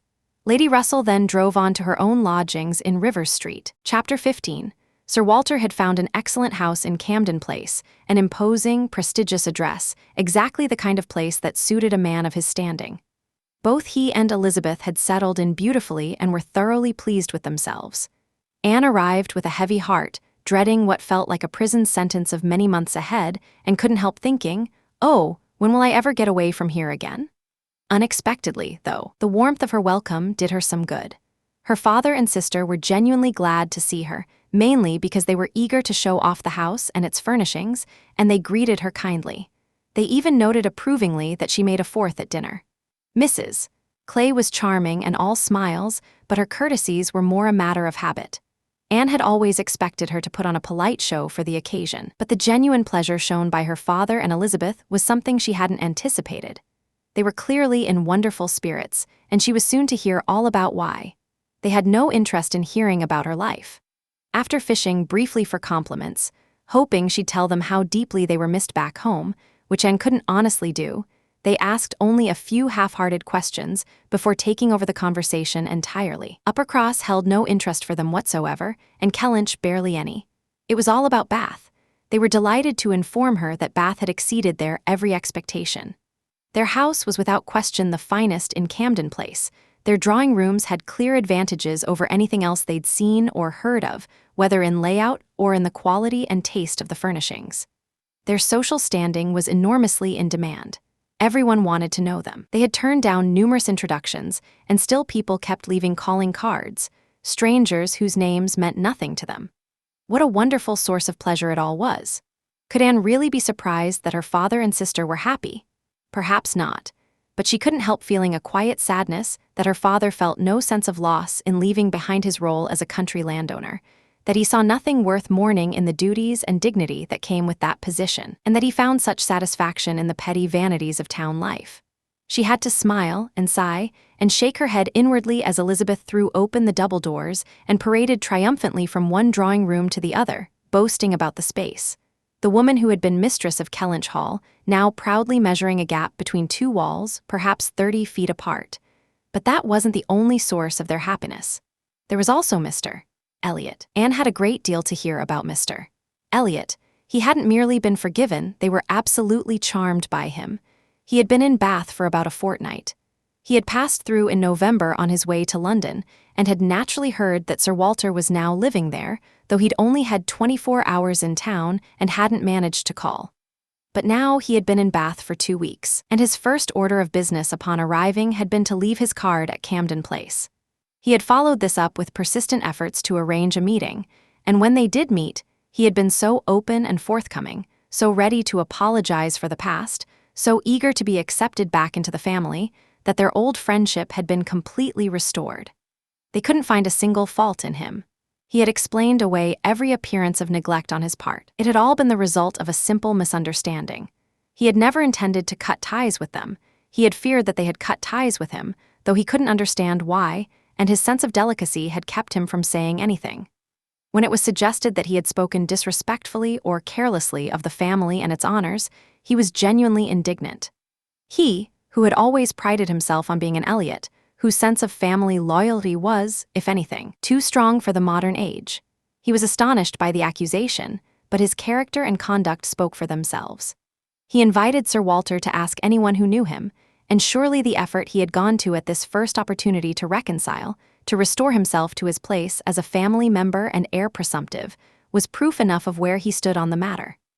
The circumstances of his marriage, too, turned out to be far less objectionable than they had seemed. This was a subject he couldn't address himself, but a close friend of his, a Colonel Wallis, a highly respectable gentleman and, Sir Walter added, a presentable-looking man, who was living very comfortably in Marlborough Buildings and had been introduced to their acquaintance through Mr. Elliot at his own particular request, had mentioned one or two things about the marriage that changed the picture considerably. Colonel Wallis had known Mr. Elliot for a long time, had known his wife well too, and fully understood the whole story. She was certainly not from a good family, but she had been well-educated, accomplished, wealthy, and desperately in love with his friend. That had been the key. She had pursued him.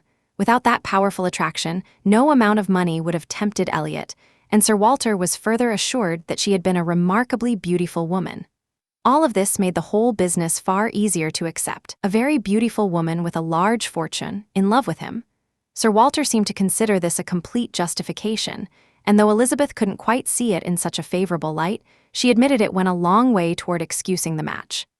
Mr. Elliot had called several times and had dined with them once, clearly thrilled to be asked, since they rarely gave dinners. He was delighted, in short, by every sign of cousinly attention, and seemed to find his greatest happiness in being on intimate terms at Camden Place. Anne listened to all of this without quite making sense of it. She understood, of course, that she had to allow a great deal for the enthusiasm of those telling the story. She was hearing it all through a flattering lens. Everything that sounded exaggerated or irrational in the account of the reconciliation might simply be the result of how it was being told. And yet she couldn't shake the feeling that there was something more going on, something beneath the surface, in Mr. Elliot's desire, after so many years, to be back in good standing with them. From a practical standpoint, he had nothing to gain from being on good terms with Sir Walter, and nothing to lose by staying away. He was in all likelihood already the wealthier of the two, and the Kellynch estate would eventually be his regardless, along with the title. He was clearly an intelligent man, he had looked like one, so why should this matter to him? She could only think of one explanation. Perhaps it was for Elizabeth's sake. There might have been a genuine attraction there once, even if circumstances and convenience had led him in a different direction. Now that he was free to please himself, perhaps he intended to court her. Elizabeth was certainly very beautiful, with polished and elegant manners, and Mr. Elliot might never have seen through her character, having known her only in public, and when he himself was very young. How Elizabeth's temperament and intelligence might hold up under the more perceptive scrutiny he would bring to it now was another question, and rather a worrying one. Anne sincerely hoped he wouldn't look too closely or too critically if Elizabeth was his goal, that Elizabeth believed herself to be exactly that, and that her friend Mrs. Clay was encouraging the idea. Seemed clear from a glance or two that passed between them whenever Mr. Elliot's frequent visits were mentioned. Anne mentioned the brief glimpse she had caught of him at Lyme, but nobody paid much attention.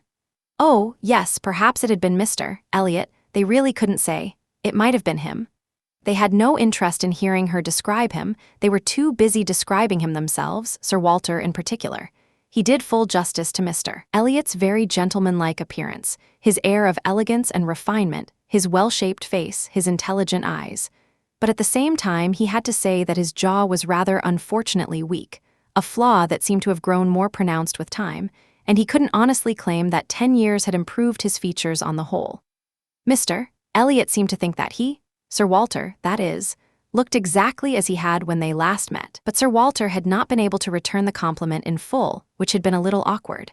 Not that he was complaining. Mr. Elliot was better looking than most men, and he had no objection whatsoever to being seen in public with him. Mr. Elliot and his friends in Marlborough Buildings were the subject of conversation for the rest of the evening. Colonel Wallis had been so eager to be introduced to them, and Mr. Elliot had been so keen to make it happen. There was also a Mrs. Wallis, known to them so far only by description, as she was expecting a baby any day, but Mr. Elliot spoke of her as a most charming woman, quite worthy of being known in Camden Place, and they were to be introduced as soon as she recovered.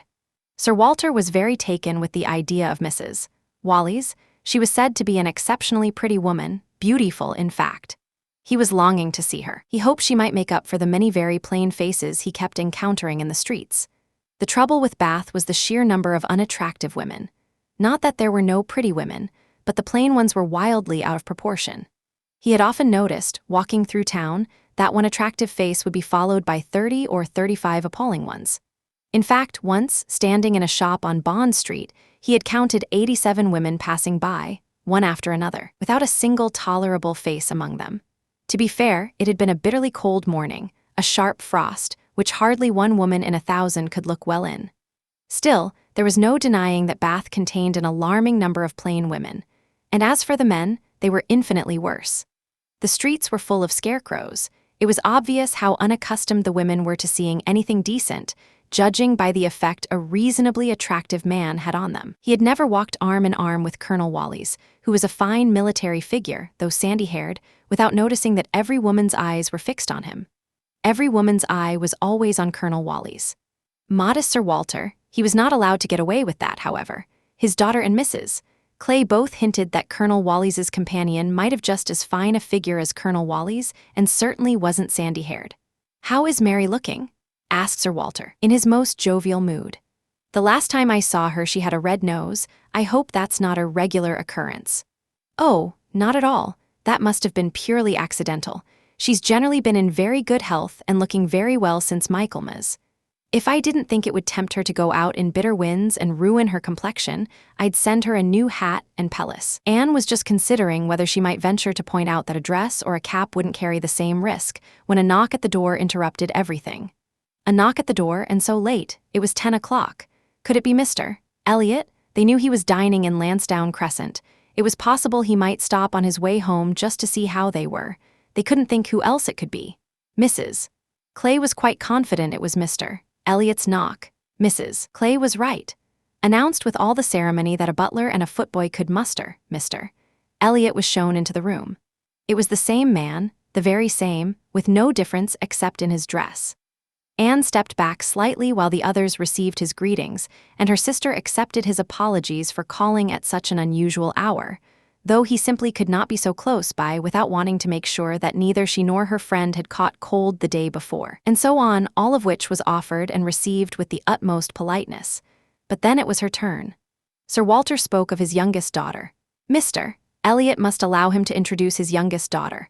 There was apparently no need to remember Mary, and Anne, smiling and blushing most becomingly, found herself face to face with Mr. Elliot, whose pretty features he had by no means forgotten. She saw immediately, with quiet amusement at his small start of surprise, that he had had absolutely no idea who she was. He looked utterly astonished, but no more astonished than pleased. His eyes lit up, and with the most genuine enthusiasm he welcomed their connection, touched on the past, and pressed to be accepted as an acquaintance already. He was every bit as good-looking as he had seemed at Lyme, his face even more attractive in conversation, and his manners were precisely what they should be: polished, easy, and particularly agreeable. She could compare them favorably to only one other person's manners. They were not the same, but they were perhaps equally good. He sat down with them and made the conversation considerably more interesting. There was no question that he was an intelligent man. 10 minutes were enough to confirm it. His tone, his choice of words, his selection of topics, his sense of when to stop, all of it spoke of a sharp and perceptive mind. As soon as he could, he turned the conversation toward Lyme, wanting to compare impressions of the place, but especially wanting to talk about the coincidence of their both staying at the same inn at the same time, to share his own account of his visit, learn something of hers, and express his regret at having missed the chance to pay his respects to her. She gave him a brief account of her time in Lyme and the reason for her visit. His regret only grew as he listened. He had spent that entire solitary evening in the room next to theirs, hearing voices and laughter the whole time, thinking they must be a wonderful group of people, longing to join them, but with absolutely no thought that he had the slightest right to introduce himself. If only he had asked who the party was. The name Musgrove would have told him everything he needed to know. Well, it would teach him a lesson, he said, about his ridiculous habit of never asking questions at an inn, a habit he had picked up as a young man, on the grounds that being too curious wasn't gentlemanly. The ideas a young man of 21 or 22 has about what proper manners require, he continued, are more absurd, I think, than those of almost any other group of people on earth. The foolishness of the methods they use is only matched by the foolishness of the goal they have in mind. But he caught himself. He couldn't address his reflections to Anne alone.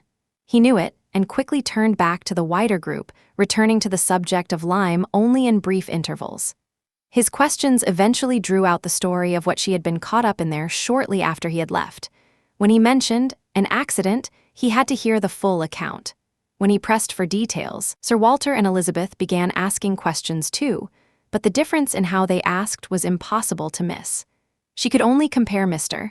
Elliot to Lady Russell in his genuine desire to understand exactly what had happened, and in the real concern he showed for what she must have suffered in witnessing it.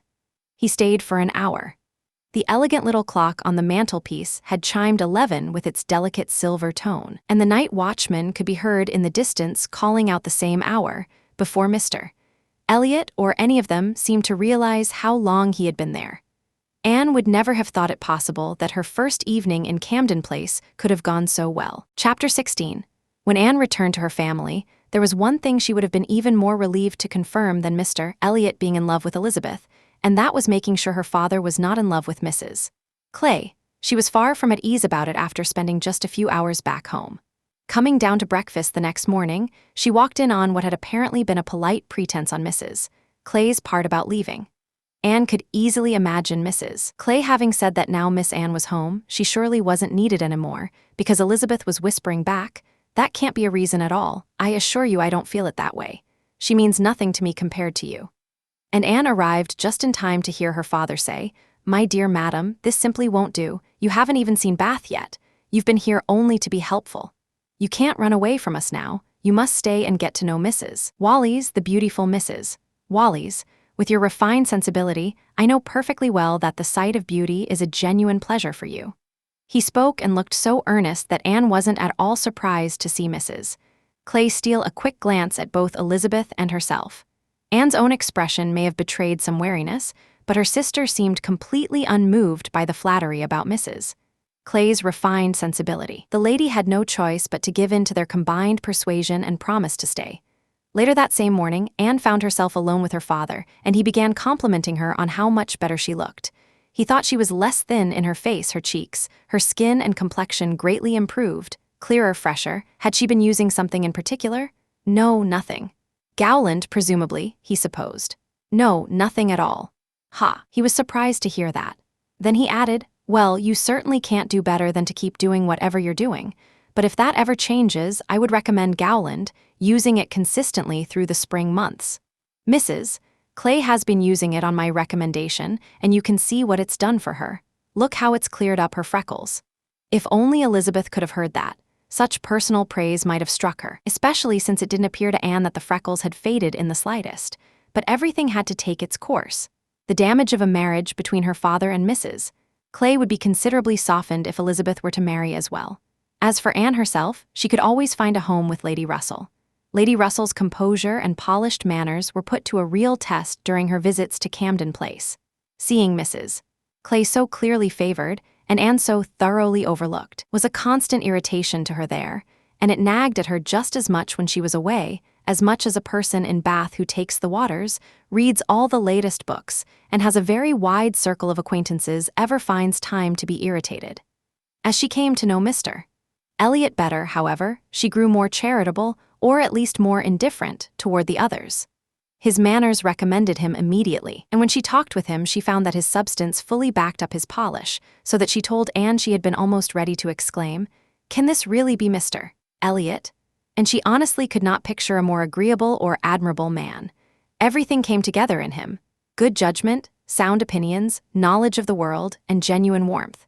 He had strong feelings about family loyalty and family honor, but without arrogance or weakness. He lived with the generosity of a wealthy man, but without showing off. He formed his own views on everything that mattered, without flouting social convention on any point of accepted behavior. He was steady, observant, measured, and fair, never carried away by high spirits or by the kind of selfishness that mistakes itself for deep feeling. And yet he had a real sensitivity to what was kind and beautiful, and a genuine appreciation for the pleasures of domestic life, which people who merely fancy themselves passionate and intense rarely actually possess. Lady Russell was certain his marriage had not been a happy one. Colonel Wallis said as much, and Lady Russell could see it herself, but the unhappiness had not left him bitter, nor, she began fairly soon to suspect, had it prevented him from thinking about marrying again. Her satisfaction in Mr. Elliot more than made up for all the aggravation of Mrs. Clay. It had been several years now since Anne had begun to realize that she and her dear friend could sometimes see things very differently. So it didn't surprise her that Lady Russell found nothing suspicious or inconsistent in Mr. Elliot's strong desire for a reconciliation, nothing that seemed to call for any deeper motive than what was obvious. In Lady Russell's view, it was perfectly natural that Mr. Elliot, now at a mature stage of life, should see it as highly desirable and as something that would earn him the approval of any sensible person, to be on good terms with the head of his family. It was simply what time does to a naturally clear head that had only gone astray in the recklessness of youth. Anne, however, still allowed herself to smile about it, and eventually brought up Elizabeth. Lady Russell listened and looked and offered only this careful reply. Elizabeth, very well, time will tell. It was an appeal to the future, and after a little reflection, Anne felt she had to accept it. She couldn't reach any conclusions yet. In that house, Elizabeth had to come first, and Mr. Elliot was so consistently formal in his general address of Miss Elliot that any particular attention toward her seemed nearly impossible. It should also be remembered that Mr. Elliot had been a widower for less than 7 months. Some hesitation on his part was perfectly understandable. In fact, Anne could never see the black mourning band around his hat without worrying that she was the one being unreasonable for imagining such things about him. His marriage may not have been very happy, but it had lasted so many years that she couldn't quite picture anyone recovering so quickly from the profound reality of its ending. Whatever the outcome, he was without question the most enjoyable acquaintance they had in Bath. She met no one who came close to him, and it was a real indulgence to talk with him now and then about Lyme, which he seemed just as eager to see again, and to see more of, as she was herself. They went over the details of their first meeting many times. He gave her to understand that he had looked at her with some real attention. She knew it well, and she remembered another person's gaze, too. They didn't always think the same way. She noticed that his regard for rank and social connection was stronger than hers. It wasn't mere politeness. It had to be a genuine preference. That made him warmly enter into her father and sister's anxieties over a subject she considered far too trivial to get worked up about.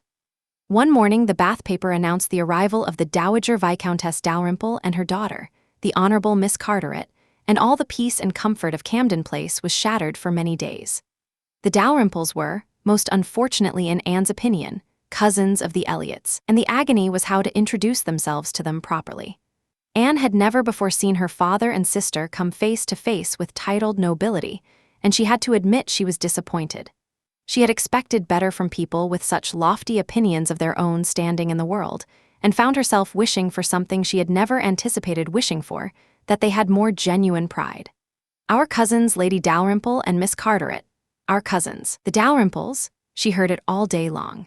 Sir Walter had once been in the same company as the late Viscount, but had never met any of the rest of the family. The difficulty arose from the fact that all formal correspondence had been dropped ever since the late Viscount's death, when an unfortunate oversight had occurred at Kellynch. Sir Walter had been dangerously ill at the same time, and no letter of condolence had been sent to Ireland. The oversight had been repaid in kind. When poor Lady Elliot herself died, no letter of condolence was received at Kellynch. There was therefore every reason to fear that the Dalrymples considered the relationship finished.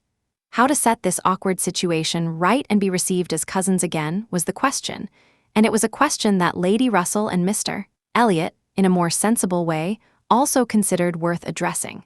Family connections were always worth preserving, and good company was always worth seeking.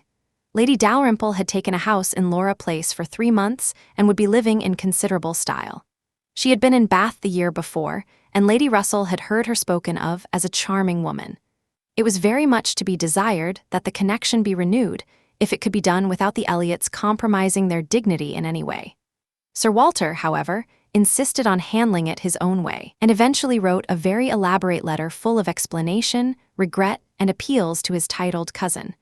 Neither Lady Russell nor Mr. Elliot could admire the letter, but it accomplished exactly what was needed, bringing back 3 lines of scrawl from the Dowager Viscountess. She was very much honored and would be happy in their acquaintance. The hard work was done, the rewards began. They called at Laura Place. They received the visiting cards of Dowager Viscountess Dalrymple and the Honorable Miss Carteret, to be displayed wherever they would be most noticed. Our cousins in Laura Place, our cousin Lady Dalrymple and Miss Carteret, were mentioned to everyone. Anne was mortified. Even if Lady Dalrymple and her daughter had been genuinely delightful, she would still have been embarrassed by all the fuss they caused, but in fact they were nothing. There was no distinction of manner, accomplishment, or intelligence. Lady Dalrymple had earned the reputation of a charming woman simply because she smiled and had a pleasant response for everyone. Miss Carteret had even less to say, and was so plain and awkward that she would never have been welcome at Camden Place at all, had it not been for her title. Lady Russell admitted she had expected something better, but still, it was a connection worth having. When Anne ventured to share her opinion of the 2 women with Mr. Elliot, he agreed they were nothing in themselves, but maintained that as a family connection, as good company, and as people who would attract other good company around them, they had their value. Anne smiled and said, "My idea of good company, Mr. Elliot, is the company of clever, well-informed people who have a great deal to talk about. That is what I call good company." "You're mistaken," he said gently. "That isn't good company, that is the best. Good company requires only birth, education, and manners, and where education is concerned, it isn't very demanding. Birth and good manners are essential, but a little learning is by no means a bad thing in good company. On the contrary, it goes down very well." My cousin Anne is shaking her head. She isn't satisfied. She is particular. He sat down beside her. "My dear cousin, you have more right to be particular than almost any woman I know, but will it serve you? Will it make you happy? Would it not be wiser to accept the society of those good ladies in Laura Place and make the most of the connection? You can count on it. They will move in the very best circles in Bath this winter, and since rank is rank, being known as their relation will help establish your family. Our family, let me say, in that level of consideration we all want." "Yes," Anne sighed, "we shall indeed be known to be related to them." Then, catching herself, and not wishing to invite a response, she added, "I do honestly think far too much trouble has been taken to secure this acquaintance. I suppose," she smiled, "I have more pride than any of you, but I confess it does irritate me that we should be so anxious to have a relationship acknowledged that we can be quite certain is a matter of complete indifference to them. Forgive me, dear cousin, you are selling yourself short. In London, perhaps, living as quietly as you do at present, it might be as you say. But in Bath, Sir Walter Elliot and his family will always be worth knowing, always welcome as acquaintances." "Well," said Anne, "I am certainly proud, too proud to enjoy a welcome that depends entirely on where one happens to be." "I love your indignation," he said. "It is very natural, but here you are in Bath, and the aim is to be established here with all the standing and dignity that ought to belong to Sir Walter Elliot. You speak of being proud. I am said to be proud too, I know, and I won't pretend otherwise. Our pride, if you examine it, almost certainly has the same object, though it may show itself a little differently. On one point, I'm sure, my dear cousin," he lowered his voice, though there was no one else in the room. "On one point, I'm sure we must feel exactly the same. We must both feel that every addition to your father's social circle, among people of his own rank or above, may help to divert his attention from those who are beneath him." As he spoke, he glanced toward the seat Mrs. Clay had recently been occupying, a clear enough indication of what he particularly meant, and although Anne couldn't quite believe their pride was the same in nature, she was pleased that he disliked Mrs. Clay, and her own conscience told her that his wish to encourage her father toward grander acquaintances was more than justified if it served to keep Mrs. Clay at bay. Chapter 17. While Sir Walter and Elizabeth were eagerly pushing their social advantage in Laura Place, Anne was renewing a very different kind of acquaintance. She had visited her former governess, who told her about an old school friend now living in Bath, someone who had 2 powerful claims on Anne's attention: past kindness and present hardship. Miss Hamilton, now Mrs. Smith, had shown Anne kindness during one of the most difficult periods of her life. Anne had arrived at school utterly miserable. still grieving the loss of a mother she had deeply loved, struggling with homesickness, and suffering the way a 14-year-old girl of strong feelings and low spirits inevitably suffers at such a time. Miss Hamilton, 3 years older than Anne, had stayed on at school for another year due to her own lack of close family and a settled home, and had been genuinely kind and helpful to Anne in ways that had eased her misery considerably, something Anne could never remember without gratitude.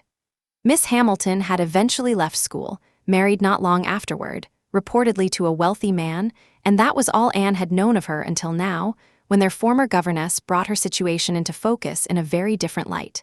She was a widow, and she was poor.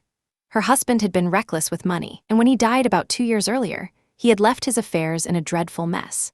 She had faced difficulties of every kind, and on top of all that had suffered a severe bout of rheumatic fever which had finally settled in her legs, leaving her essentially crippled for the time being.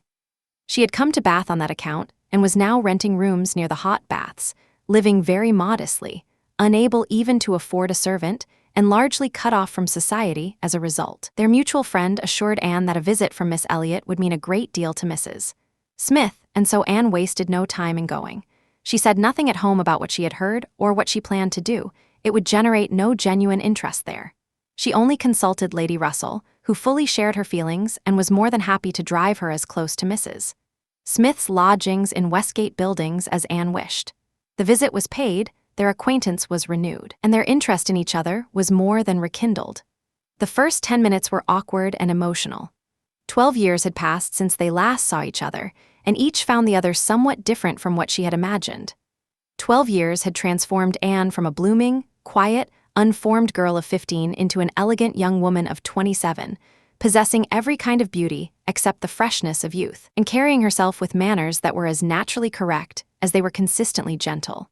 Those same 12 years had turned the healthy, confident, attractive Miss Hamilton into a frail, helpless widow living in poverty, receiving the visit of her former protégé almost as a favor. But the initial discomfort of the meeting quickly faded, leaving only the pleasant warmth of recalling old fondness and talking over the past. Anne found in Mrs. Smith exactly the good sense and agreeable manner she had almost dared to count on, along with a readiness to talk and be cheerful that surpassed her expectations. Neither the social whirl of Mrs. Smith's past, and she had lived very much in the world, nor the confinement of her present circumstances, neither sickness nor sorrow, seemed to have closed her heart or broken her spirit. During a second visit, Mrs. Smith spoke with remarkable openness, and Anne's astonishment grew. She could hardly imagine a more cheerless situation than Mrs. Smith's. She had loved her husband deeply and had lost him. She had been accustomed to wealth, and it was gone. She had no child to give her a reason to look forward, no relatives to help untangle her complicated affairs, no health to make any of it bearable. Her living quarters consisted of a noisy front parlor and a dark back bedroom, and she could not move between the two without help that depended on the single servant in the house, and she never left home except to be carried to the warm baths. And yet, despite all of this, Anne had every reason to believe that Mrs. Smith experienced only occasional moments of low spirits and depression, surrounded by far longer stretches of activity and contentment. How could this be? Anne watched, observed, and reflected, and finally concluded that this was not simply a matter of stoic endurance or resignation. A submissive spirit might be patient, and a strong mind might supply determination, but here was something more: a natural elasticity of spirit, a capacity to find comfort, an ability to turn readily from what was bad toward what was good, and a talent for finding occupation that drew her out of herself. This was a gift from nature alone. It was the finest gift heaven could give, and Anne saw her friend as one of those rare examples of a merciful arrangement in which such a quality seems designed to compensate for almost every other disadvantage. There had been a time, Mrs. Smith told her, when her spirits had nearly given out entirely. She couldn't really call herself an invalid now compared to how she had been when she first arrived in Bath. At that point, she had truly been a pitiable creature. She had caught a cold on the journey and had barely settled into her rooms before she was bedridden again, suffering severe and constant pain, surrounded by strangers, in absolute need of a professional nurse, and with finances at that moment particularly ill-suited to any extra expense. She had come through it, though, and could honestly say that it had done her good. It had increased her confidence by showing her she was in capable hands. She had seen enough of the world not to expect sudden or selfless devotion from anyone, but her illness had proved to her that her landlady valued her own reputation and would treat her fairly. She had also been especially fortunate with her nurse, her landlady's sister, a professional nurse who always had a room in that house when she wasn't working, happened to be free just in time to take care of her. And she, said Mrs. Smith, besides nursing me wonderfully, has turned out to be an invaluable friend. As soon as I could use my hands, she taught me to knit, which has been a great comfort, and she showed me how to make these little thread cases, pincushions, and card racks that you always find me working on, and which give me the means of doing a little good for one or two very poor families nearby. She has a wide professional acquaintance among people who can afford to buy things, and she handles the selling for me. She always picks exactly the right moment to approach them. Everyone's heart is open, as you know, when they've just come through severe pain or are recovering their health, and Nurse Rook knows precisely when to make her move. She's a shrewd, intelligent, sensible woman. Her work gives her an extraordinary view of human nature, and she has such a store of good sense and sharp observation that as company she's infinitely better than thousands of people who have had the finest education in the world and know nothing worth hearing. Call it gossip if you like, but when Nurse Rook has half an hour to spare for me, she always has something entertaining and worthwhile to share, something that makes you understand people a little better. You like to know what's going on, to be current on the latest ways people find to be foolish and shallow. For someone who lives as much alone as I do, I assure you her conversation is a real treat. Anne, far from wanting to argue with the pleasure of it, replied, "I can easily believe it. Women in her position have remarkable opportunities, and if they're intelligent, they're well worth listening to. The variety of human nature they encounter every day. And it's not only human folly they come to know, they witness people in every circumstance that can be most moving or significant. What examples of passionate, selfless, self-sacrificing devotion they must see. Of heroism, endurance, patience, acceptance, all the struggles and sacrifices that bring out the best in us. A sick room could easily furnish material worth volumes." "Yes," said Mrs. Smith with a touch more doubt. "Sometimes it may, though I'm afraid its lessons aren't often as elevated as you suggest. Human nature can be great in times of trial here and there, but generally speaking, it's weakness rather than strength that shows itself in a sick room, selfishness and impatience rather than generosity and courage. There's so little real friendship in the world, and unfortunately," she spoke softly and with some emotion, "there are so many who don't think seriously about what matters until it's almost too late." Anne felt the pain behind those words. The husband had not been what he should have been, and his wife had been drawn into a circle of people that had given her a worse opinion of humanity than Anne hoped it deserved. But it was only a passing shadow for Mrs. Smith. She shook it off and soon added in a different tone, "I don't suppose my friend Mrs. Rook's current situation will give me much to be interested in or edified by. She's only nursing Mrs. Wally's of Marlborough Buildings, just a pretty, silly, extravagant, fashionable woman, I imagine, so there'll be nothing to report but lace and expensive clothes. I intend to profit from Mrs. Wally's all the same, though. She has plenty of money, and I plan for her to buy everything I have in hand at the moment." Anne had called on her friend several times before anyone in Camden Place even knew such a person existed. Eventually, however, it became necessary to mention her. Sir Walter, Elizabeth, and Mrs. Clay returned one morning from Laura Place, carrying a last-minute invitation from Lady Dalrymple for that very evening, but Anne was already committed to spending the evening in Westgate Buildings. She was not sorry for the excuse. They had only been invited, she was certain, because Lady Dalrymple, stuck at home with a bad cold, was glad to make use of the family connection that had been so eagerly pressed upon her. Anne declined with genuine ease. "I'm already committed to spending the evening with an old school friend." They had little real interest in anything concerning Anne, but enough questions were asked for them to understand who this old school friend was, and Elizabeth was contemptuous, and Sir Walter scathing. "Westgate Buildings," he said. "And who is Miss Anne Elliot to be visiting in Westgate Buildings?" "A Mrs. Smith, a widow Mrs. Smith, and who was her husband? One of 5,000 Mr. Smiths whose name you find absolutely everywhere. And what is the attraction? That she is old and sickly. Upon my word, Miss Anne Elliot, you have the most extraordinary taste. Everything that puts off other people, low company, shabby rooms, bad air, unpleasant associations, is apparently an invitation to you. Surely you can put off this old woman until tomorrow. She can't be so close to the end that she can't hope to see another day. How old is she? 40? No, sir, she's not yet 31, but I don't think I can cancel my engagement as this is the only evening for some time that suits us both. She goes to the warm bath tomorrow, and the rest of the week, as you know, we're already engaged elsewhere. But what does Lady Russell think of this acquaintance? Asked Elizabeth. She sees nothing wrong with it, replied Anne. On the contrary, she approves of it and has generally taken me there when I've called on Mrs. Smith. Westgate Buildings must have been rather surprised to see a carriage draw up outside, observed Sir Walter.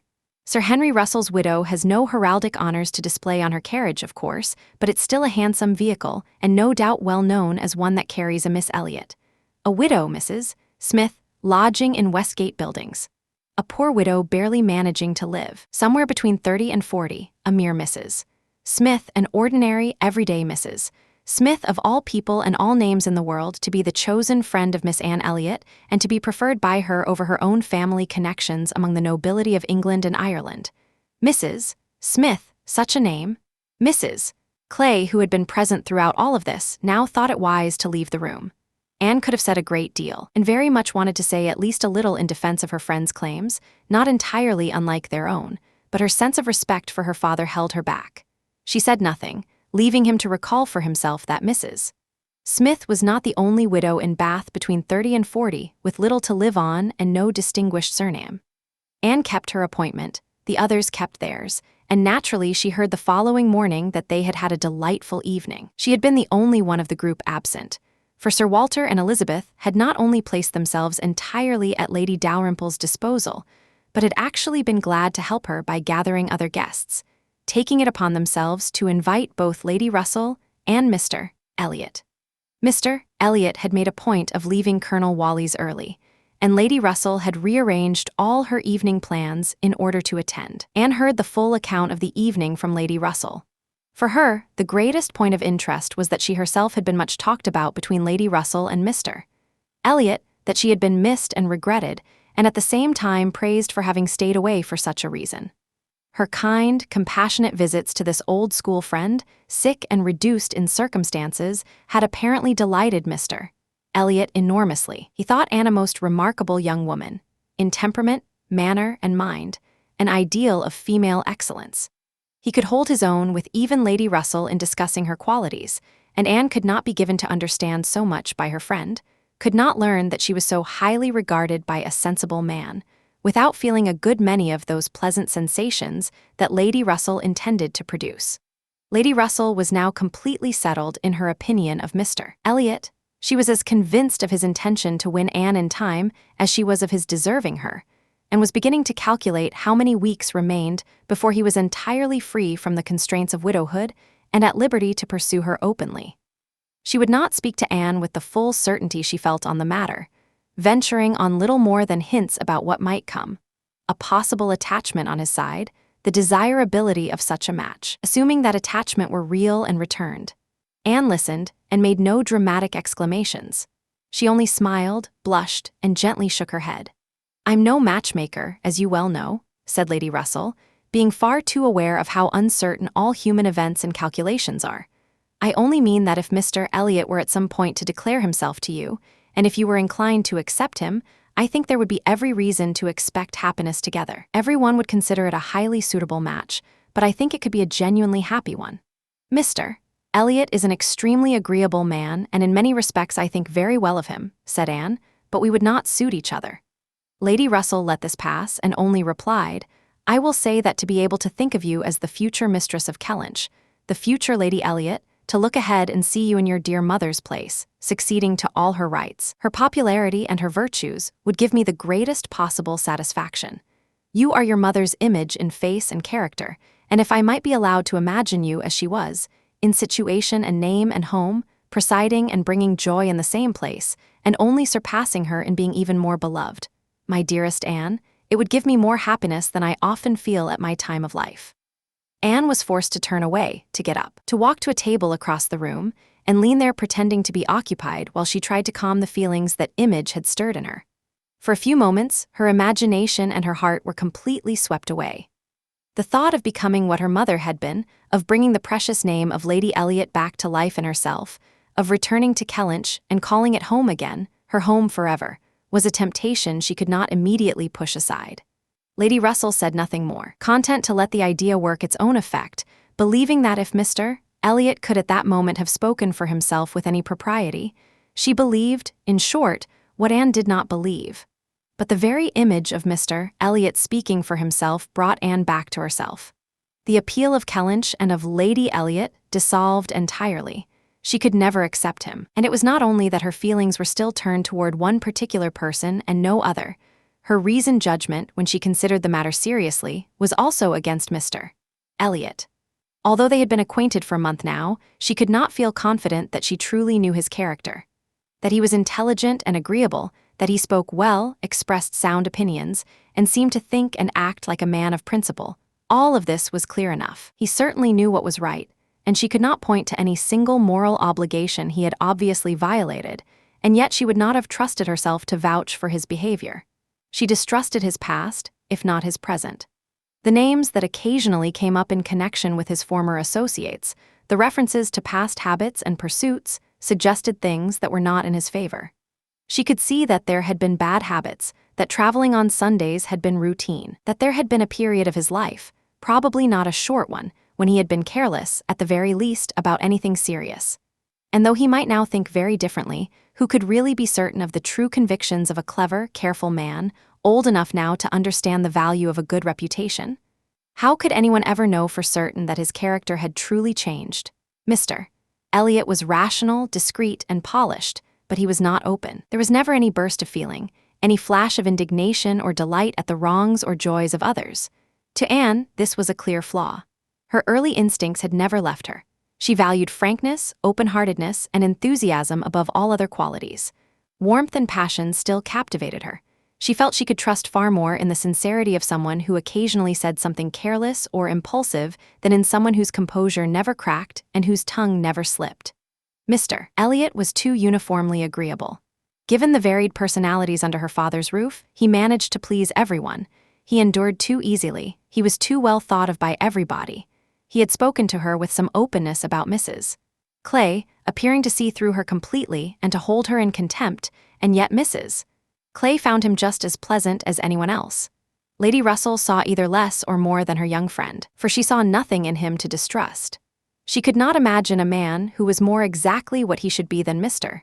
Elliot, and there was no sweeter thought in her mind than the hope of seeing him receive Anne's hand at Kellynch Church sometime the following autumn. Chapter 18. It was the beginning of February, and Anne had been in Bath for a month. She was growing increasingly eager for news from Uppercross and Lyme. She wanted to know far more than Mary had told her. It had been 3 weeks since she'd heard anything at all. She only knew that Henrietta was back home, and that Louisa, though supposedly recovering well, was still in Lyme. She was thinking about all of them intently one evening when a thicker letter than usual arrived from Mary, and, to her added pleasure and surprise, it came with Admiral and Mrs. Croft's compliments. The Crofts must be in Bath. That was interesting news. They were people she felt genuinely warm toward. "What's this?" Sir Walter said. "The Crofts have arrived in Bath, the Crofts who rent Kellynch. What did they bring you?" "A letter from Uppercross Cottage, sir." "Oh, letters like that are handy calling cards. They guarantee an introduction, though I would have called on Admiral Croft regardless. I know what I owe my tenant." Anne couldn't listen any longer. She couldn't have said another word about the poor Admiral's complexion even if asked. Her letter had her completely absorbed. It had been started several days earlier. February 1st. Dear Anne, I won't apologize for not writing sooner, because I know how little people in a place like Bath think about letters. You must be far too happy to care about Uppercross, which, as you well know, offers very little to write about. We've had a dreadfully dull Christmas. Mr. and Mrs. Musgrove haven't hosted a single dinner party during the holidays. I don't count the haters as anyone worth mentioning. The holidays are finally over, though. I don't think children have ever had such long ones. I certainly never did. The house cleared out yesterday, except for the little Harvilles, and you'll be surprised to hear they still haven't gone home. Mrs. Harville must be a strange sort of mother to let them stay away this long. I can't make sense of it. They're not at all pleasant children, in my opinion, but Mrs. Musgrove seems to like them just as much as her own grandchildren, if not more. The weather has been absolutely dreadful. You probably don't feel it in Bath with your nice paved streets, but out here in the country, it really matters. I haven't had a single visitor since the second week of January, except for Charles Hayter, who has been coming far more often than is welcome. Between you and me, I think it's a real shame Henrietta didn't stay in Lyme as long as Louisa. It would have kept her a little out of his way. The carriage has gone today to bring Louisa and the Harvilles back tomorrow. We haven't been invited to dine with them until the day after, though. Mrs. Musgrove is so worried about Louisa being tired from the journey, which seems very unlikely given how carefully she'll be looked after. It would be much more convenient for me to dine there tomorrow. I'm glad you find Mr. Elliot so agreeable, and I wish I could meet him too, but I have my usual luck. I'm always left out whenever anything worthwhile is happening, always the last in the family to be noticed. What an incredibly long time, Mrs. Clay has been staying with Elizabeth. Does she ever plan to leave? Though perhaps if she vacated the guest room, we still wouldn't be invited. Let me know what you think. I don't expect my children to be included, of course.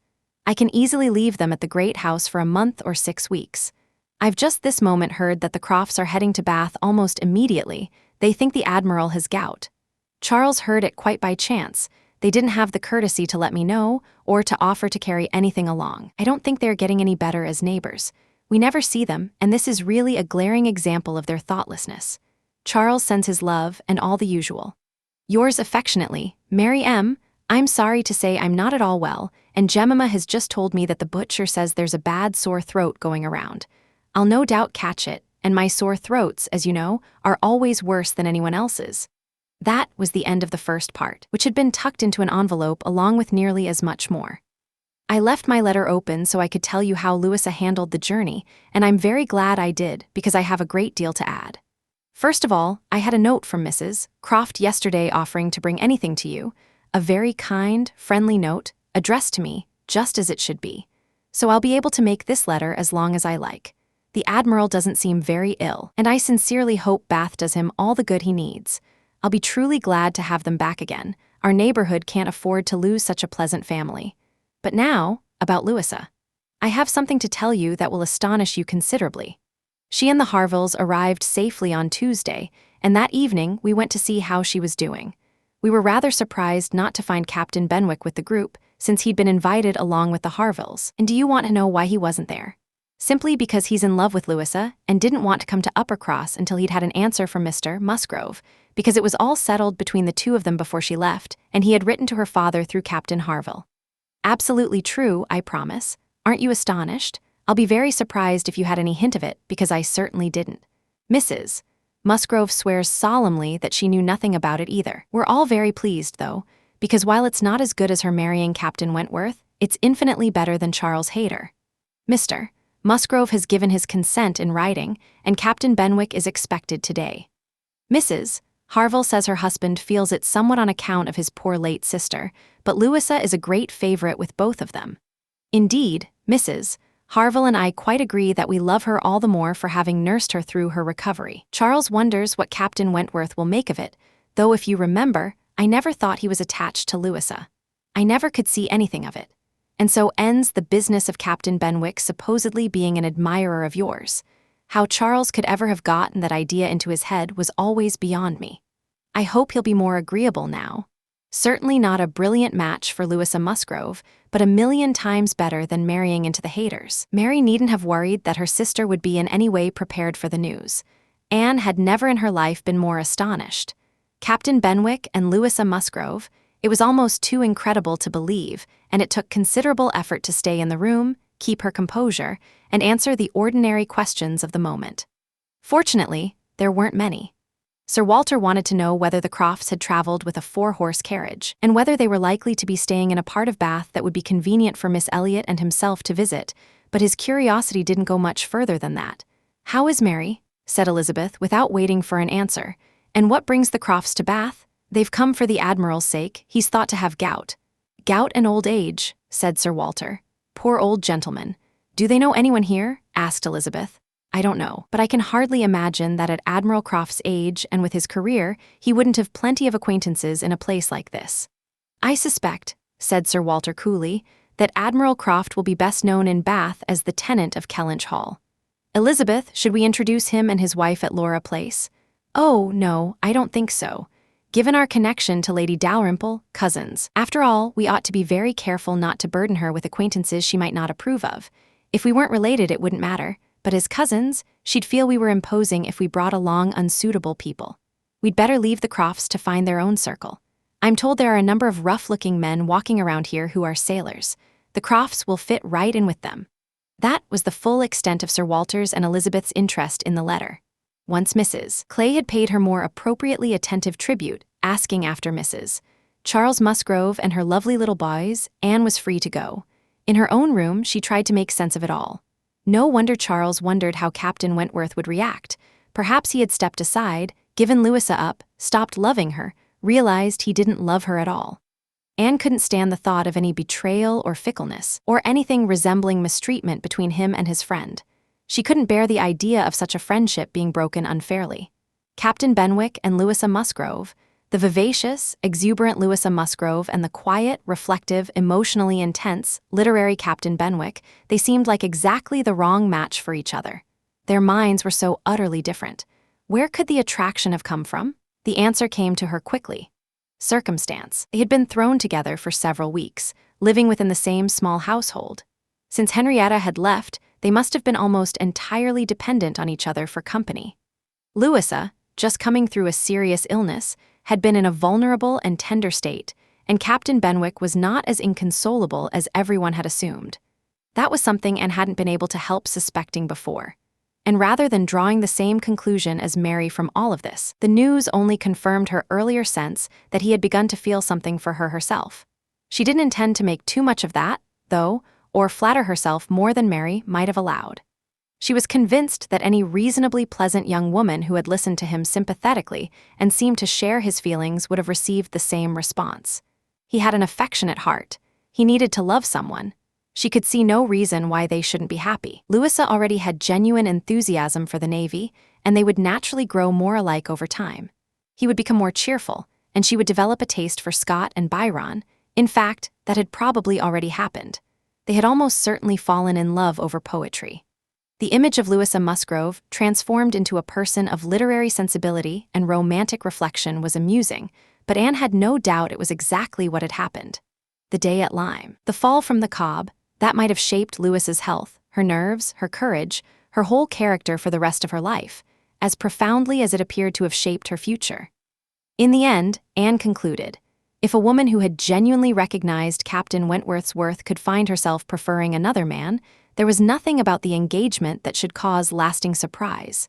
And if Captain Wentworth had lost no friend through it, there was certainly nothing to regret. No, it wasn't regret that made Anne's heart beat faster against her will, or brought the color into her cheeks when she thought of Captain Wentworth, free, unattached, uncommitted. She had certain feelings she was ashamed to examine too closely. They felt too much like joy, senseless joy. She longed to see the Crofts, but when they met, it was clear that no word of the news had yet reached them. The formal visit was paid and returned, and Louisa Musgrove was mentioned, and Captain Benwick too, without so much as a trace of a smile. The Crofts had taken lodgings in Gay Street, which suited Sir Walter perfectly well. He felt no embarrassment about knowing them at all, and in fact thought and talked about the Admiral far more than the Admiral ever thought or talked about him. The Crofts already knew as many people in Bath as they wanted, and regarded their interactions with the Elliots as nothing more than a social formality, with very little expectation of pleasure from it. They had brought their country habit of being nearly always together. The Admiral had been told to walk to keep the gout at bay, and Mrs. Croft seemed to share everything with him, walking with such dedicated energy that it was as if she were doing it for her own health too. Anne saw them everywhere she went. Lady Russell took her out in her carriage almost every morning, and without fail Anne thought of the Crofts, and without fail she spotted them. Knowing how they felt about each other, she found them a deeply appealing picture of happiness. She loved watching them for as long as she could, delighting in imagining what they might be talking about as they walked along together in easy, cheerful independence, or equally delighted when she saw the Admiral's hearty handshake with an old friend, or the eager animation when a small cluster of naval officers gathered, with Mrs. Croft looking just as sharp and engaged as any of the officers around her. Anne was usually too occupied with Lady Russell to walk much herself, but it happened one morning, about a week or 10 days after the Crofts arrived, that it suited her best to leave Lady Russell and Lady Russell's carriage in the lower part of town and walk back to Camden Place alone. Making her way up Milsom Street, she had the good fortune to run into the Admiral. He was standing by himself at a print shop window, hands clasped behind his back, studying some print with intense concentration. She could easily have passed without him noticing, and in fact had to touch his arm and speak to him before she could get his attention. But once he recognized her, his response had all his usual warmth and good humor. "Ha, it's you. Thank you. That's treating me like a real friend. Here I am, as you can see, staring at a picture. I can never get past the shop without stopping. But would you look at this boat? Did you ever see anything like it? What strange people painters must be, to think anyone would risk their life in a shapeless old tub like that?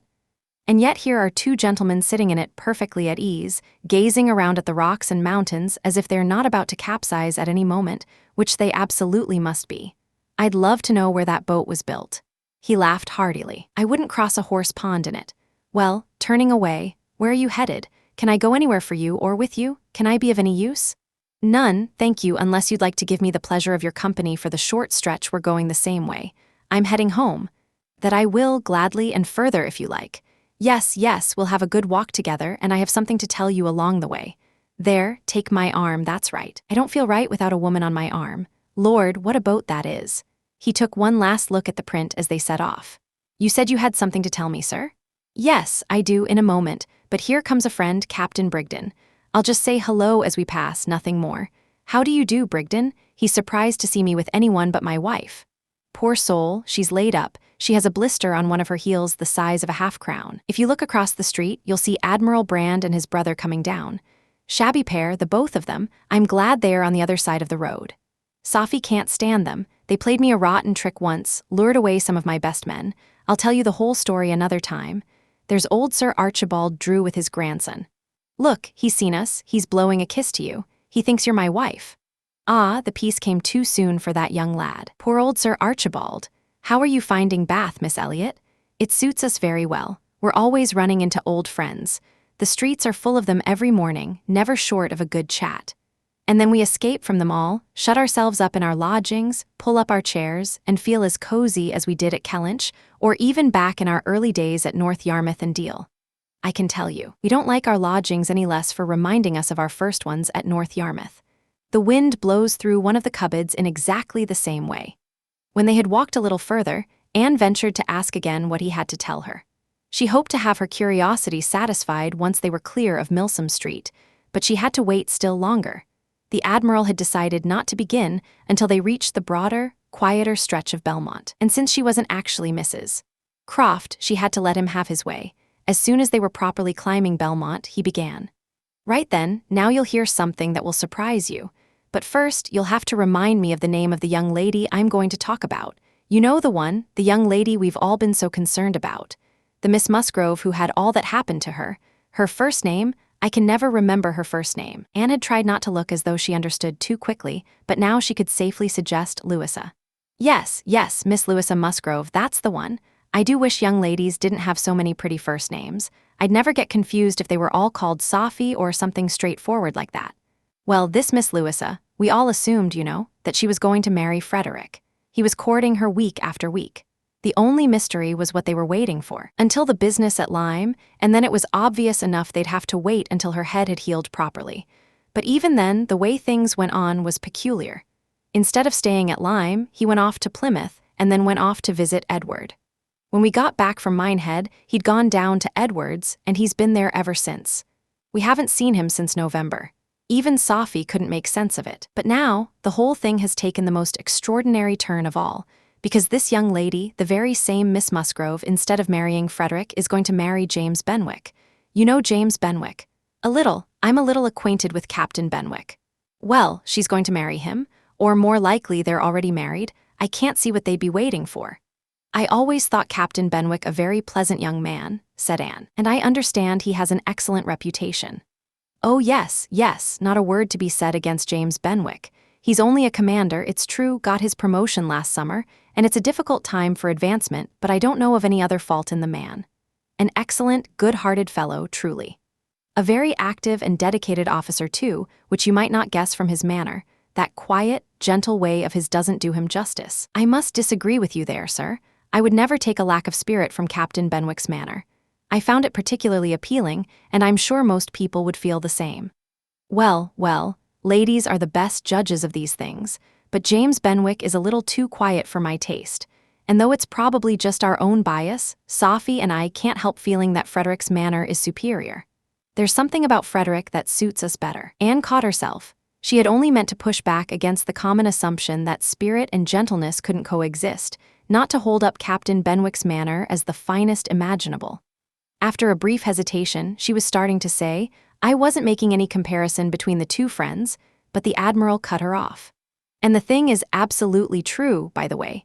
It's not just gossip. We have it from Frederick himself. His sister had a letter from him yesterday in which he tells us all about it, and he just had word from Harville, written on the spot from Uppercross. I believe they're all at Uppercross now. This was an opportunity Anne couldn't let pass. She said, I hope, Admiral, I hope there's nothing in the way Captain Wentworth wrote that gives you or Mrs. Croft particular cause for worry. It did seem last autumn as if there was an attachment between him and Louisa Musgrove, but I hope it can be understood to have faded equally on both sides, without any bitterness. I hope his letter doesn't sound like that of a man who feels he's been badly treated. Not at all, not at all, not an oath or a grievance from start to finish. Anne looked down to hide her smile. No, Frederick isn't the kind of man to whine and sulk. He has too much pride for that. If the girl likes another man better, then she should have him fair enough. Certainly, but what I mean is, I hope there's nothing in Captain Wentworth's tone to suggest he feels wronged by his friend, which could come through without being stated outright, as you know. I would be very sorry if a friendship like theirs were damaged or even strained by something like this. Yes, I take your meaning, but there's absolutely nothing of that sort in the letter. He doesn't take the slightest dig at Benwick, doesn't even say, I find this surprising, for reasons of my own. No, you would never guess from the way he writes that he'd ever thought of this miss. What's her name? For himself, he very graciously hopes they'll be happy together, and there's nothing bitter in that, I'd say. Anne didn't come away with quite the certainty the Admiral intended to give her, but pressing further would have been pointless. She settled for polite, noncommittal responses and let the Admiral carry the conversation. Poor Frederick, he said at last. Now he has to start all over again with someone new. I think we ought to get him to Bath. Sophie must write and ask him to come. There are plenty of pretty girls here, I'm sure of that. There'd be no point going back to Uppercross. That other Miss Musgrove, I gather, is already spoken for by her cousin, the young clergyman. Don't you think, Miss Elliot, that we'd do better to try to bring him to Bath? Chapter 19. While Admiral Croft was walking with Anne and expressing his wish to get Captain Wentworth to come to Bath, Captain Wentworth had already arrived. He had gotten there before Mrs. Croft even wrote the letter, and the very next time Anne went out for a walk, she saw him. Mr. Elliot was escorting his two cousins and Mrs. Clay. They were in Milsom Street. It started to rain, not heavily, but enough to make shelter appealing for the women, and more than enough to make Miss Elliot very keen on getting a ride home in Lady Dalrymple's carriage, which was waiting a short distance away. So she, Anne, and Mrs. Clay ducked into Mollin's, while Mr. Elliot went over to Lady Dalrymple to ask for her help. He came back quickly with good news. Lady Dalrymple would be delighted to take them home and would pull up in a few minutes. Her ladyship's carriage was a barouche that comfortably held no more than 4 passengers. Miss Carteret was already with her mother, so it was clearly impossible to fit all 3 women from Camden Place inside. There was no question about Miss Elliot getting a seat. Whatever inconvenience anyone else had to suffer, she would suffer none.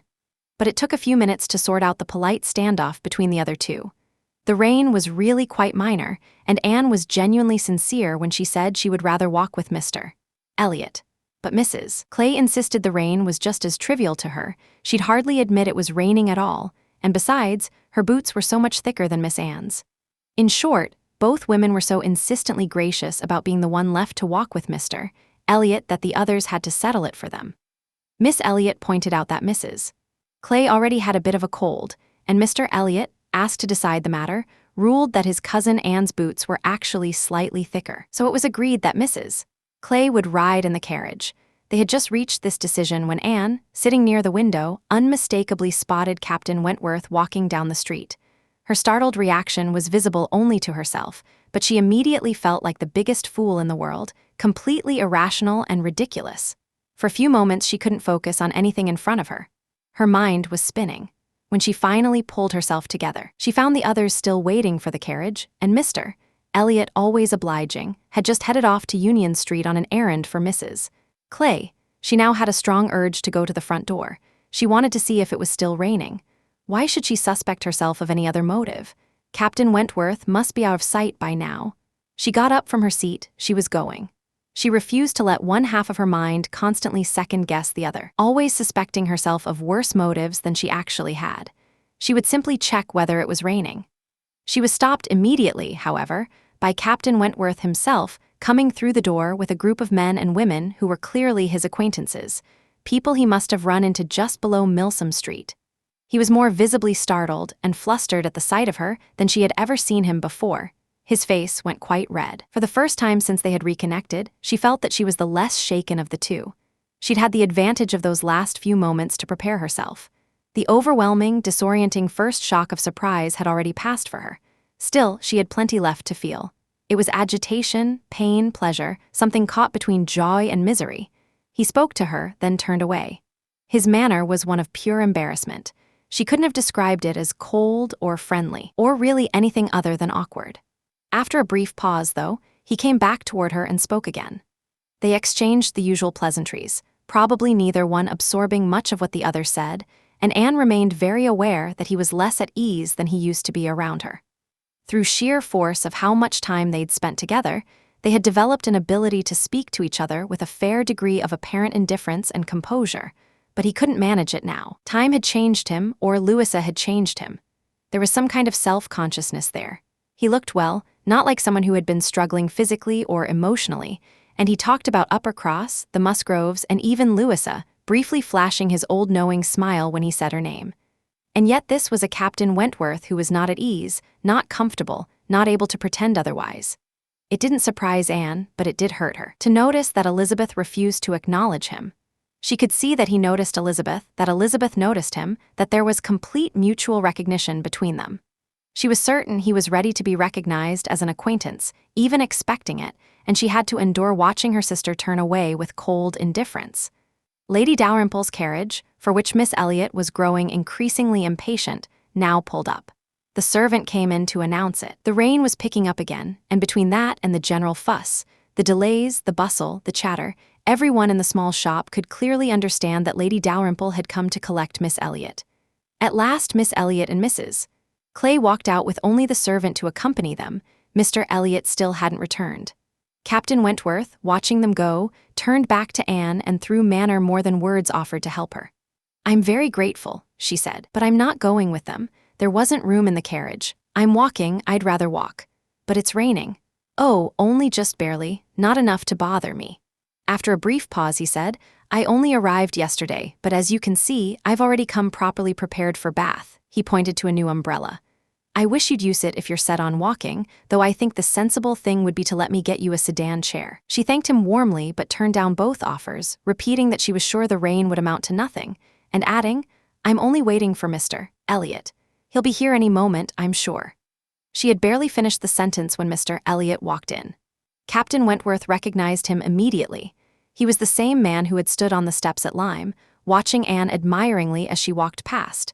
The only difference now was the air and manner of a privileged family friend. He came in with enthusiasm, appeared to have eyes only for her, apologized for keeping her waiting, said he was sorry to have delayed her, and was eager to get her out before the rain got worse. Within moments they were walking out together, her arm through his, and all Anne managed was a brief, flustered glance and a "good morning" as she went. The moment they were out of sight, the women in Captain Wentworth's group started talking about them. "Mr. Elliot seems quite fond of his cousin, doesn't he?" "Oh, absolutely, that much is obvious. You can see where that's heading. He's with them constantly, practically lives with the family from what I understand. What a good-looking man." "Yes, and Miss Atkinson, who once had dinner with him at the Wallises, says he's the most charming man she's ever spent an evening with." "She's pretty, I think, Anne Elliot, very pretty when you actually look at her. It's not fashionable to say so, but I honestly find her more attractive than her sister."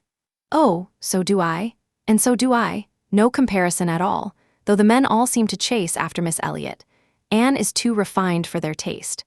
Anne would have been especially grateful to her cousin if he had simply walked beside her the entire way to Camden Place without saying a word.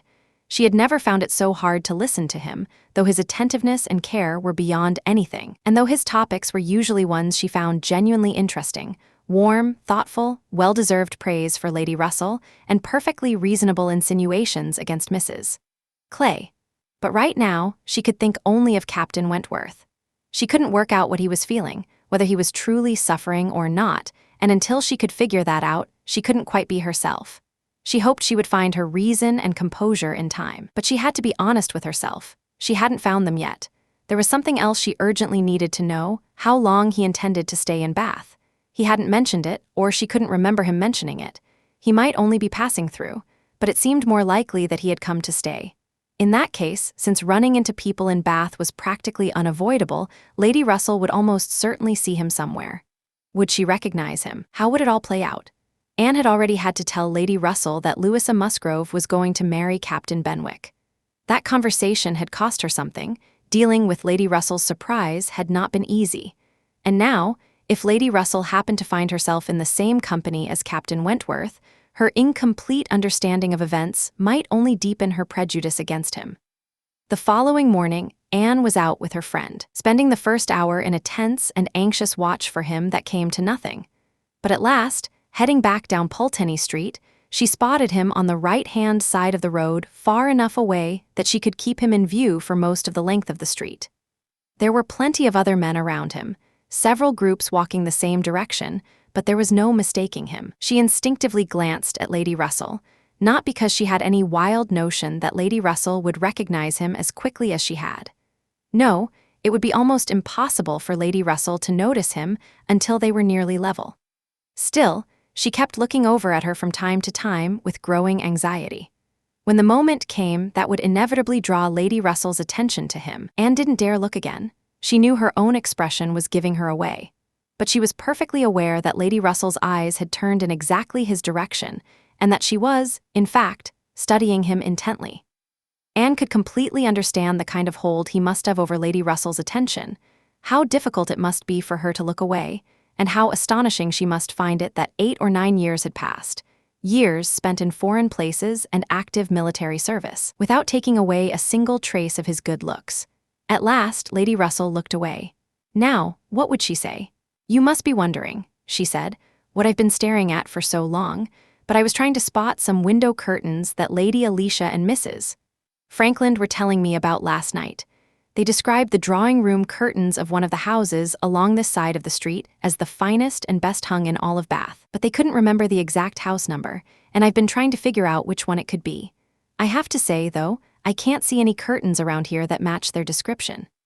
Anne sighed and blushed and smiled all at once, partly amused, partly exasperated, though she wasn't quite sure whether her feelings were directed at her friend or at herself. What bothered her most was that after all that anxious watching and bracing herself, she had completely missed the one moment that actually mattered, the chance to see whether he had noticed them. A day or two went by without anything happening. The theater and the public rooms, where he was most likely to turn up, were not fashionable enough for the Elliots, whose evenings were given over entirely to the refined tedium of private parties, which they were attending more and more frequently. Anne, tired of this stagnation, worn out by knowing nothing and fooling herself into thinking she was stronger simply because her strength hadn't been tested, was thoroughly impatient for the concert night. It was a concert being held for the benefit of someone under Lady Dalrymple's patronage, so of course they had to attend.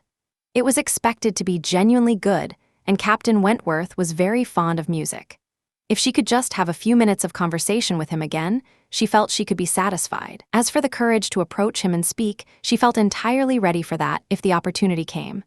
Elizabeth had snubbed him, Lady Russell had looked right past him. Those things had steadied her nerves.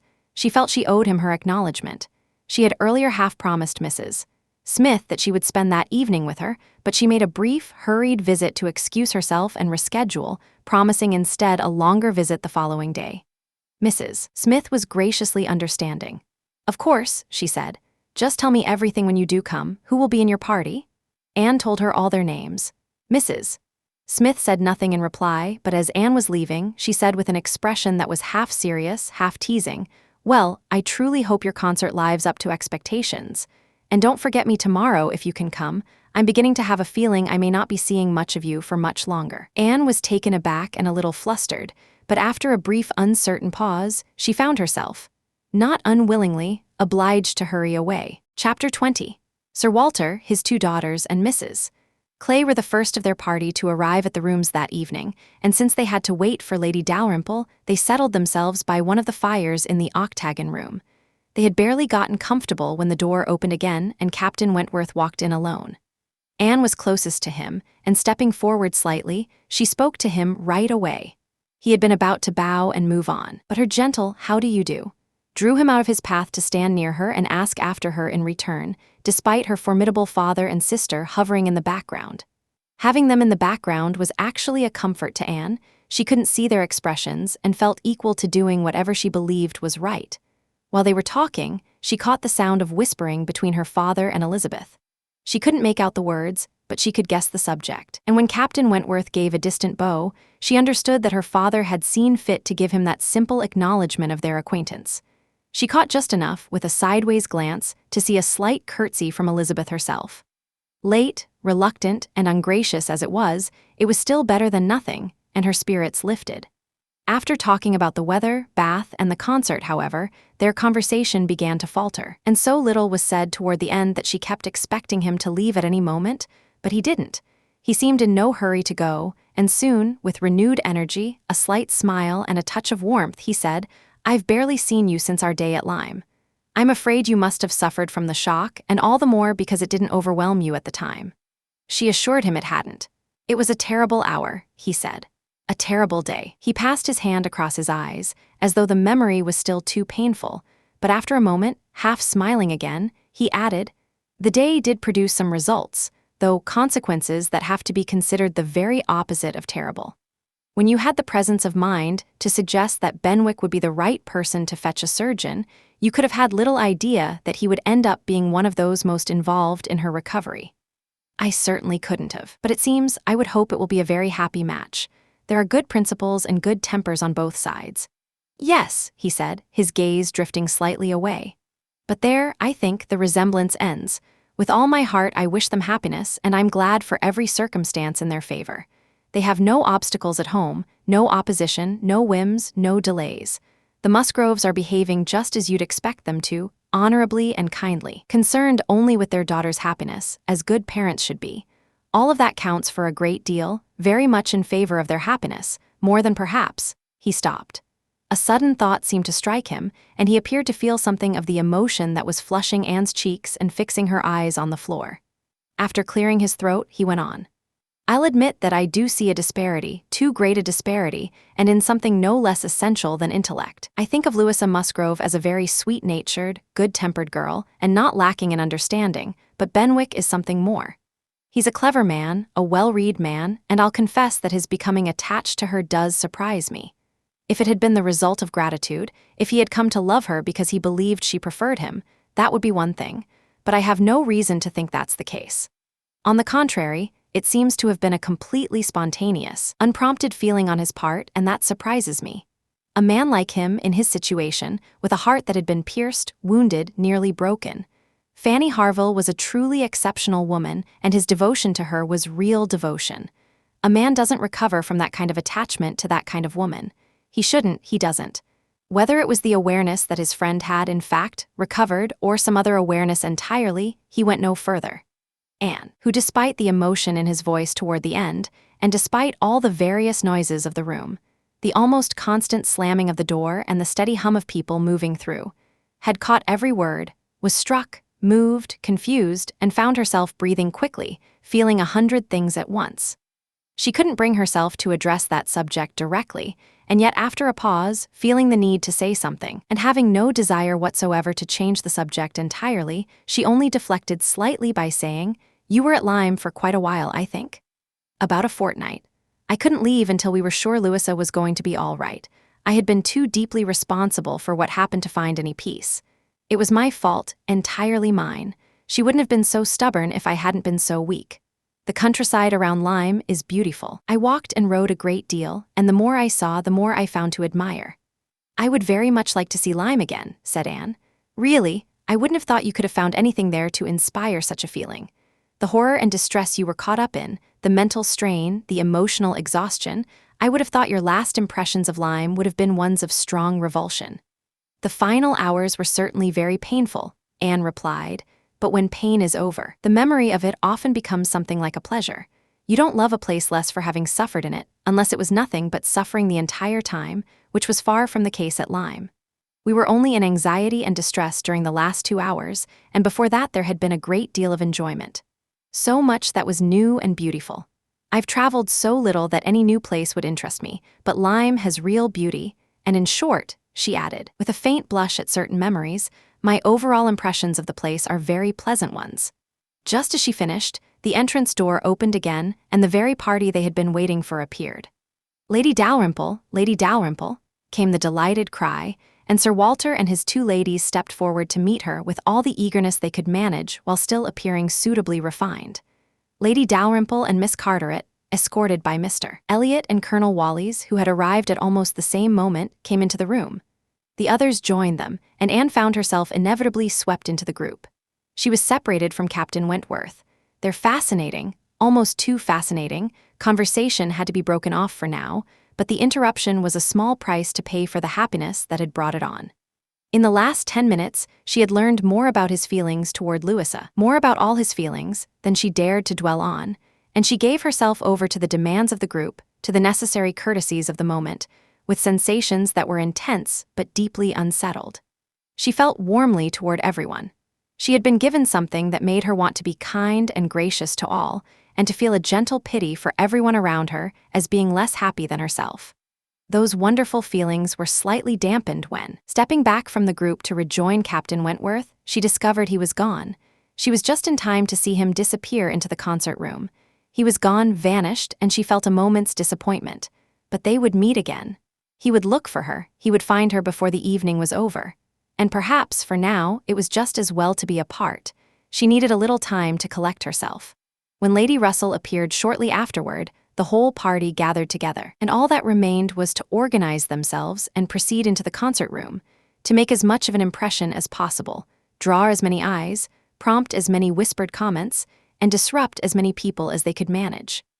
Both Elizabeth and Anne Elliot were very, very happy as they walked in. Elizabeth, arm in arm with Miss Carteret, and looking at the broad back of the Dowager Viscountess Dalrymple ahead of her, had nothing left to wish for that didn't seem within reach. And Anne, but it would be an insult to the nature of Anne's happiness to compare it with her sister's. One had its roots in selfish vanity, the other in genuine, generous feeling. Anne saw nothing of the brilliance of the room and thought nothing of it. Her happiness came from within. Her eyes were bright and her cheeks glowed, but she was entirely unaware of it. She was thinking only of the last half hour, and as they made their way to their seats, her mind ran quickly back over it. His choice of subjects, his words, and still more his manner and his looks had been such that she could only read them one way. His opinion of Louisa Musgrove's limitations, an opinion he had seemed almost eager to express. His astonishment at Captain Benwick, his feelings about a first, deep attachment, sentences he had begun and couldn't finish, his half-averted eyes and more than half-meaningful glances. All of it, every bit of it, told her that his heart was turning back to her, that the anger, the resentment, the distance were gone, and that in their place had come not merely friendship and goodwill, but the tenderness of the past. Yes, some share of the tenderness of the past. She couldn't read the change as meaning any less than that. He must love her. These thoughts, and the visions that came with them, filled and overwhelmed her so completely that she had no attention left for anything around her, and she moved through the room without catching a glimpse of him or even trying to find him. When their places were settled and everyone was properly arranged, she looked around to see if he might happen to be in the same part of the room, but he wasn't. She couldn't spot him anywhere, and as the concert was just beginning, she had to content herself for the time being with a quieter kind of happiness. The party was divided between two adjoining benches. Anne was among those on the front one, and Mr. Elliot had maneuvered himself, with the help of his friend Colonel Wallis, into a seat beside her. Miss Elliot, surrounded by her cousins and the main focus of Colonel Wallis's attentions, was perfectly content. Anne's state of mind was ideally suited for the evening's entertainment. It was just the right amount of stimulation. She had feeling enough for the tender pieces, energy enough for the lively ones, concentration enough for the intricate ones, and patience enough for the tedious ones. She had never enjoyed a concert more, at least during the first act. Toward the end of it, during the pause after an Italian song, she translated the words for Mr. Elliot. They were sharing a program between them. "This," she said, "is roughly the sense of it, or rather the meaning, because the sense of an Italian love song is probably beyond translation, but it's as close to the meaning as I can get. I won't pretend to actually know the language. I'm a very poor Italian scholar." Yes, I can see that clearly," he replied. "I can see you know nothing whatsoever about it. You've only just enough knowledge of the language to translate at sight these inverted, rearranged, abbreviated Italian lines into clear, elegant, perfectly comprehensible English. You needn't say another word about your ignorance. Here is all the proof needed. I won't argue with such kind flattery, but I'd be sorry to be tested by someone who actually knows the language. I haven't had the pleasure of visiting in Camden Place this long, he replied, without coming to know something of Miss Anne Elliot. I do consider her someone who is too modest for the world to recognize half of what she's capable of, and too accomplished for modesty to come naturally to anyone else. For shame, this is far too much flattery. I've forgotten what comes next, she said, turning to the program. Perhaps, said Mr. Elliot, lowering his voice, I have known your character rather longer than you realize. Really? How could that be? You can only have known anything of me since I came to Bath, unless you heard something of me from my own family before that. I knew of you by reputation long before you came to Bath. I had heard you described by people who knew you well. I've known you by character for many years. Your appearance, your personality, your accomplishments, your manner, I had a clear picture of them all. Mr. Elliot was not disappointed in the interest he had hoped to spark. No one can resist the appeal of such a mystery. To have been described to a recent acquaintance years ago by unnamed people is irresistible, and Anne was consumed with curiosity. She wondered aloud and questioned him eagerly, but to no avail. He delighted in being asked, but refused to tell her. No, perhaps someday, but not now. He would mention no names at present, but what he could tell her was this. He had received a description of Miss Anne Elliot many years ago that had given him the highest opinion of her worth and stirred the keenest desire to know her. Anne could think of no one more likely to have spoken so favorably of her years ago than the Mr. Wentworth of Monkford, Captain Wentworth's brother. He might well have been in Mr. Elliot's company at some point, but she didn't have the courage to ask. The name of Anne Elliot, he said, has had a hold on me for a long time. It has carried a kind of enchantment over my imagination for many years, and if I dared, I would breathe the wish that the name might never change. Those were roughly his words, as she understood them, but she had barely taken them in when her attention was caught by voices immediately behind her, which made everything else seem insignificant. Her father and Lady Dalrymple were speaking. A distinguished-looking man, said Sir Walter, a very distinguished-looking man. A very fine young man indeed, said Lady Dalrymple.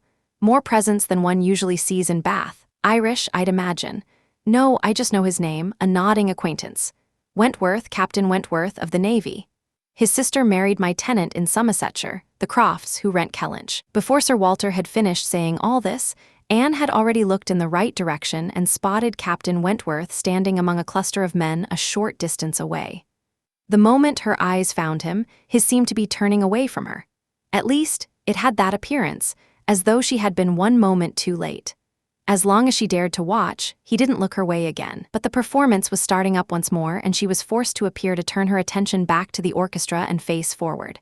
When she was able to glance again, he had moved away. Even if he had wanted to come closer, he couldn't have. She was so surrounded and hemmed in. But she would have given a great deal to catch his eye. Mr. Elliot's words troubled her as well. She no longer had any desire to talk to him and wished he weren't sitting so close. The first act ended. Now she hoped for some helpful change in the arrangement, and after a stretch of idle chit-chat among the party, some of them decided to go in search of tea. Anne was one of the few who chose to stay in her seat. Lady Russell also stayed. Anne was relieved to be rid of Mr. Elliot, and she was determined, whatever she might feel for Lady Russell's sake, not to avoid a conversation with Captain Wentworth if he gave her the chance. She could tell from Lady Russell's expression that she had seen him, but he didn't come. Anne occasionally thought she glimpsed him in the distance, but he never approached. The anxious interval passed without anything to show for it. The others returned, the room filled again, benches were reclaimed and resettled, and another hour of pleasure or endurance lay ahead, another hour of music to either delight or bore, depending on whether one's appreciation for it was real or performed. For Anne, it looked chiefly like an hour of restlessness. She couldn't leave that room in peace without seeing Captain Wentworth once more, without at least one friendly look passing between them. As people resettled themselves, a number of shifts occurred that worked in her favor. Colonel Wallis chose not to sit down again, and Mr. Elliot was invited by Elizabeth and Miss Carteret to sit between them in a way that left no room for refusal. With a few other rearrangements and a little maneuvering of her own, Anne managed to place herself much closer to the end of the bench than before, much more accessible to anyone passing by. She couldn't help thinking of Miss Larolles, the incomparable Miss Larrells, as she did it, but she did it all the same, and with rather more success, since through what seemed like a stroke of luck in the form of her neighbors vacating their spots early, she found herself at the very end of the bench before the concert was over. There she sat with an empty space beside her when Captain Wentworth came into view again. She saw him not far off.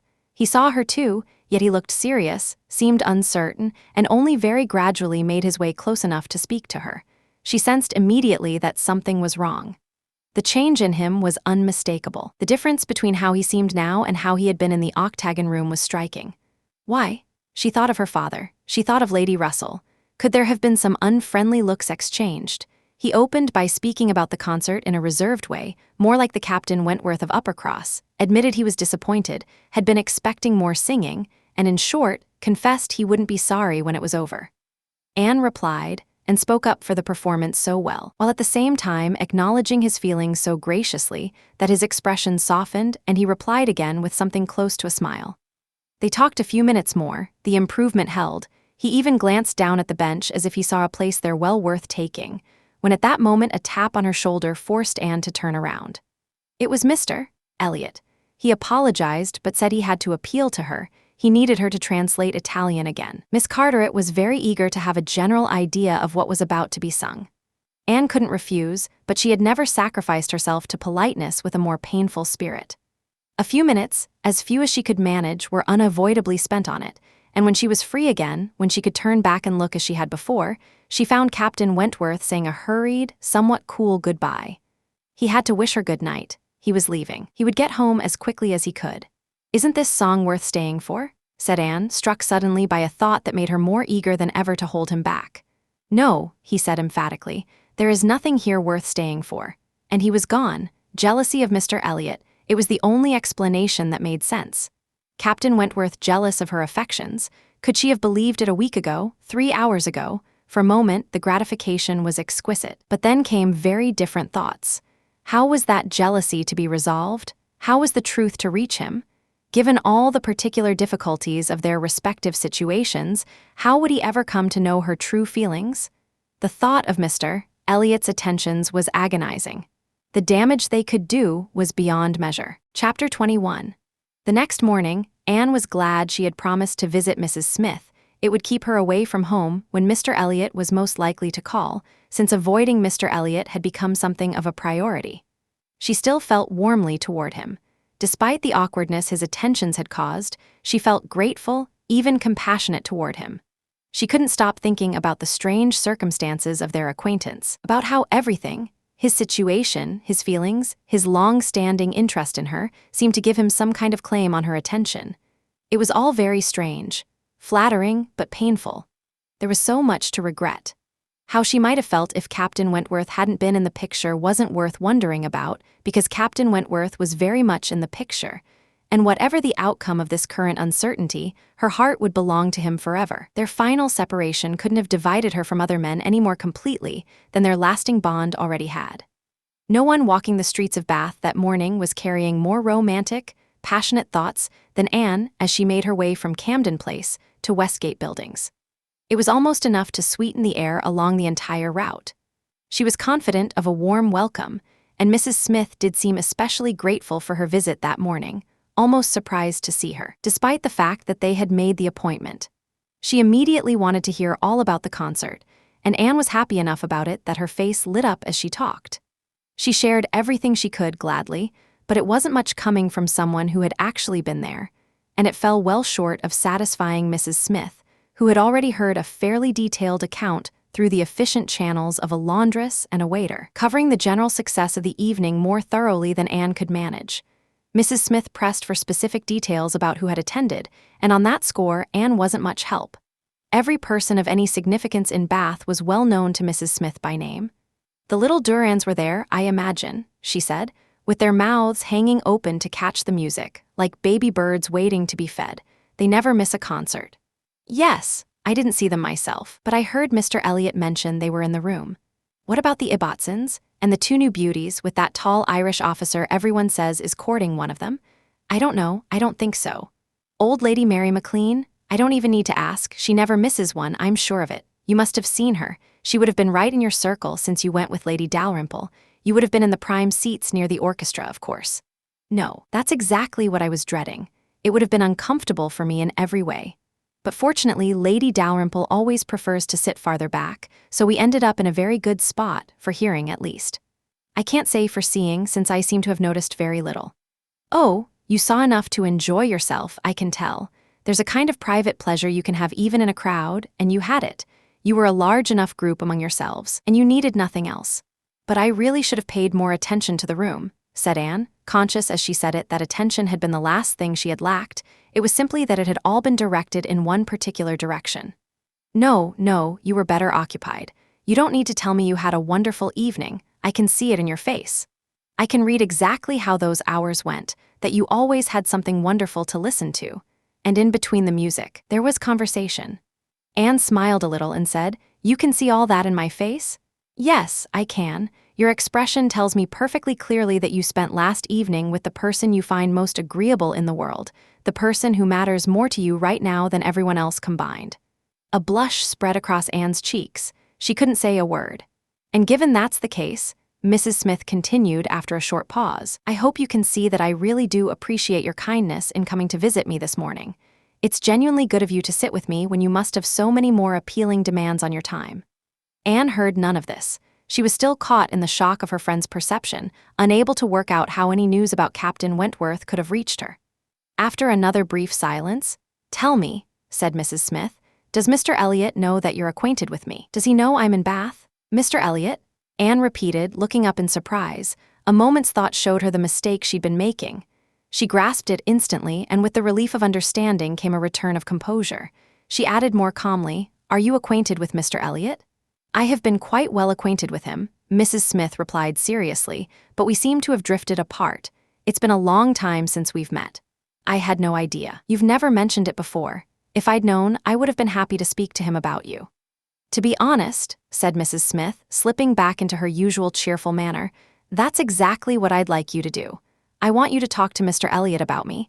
I need your influence with him. He could do something very important for me, and if you would be kind enough, my dear Miss Elliot, to make it your business, I'm sure it would be done." "I would be more than happy to. Please don't doubt my willingness to help you in any way I can," Anne replied. "But I think you're assuming I have more influence over Mr. Elliot, more right to direct him, than I actually do. You've somehow gotten the wrong impression. Please think of me only as his relative. If there's anything you think a cousin might reasonably ask of him, please don't hesitate to use me in that capacity." Mrs. Smith gave her a sharp look, then smiled and said, "I've gotten ahead of myself, I see. I'm sorry, I should have waited for an official announcement. But now, my dear Miss Elliot, as an old friend, just give me a hint about when I might speak openly." "Next week. Surely by next week I'd be allowed to consider it settled and start making my own little plans around Mr. Elliot's good fortune." "No," said Anne, "not next week, or the week after, or the week after that. I assure you that nothing of the kind you're imagining will be happening any time soon. I am not going to marry Mr. Elliot. I'd like to know why you think I am." Mrs. Smith looked at her again, looked hard at her, smiled, shook her head, and exclaimed, "Now I really wish I could understand you. I wish I knew what you were up to. I have a strong sense that you're not the type to be deliberately cruel when the right moment comes. Until it does come, of course. We women always claim we don't want anyone. It's practically a rule among us that every man gets refused until he actually proposes. But why be cruel? Let me say a word for I can't call him my present friend, but my former friend. Where would you find a more suitable match? Where could you hope for a more gentlemanlike, agreeable man? Let me speak up for Mr. Elliot.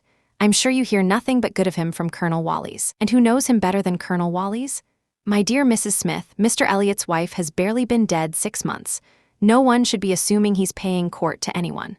"Oh, if those are your only objections," cried Mrs. Smith with a knowing smile, "then Mr. Elliot is quite safe, and I won't worry about him any further. Just don't forget me when you are married, that's all I ask.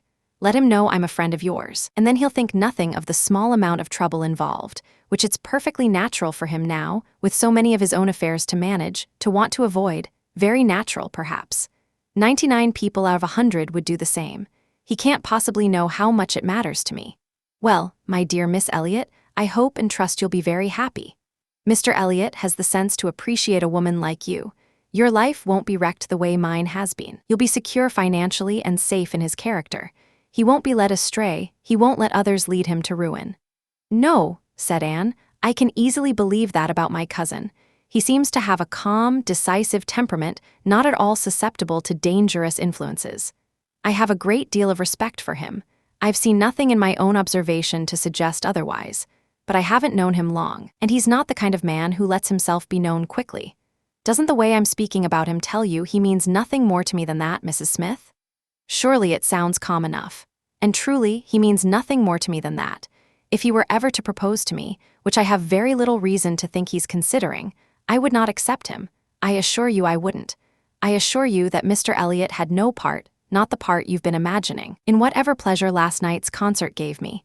Not Mr. Elliot. It isn't Mr. Elliot who—" She stopped, flushing deeply at how much she had implied. But less would hardly have been enough.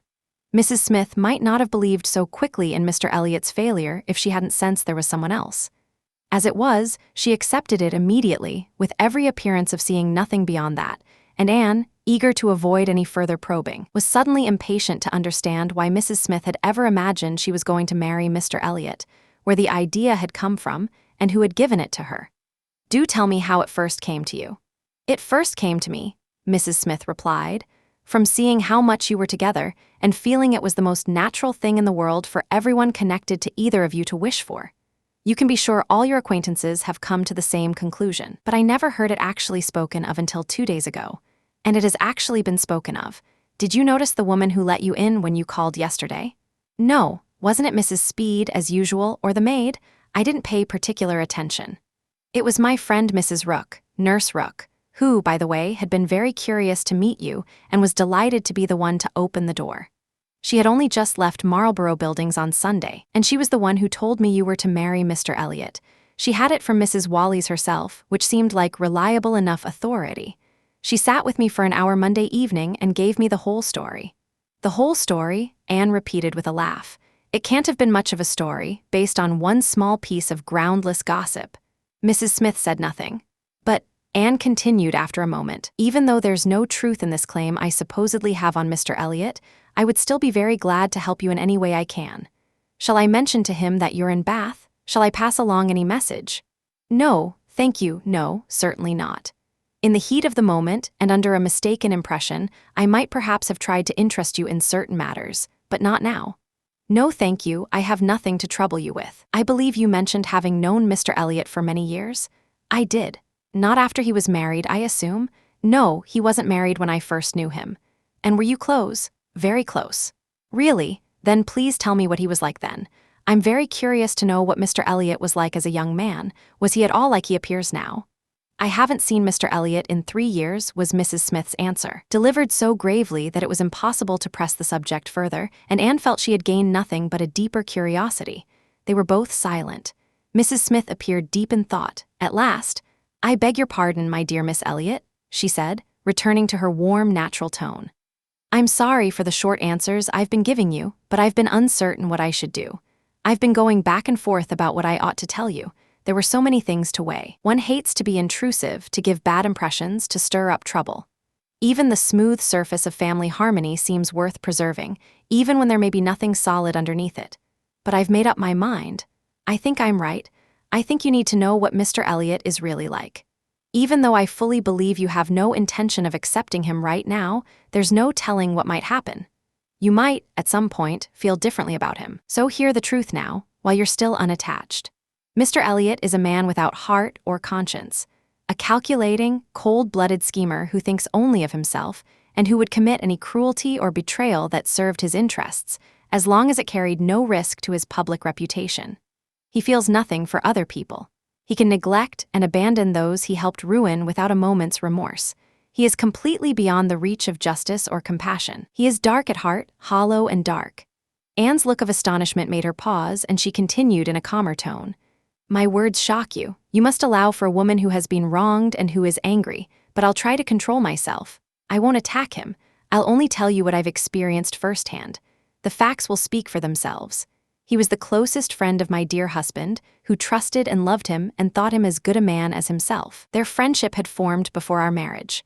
I found them inseparable, and I too became very fond of Mr. Elliot and thought very highly of him. At 19, you don't think too seriously about people's characters, but Mr. Elliot seemed to me as good as anyone and considerably more charming than most, and we were almost always together. We were mainly in London, living very well. He was the one in difficult circumstances then, he was the poor one. He had rooms in the Temple and could barely keep up the appearance of a gentleman. He always had a home with us whenever he wanted it. He was always welcome. He was like a brother. My poor Charles, who had the most generous and open-hearted nature in the world, would have given his last penny for him, and I know his purse was always open to Mr. Elliot. I know he helped him often. That must have been exactly the period of Mr. Elliot's life, said Anne, that I've always been most curious about. It must have been around the same time he became known to my father and sister. I never knew him myself, I only heard of him, but something in his behavior toward my father and sister then, and afterward in the circumstances of his marriage, never quite made sense to me alongside the man he appears to be now. It seemed to suggest a very different kind of person. I know all of it, Mrs. Smith cried. He had been introduced to Sir Walter and your sister before I met him, but I heard him talk about them constantly. I know he was invited and encouraged, and I know he chose not to go. I can explain things to you that you'd never expect, and as for his marriage, I knew all about it at the time. I was led into all the considerations for and against it. I was the friend he confided his plans and hopes to, and though I didn't know his wife beforehand, her social position made that impossible. I knew her for the rest of her life afterward, or at least until the last 2 years of it, and I can answer any question you might want to ask. Well, said Anne, I don't have any particular questions about her.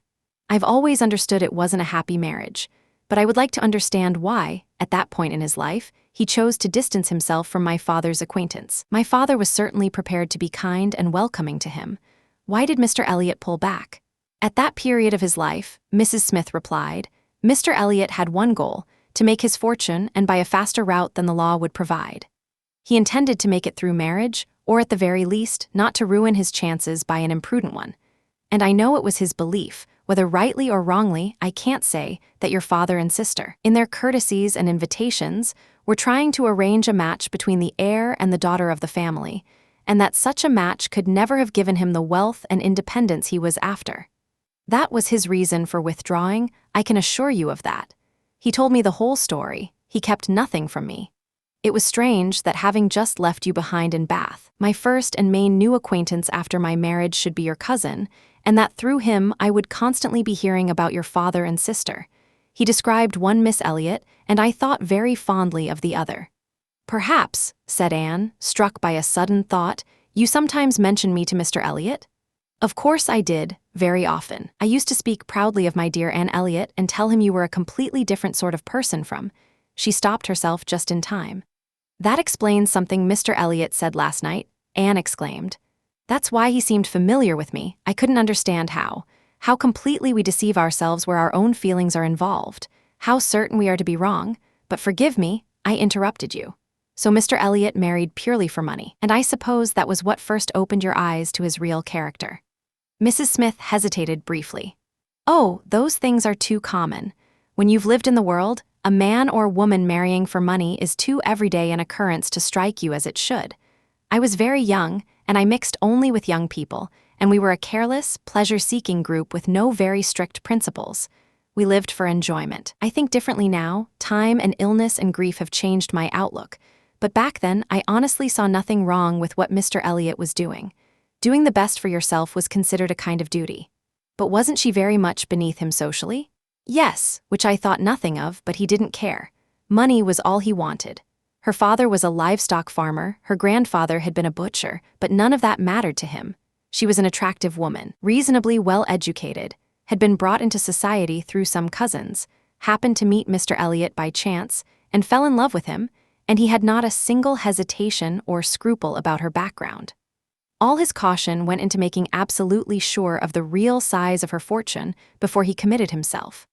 Whatever Mr. Elliot may value about his social position now, as a young man he cared nothing for it. His eventual claim to the Kellynch estate counted for something, but he held the family's honor as cheap as dirt.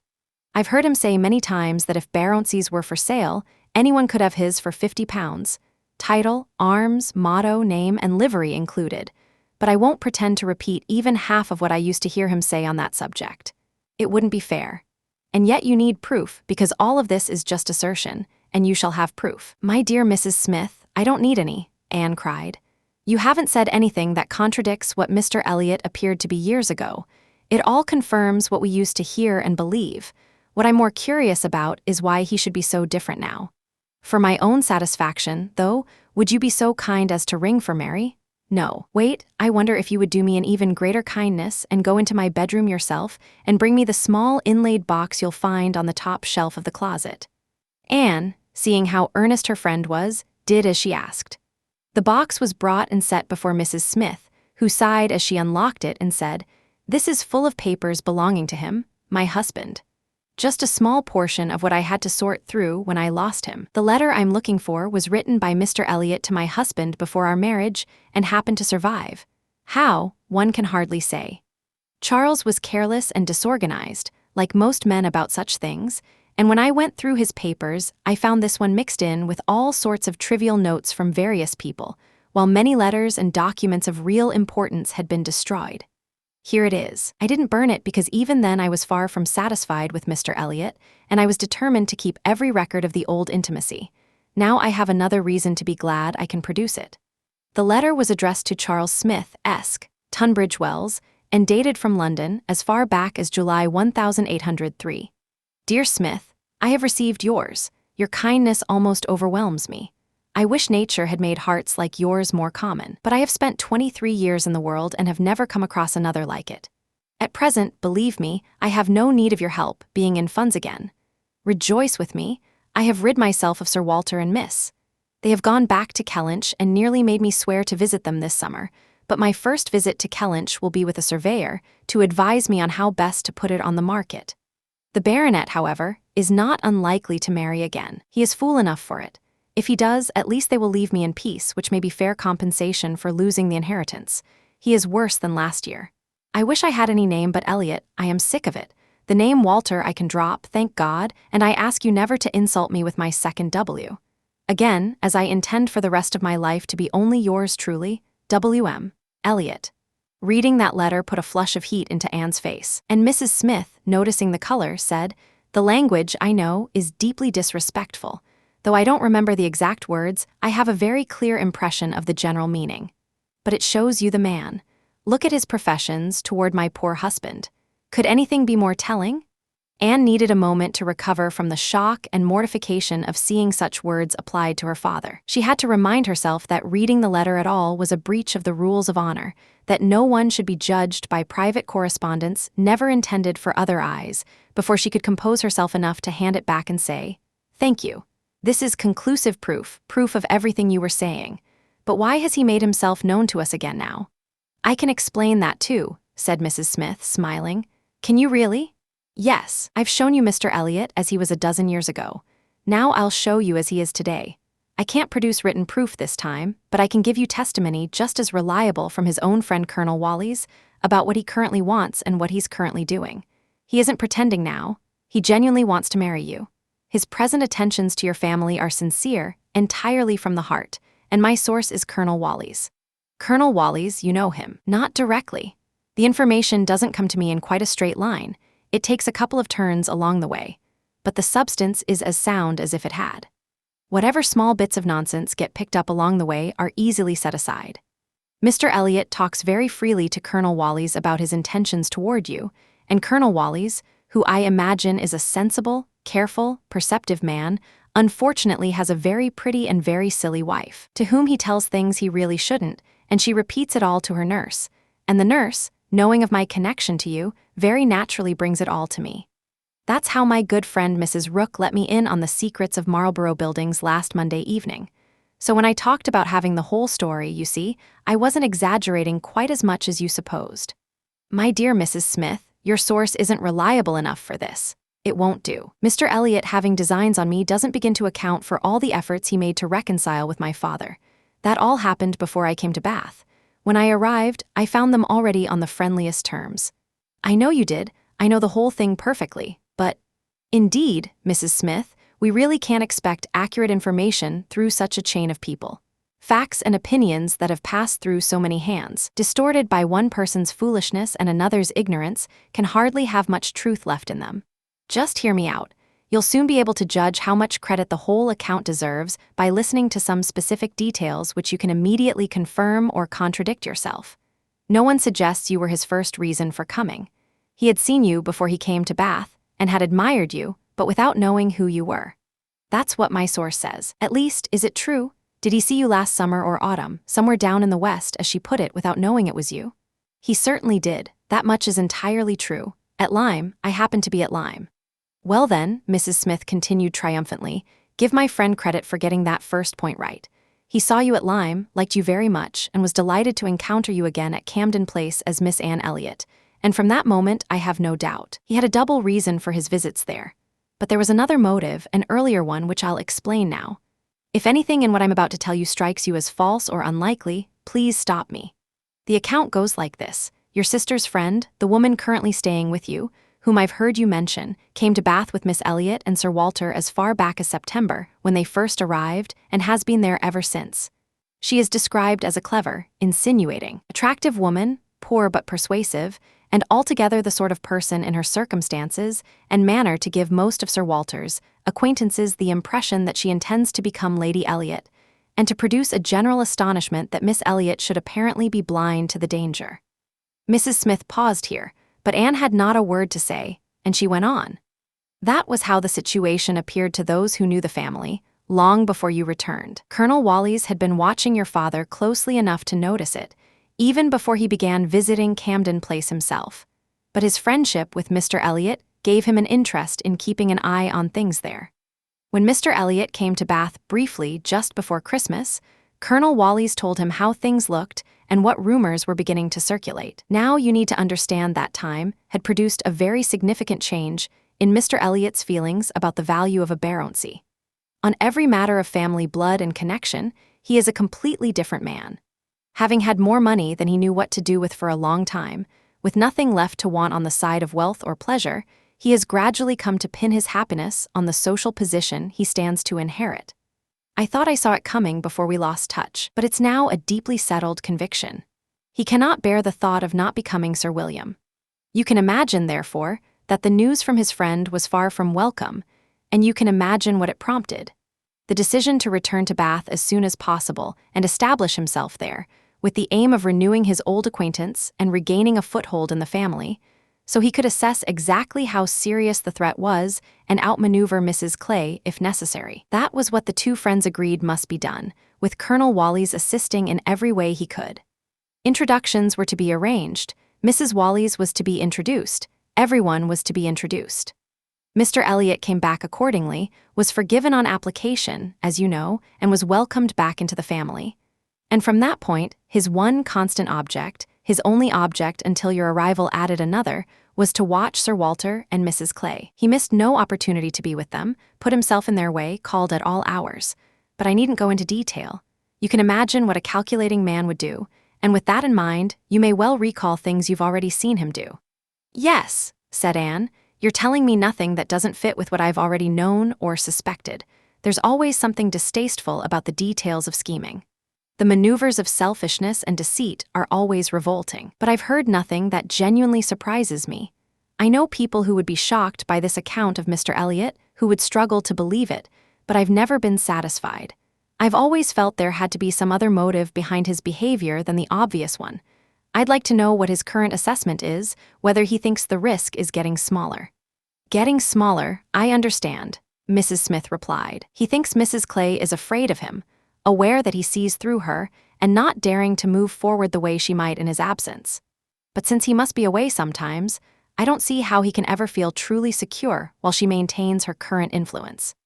Mrs. Wallis, apparently, so nurse tells me, has an amusing notion that when you and Mr. Elliot marry, it should be written into the marriage settlement that your father is not to marry Mrs. Clay. A scheme entirely worthy of Mrs. Wallis's intellect, by all accounts, but my sensible nurse Rook sees the absurdity of it clearly enough. Why, to be sure, ma'am, she said, it wouldn't stop him from marrying somebody else.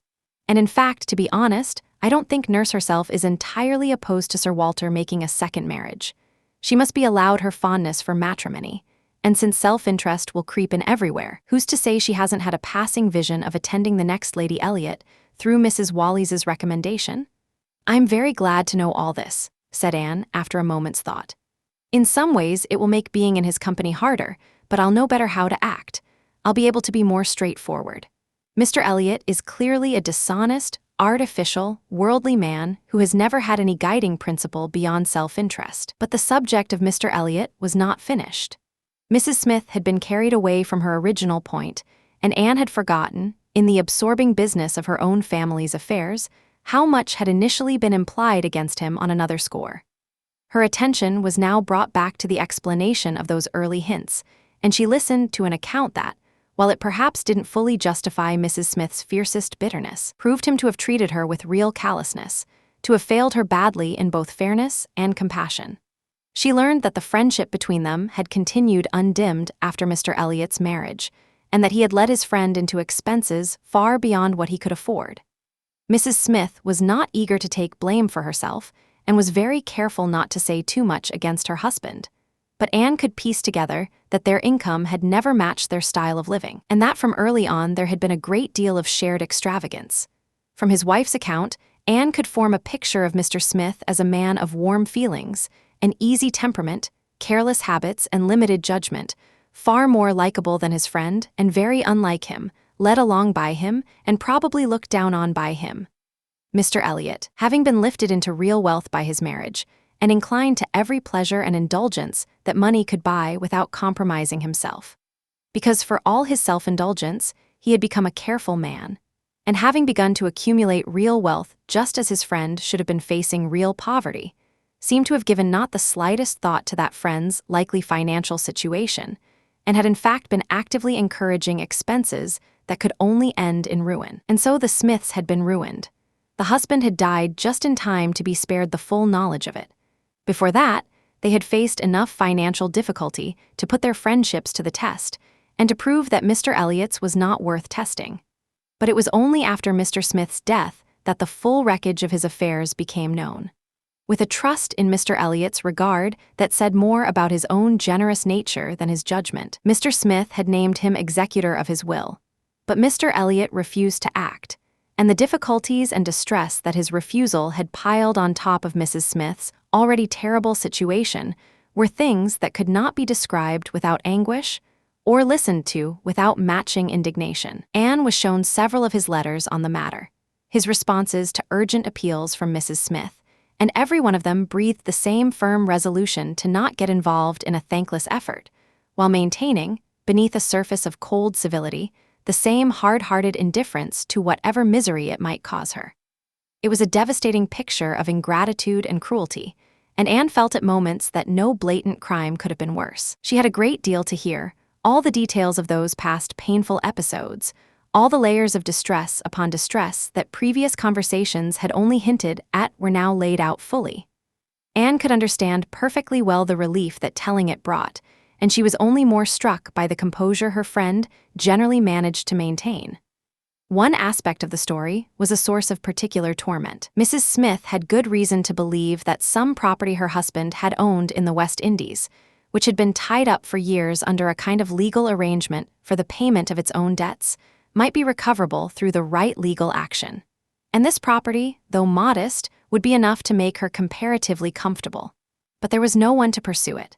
Mr. Elliot would do nothing, and she could do nothing herself, equally prevented from acting personally by her physical condition, and from employing anyone on her behalf by her lack of money. She had no family connections who could even offer advice, and she could not afford a lawyer.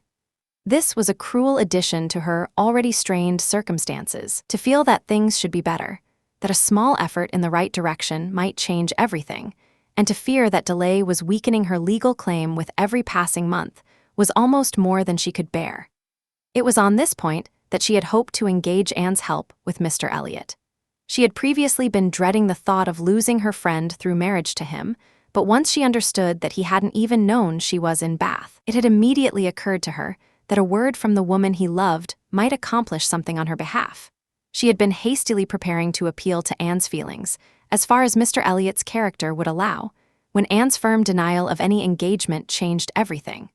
While it removed the newly formed hope of getting what she most needed, it at least left her the consolation of being able to tell the whole story her own way.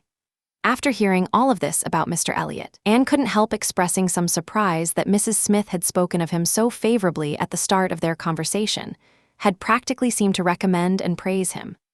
"My dear," was Mrs. Smith's reply, "there was nothing else to be done. I was certain you were going to marry him, even if he hadn't proposed yet, and I could no more have told you the truth about him than if he had already been your husband. My heart broke for you while I talked about happiness, and yet he is intelligent, he is agreeable, and with a woman like you, it wasn't entirely hopeless. He treated his first wife very badly. They were miserable together, but she was too ignorant and shallow to command respect, and he had never loved her. I was willing to hope that you might fare better." Anne could just barely acknowledge to herself the possibility that she might have been talked into marrying him, and the thought made her shudder at the misery that would have followed. It was entirely possible that Lady Russell might have persuaded her. And under those circumstances, which would have suffered most, once time had revealed everything, too late. It was clearly important that Lady Russell should no longer be deceived, and one of the final outcomes of this significant conversation, which carried them through most of the morning, was that Anne was given full liberty to share with Lady Russell everything relating to Mrs. Smith in which Mr. Elliot's conduct was involved. Chapter 22. Anne went home to think over everything she'd heard. In one respect, learning the truth about Mr. Elliot came as a relief. She no longer felt any tenderness toward him. He now stood in sharp contrast to Captain Wentworth, unwelcome and intrusive, and she could think clearly, without any confusion, about the damage his attentions the previous night might have caused. Any pity she'd felt for him was completely gone. But that was the only relief. In every other direction she looked, she saw more reason for worry and unease. She felt for Lady Russell and the disappointment she would suffer. She thought of the humiliations hanging over her father and sister, and she was weighed down by the knowledge of so many troubles to come, without any idea of how to prevent a single one. She was deeply grateful for what she now knew. She had never thought of herself as deserving any reward simply for not abandoning an old friend like Mrs. Smith, but here was her reward, plain as day. Mrs. Smith had been able to tell her what no one else could have. Could this knowledge somehow reach the rest of her family? But that was wishful thinking. She had to talk to Lady Russell, tell her everything, consult with her, and then, having done her best, wait for whatever happened with as much calm as she could manage. And in the end, her greatest difficulty in staying calm would come from that part of her heart she couldn't share with Lady Russell, that constant stream of anxiety and fear she would have to carry entirely alone. When she got home, she found that she had managed, as she'd hoped, to avoid seeing Mr. Elliot. He had called and stayed for a long morning visit. She had barely congratulated herself on this and begun to feel safe when she heard he was coming back that evening. "I had absolutely no intention of inviting him," said Elizabeth with studied indifference, "but he dropped so many hints, so Mrs. Clay says, at least. I certainly do say it. I have never in my life seen anyone work so hard for an invitation. Poor man, I actually felt sorry for him, because your hard-hearted sister, Miss Anne, seems determined to be cruel." "Oh," cried Elizabeth, "I've been around the game far too long to be won over easily by a gentleman's hints. However, when I saw how terribly disappointed he was to have missed my father this morning, I gave in at once, because I would never pass up a chance to bring him and Sir Walter together. They show each other off so well. Both of them so agreeable. Mr. Elliot looking up at him with such respect." "Absolutely delightful," cried Mrs. Clay, though she took care not to glance at Anne. "Exactly like father and son. Dear Miss Elliot, might I say father and son? Oh, I place no restrictions on anyone's words, if you choose to think such things, but honestly I'm barely even aware that his attention to me goes beyond what any other man might show." "My dear Miss Elliot," exclaimed Mrs. Clay, throwing up her hands and eyes and letting the rest of her astonishment trail off into a convenient silence. "Now, my dear Penelope, there's no need to be so agitated about him. I did invite him, you know. I sent him away with a smile. When I found out he was spending the whole of tomorrow with friends at Thornbury Park, I felt sorry for him." Anne had to admire Mrs. Clay's performance, the way she managed to appear genuinely pleased at the expected arrival, and then the actual appearance of the one person whose presence directly undermined her own goals. Mrs. Clay surely couldn't stand the sight of Mr. Elliot, yet she put on a perfectly agreeable, placid expression and seemed quite content with the reduced opportunity to devote herself to Sir Walter, only half as much as she otherwise would have. For Anne herself, It was deeply unpleasant to watch Mr. Elliot enter the room, and quite painful when he came over to speak to her. She had previously sensed that he wasn't always entirely sincere, but now she saw insincerity in everything he did. His respectful deference toward her father, set against the contemptuous things he'd said about him before, was repulsive, and when she thought of his cruelty toward Mrs. Smith, she could barely stand the sight of his present smiles and pleasant manner, or the sound of his carefully crafted good sentiments. She intended not to alter her behavior so drastically as to prompt him to comment on it. Her primary aim was to avoid any awkward questions or scenes, but she meant to be as noticeably cool toward him as their connection allowed, and to quietly undo, step by step, the small degree of unnecessary closeness she had gradually allowed to develop. She was accordingly more guarded and cooler than she'd been the previous evening. He tried again to stir her curiosity about where and when he'd heard her praised in the past, eager to be rewarded with more questions on the subject, but the spell was broken. He discovered that the warmth and energy of a public gathering was what it took to flatter his modest cousin's vanity. Or at least, he found it couldn't be done now, not among the competing demands of the others around them. He had no idea that the very subject he was trying to raise was working directly against him, immediately calling to her mind all the least excusable aspects of his character. She found some comfort in learning that he was genuinely leaving Bath the next morning early and would be gone for the better part of 2 days. He was invited again to Camden Place the evening of his return, but from Thursday to Saturday evening his absence was certain. It was bad enough having Mrs. Clay constantly before her, but adding a deeper hypocrite to their circle seemed to destroy any hope of peace or comfort. It was humiliating to think of the continuous deception being practiced on her father and Elizabeth, and to consider all the sources of pain being prepared for them. Mrs. Clay's selfishness, at least, was less complicated and less repellent than his, and Anne would gladly have accepted the marriage outright, with all its problems, just to be free of Mr. Elliot's scheming efforts to prevent it. On Friday morning, she planned to go to Lady Russell's very early and deliver the necessary information. She would have gone straight after breakfast, except that Mrs. Clay was also going out, on some obliging errand to spare her sister trouble, which made Anne decide to wait until she could be sure of going alone. She waited until she saw Mrs.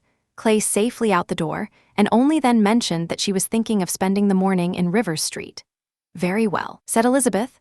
"I have nothing to send but my love. Oh, you may as well return that tedious book she insisted on lending me, and pretend I've read it cover to cover. I really cannot keep forcing myself through all the new poetry and political writing that comes out. Lady Russell positively overwhelms one with her new publications. You needn't tell her so, but I thought her dress was hideous the other night. I used to think she had some taste, but I was embarrassed for her at the concert. Something so stiff and arranged about her, and the way she sits so rigidly upright. My best love to her, of course. And mine," added Sir Walter. "Warmest regards. You may mention that I intend to call on her soon. Make it a polite message, though I'll only leave my card. Morning calls are really not fair to women of her age who don't make much effort with their appearance. If she would only wear a little rouge, she wouldn't be afraid of being seen. But the last time I called, I noticed the blinds were drawn immediately." While her father was speaking, there was a knock at the door. Who could it be?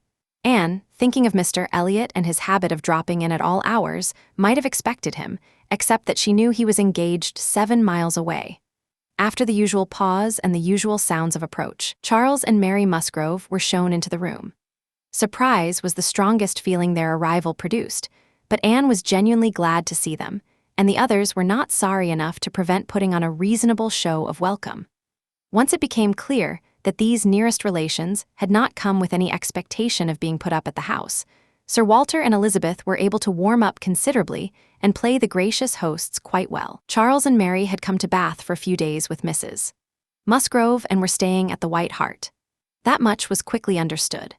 But it wasn't until Sir Walter and Elizabeth had steered Mary into the other drawing room to enjoy her admiration of it that Anne could get from Charles the full story of their visit, or an explanation of the knowing hints Mary had been pointedly dropping, or of some apparent uncertainty about exactly who was in their party. She then learned that the group consisted of Mrs. Musgrove, Henrietta, and Captain Harville, in addition to Charles and Mary themselves. Charles gave her a clear, straightforward account of the whole thing, and in his telling, she could recognize every step of the process as entirely characteristic. The plan had started with Captain Harville's needing to come to Bath on business. He had first mentioned it about a week ago, and since the shooting season was over and he wanted something to do, Charles had suggested coming along. Mrs. Harville had seemed to think it a good idea as a benefit to her husband, but Mary couldn't bear to be left behind and had made herself so miserable about it that for a day or two everything seemed uncertain or abandoned altogether. Then his parents had taken up the idea. His mother had old friends in Bath she'd been wanting to see. It seemed a good opportunity for Henrietta to come and shop for wedding clothes for herself and her sister, and in the end it had become his mother's excursion, arranged so that everything would be easy and comfortable for Captain Harville, with Charles and Mary included for general convenience. They had arrived late the previous night. Mrs. Harville, her children, and Captain Benwick had stayed behind with Mr. Musgrove and Louisa at Uppercross. Anne's only surprise was that things had progressed far enough for Henrietta's wedding clothes to even be discussed. She had imagined that financial difficulties would make the marriage some way off, but Charles told her that very recently, since Mary's last letter to her, a friend had approached Charles Hayter about holding a church living for a young man who couldn't possibly take it up for many years. On the strength of his current income, with every likelihood of something more permanent well before that time, both families had agreed to let the young couple proceed, and their wedding was expected within a few months, around the same time as Louisa's. And a very good living it is too, Charles added. Only 25 miles from Uppercross, in a fine stretch of country, a lovely part of Dorsetshire. In the middle of some of the best-kept hunting grounds in the country, surrounded by 3 major landowners, each one more careful and protective of his game than the last, and Charles Hayter could get a personal recommendation from at least 2 of them. Not that he'll appreciate it as he should, he added. Charles is too indifferent about sport. That's his main fault. I'm absolutely delighted, cried Anne, and particularly glad it's happened this way, that of 2 sisters who both deserve equally well and have always been such close friends. One's happiness doesn't have to come at the expense of the other's, that they should be so equal in their good fortune and contentment. I hope your father and mother are truly happy about both marriages. Oh, yes. My father would be happier if the young men were wealthier, but that's his only complaint. Money, you know, having to put money down for 2 daughters at once. It's not exactly a painless business, and it does limit him in various ways, but I'm not saying they don't have every right to it. It's perfectly proper that they should have their daughters' shares, and my father has always been a very kind and generous parent to me. Mary doesn't quite approve of Henrietta's match. She never has, as you know. But she doesn't give Charles Hayter his due, and she never thinks about the value of Winthrop. It's a perfectly fair match by today's standards, and I've always liked Charles Hayter, and I'm not about to stop now. Parents like Mr. and Mrs. Musgrove, said Anne warmly, ought to be happy in their children's marriages. They do everything to make others happy, I'm sure of that.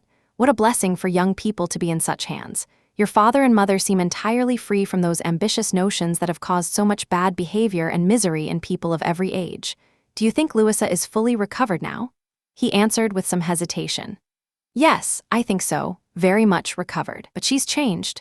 There's no running or jumping about, no laughing or dancing. It's entirely different. If someone so much as shuts a door a little sharply, she flinches and starts like a young bird dropped in water. And Benwick sits at her elbow reading poetry or whispering to her all day long. Anne couldn't help laughing. That can't be very much to your taste, I know, she said, but I do believe he's an excellent young man. Of course he is, nobody questions it, and I hope you don't think me so narrow-minded as to expect every man to share my own interests and pleasures. I have a great regard for Benwick, and when you can get him talking, he has a great deal to say. All that reading hasn't done him any harm. He's fought as well as he's read. He's a brave man. I got to know him far better last Monday than I ever had before. We spent the whole morning rat hunting in my father's big barns, and he threw himself into it so enthusiastically that I've liked him all the better ever since. At that point, Charles was obliged to follow the others to admire mirrors and china. But Anne had heard enough to form a clear picture of Uppercross and to be glad of its happiness, and though she sighed as she felt glad, there was no envy in the sigh. She would certainly have welcomed such blessings for herself if she could, but she had no wish to diminish anyone else's. The visit passed off in excellent spirits overall. Mary was in fine form, enjoying the novelty and the excitement, and so pleased with the journey in her mother-in-law's carriage with 4 horses, and with her own complete independence from Camden Place, that she was in exactly the right mood to admire everything as it deserved to be admired, and to be thoroughly impressed by all the stated superiorities of the house. She made no demands on her father or sister, and the elegant drawing rooms gave her just enough reflected consequence to keep her happy. Elizabeth, for a short while, suffered a genuine internal struggle. She felt that Mrs. Musgrove and her whole party ought to be invited to dinner, but she couldn't bear the thought of people who had always been so beneath the Elliots of Kellynch witnessing the reduced number of servants that a proper dinner would unavoidably reveal. It was a contest between good manners and vanity, but vanity won, and after that Elizabeth was perfectly happy again. Her internal reasoning went something like this. Old-fashioned ideas, country hospitality, we don't pretend to give dinners. Hardly anyone in Bath does. Lady Alicia never does, didn't even invite her own sister's family, and they were here a whole month. And I dare say it would be quite inconvenient for Mrs. Musgrove anyway, completely disrupt her routine. I'm sure she'd rather not come. She could never feel comfortable with us. I'll invite them all for an evening instead. That will be far better. A novelty and a treat. They've never seen 2 drawing rooms like these. They'll be delighted to come tomorrow evening. It shall be a proper little gathering, small but absolutely elegant. And this satisfied Elizabeth. When the invitation was extended to the 2 present and promised to the absent, it satisfied Mary just as completely. She was particularly told she would be meeting Mr. Elliot and would be introduced to Lady Dalrymple and Miss Carteret, who were fortunately already committed to attend, and no compliment could have pleased her more. Miss Elliot was to have the honor of calling on Mrs. Musgrove in the course of the morning, and Anne went off with Charles and Mary to go and see her and Henrietta right away. Her plan to sit with Lady Russell would have to wait. All 3 stopped in at Rivers Street for a couple of minutes, but Anne convinced herself that delaying the important conversation by one day could do no real harm, and hurried on to the White Hart, eager with genuine warmth to see again the friends and companions of the previous autumn. They found Mrs. Musgrove and her daughter in, and alone, and Anne received the warmest of welcomes from both. Henrietta was in exactly that happy state of newly brightened prospects and fresh-found joy that made her feel affectionate and interested in everyone she'd ever had any fondness for. And Mrs. Musgrove's genuine affection for Anne had been earned during those difficult days at Lyme. It was a heartiness and warmth and sincerity that Anne valued all the more keenly for the sad absence of such things at home. She was pressed to give them as much of her time as possible, invited for every day and all day long, or rather claimed as one of the family, and in return she naturally fell back into her old ways of helping and attending to everyone. After Charles left them together, she was listening to Mrs. Musgrove's account of Louisa and to Henrietta's account of herself, offering opinions on various matters, recommending shops, and in between handling all the various small demands Mary placed on her, adjusting a ribbon, sorting out her accounts, finding her keys, organizing her trinkets, and attempting to convince her that no one was treating her badly, which Mary, comfortably settled at a window overlooking the entrance to the pump room, couldn't entirely stop herself from imagining even in her generally contented state. A busy, unsettled morning was only to be expected. A large party in a hotel meant a constantly shifting, unpredictable scene. One moment a note arrived, the next a parcel. Anne had barely been there half an hour when the dining room, spacious as it was, seemed more than half full. A circle of established old friends had gathered around Mrs. Musgrove, and Charles returned with Captains Harville and Wentworth. The appearance of the latter came as no more than a moment's surprise. It had always been inevitable that the arrival of their mutual friends would soon bring the 2 of them together again. Their last meeting had been enormously significant in revealing his feelings. She had come away from it with a wonderful, heartening certainty, but she feared, from the look on his face, that the same unfortunate misunderstanding that had driven him away from the concert room still held sway. He did not seem to want to be close enough to talk. She tried to stay calm and let things unfold as they would, and to hold on to the reasonable thought. Surely, if there is a constant and steady attachment on both sides, our hearts must find their way to each other before long. We are not children, to be easily irritated and misled by every small misstep, carelessly throwing away our own happiness. And yet, a few minutes later, she felt as if being in the same room together under their present circumstances could only expose them to exactly the sort of misunderstandings and misreadings that would do the most damage. "Anne," cried Mary, still at her window, "I'm sure that's Mrs. Clay standing under the colonnade, with a gentleman beside her. I saw them turn the corner from Bath Street just now. They seemed deep in conversation. Who is it? Come and look. Good heavens, I've just realized. It's Mr. Elliot himself." "No," said Anne quickly. It can't be Mr. Elliot, I assure you. He was leaving Bath at 9 this morning and isn't expected back until tomorrow. As she spoke, she was aware that Captain Wentworth was looking at her, which flustered and embarrassed her and made her wish she hadn't said so much, simple as it was. Mary, indignant at the suggestion that she couldn't recognize her own cousin, began protesting warmly about family resemblance and insisting even more firmly that it was indeed Mr. Elliot, calling again on Anne to come and see for herself. But Anne had no intention of going and tried to appear cool and unconcerned. Her unease returned, however, when she caught smiles and knowing glances passing between 2 or 3 of the women visitors, as if they were quite certain they were in on a secret. It was obvious that the rumor about her had gotten around, and a brief silence followed, which seemed only to guarantee that it would now spread further. "Do come, Anne," cried Mary. "Come and look for yourself. You'll miss them if you don't hurry. They're parting, they're shaking hands. He's turning away. Not recognize Mr. Elliot, indeed. You seem to have completely forgotten about Lyme." To appease Mary, and perhaps to cover her own discomfort, Anne moved quietly to the window.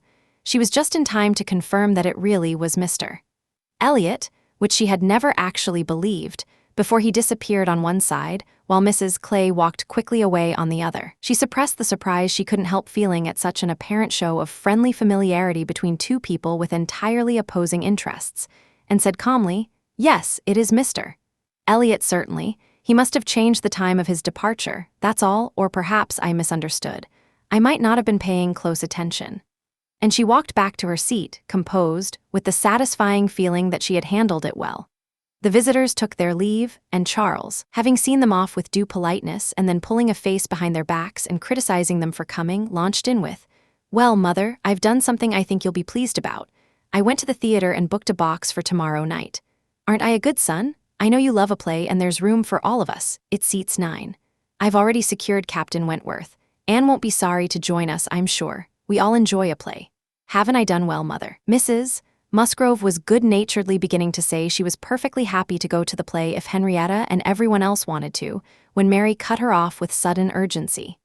"Good heavens, Charles, how can you even think of such a thing? Book a box for tomorrow night. Have you forgotten that we're invited to Camden Place tomorrow evening, that we were specially asked to come and be introduced to Lady Dalrymple and her daughter, and Mr. Elliot, and all the principal family connections? How can you be so forgetful?" "Oh, nonsense," replied Charles. "What's an evening party? Never worth much thought. Your father might have asked us to dinner if he really wanted to see us. Do what you like, I'm going to the play." "Oh, Charles, it would be absolutely dreadful if you did, after you practically promised to go." "No, I didn't promise. I smiled and nodded and said the word happy. That's not a promise. But you have to go, Charles. It would be unforgivable to let them down. We were invited specifically to be introduced. The connection between the Dalrymples and our family has always been so important. Any significant event on either side was always immediately shared. We're quite close relations, you know, and Mr. Elliot too, who you really ought to get to know. Every consideration is owed to Mr. Elliot. Think about it, my father's heir, the future head of the family. Don't talk to me about heirs and family representatives," Charles shot back. "I'm not one of those people who ignores the one in power to flatter the one who's coming up. If I wouldn't go for your father's sake, I'd think it positively shameful to go for his heir's sake. What is Mr. Elliot to me?" The careless remark was like a breath of fresh air to Anne, who saw that Captain Wentworth was following the whole exchange with intense attention, watching and listening with complete absorption, and that those last words brought his questioning eyes from Charles directly to her. Charles and Mary went on in the same vein, he half serious, half joking, keeping to his plan for the play. She firmly opposed, growing more and more heated, and making it quite clear that however determined she was to go to Camden Place herself, she would feel distinctly ill-used if the others went to the theater without her. Mrs. Musgrove stepped in. "We'd better put it off. Charles, you really ought to go back and change the box to Tuesday. It would be a shame to split up, and we'd be losing Miss Anne too if there's a party at her father's. And I'm quite sure neither Henrietta nor I would enjoy the play at all if Miss Anne couldn't come with us." Anne felt genuinely grateful to her for such kindness, and equally grateful for the opening it gave her to say clearly, "If it were simply a matter of my own wishes, ma'am, the party at home, apart from Mary, would be no obstacle at all.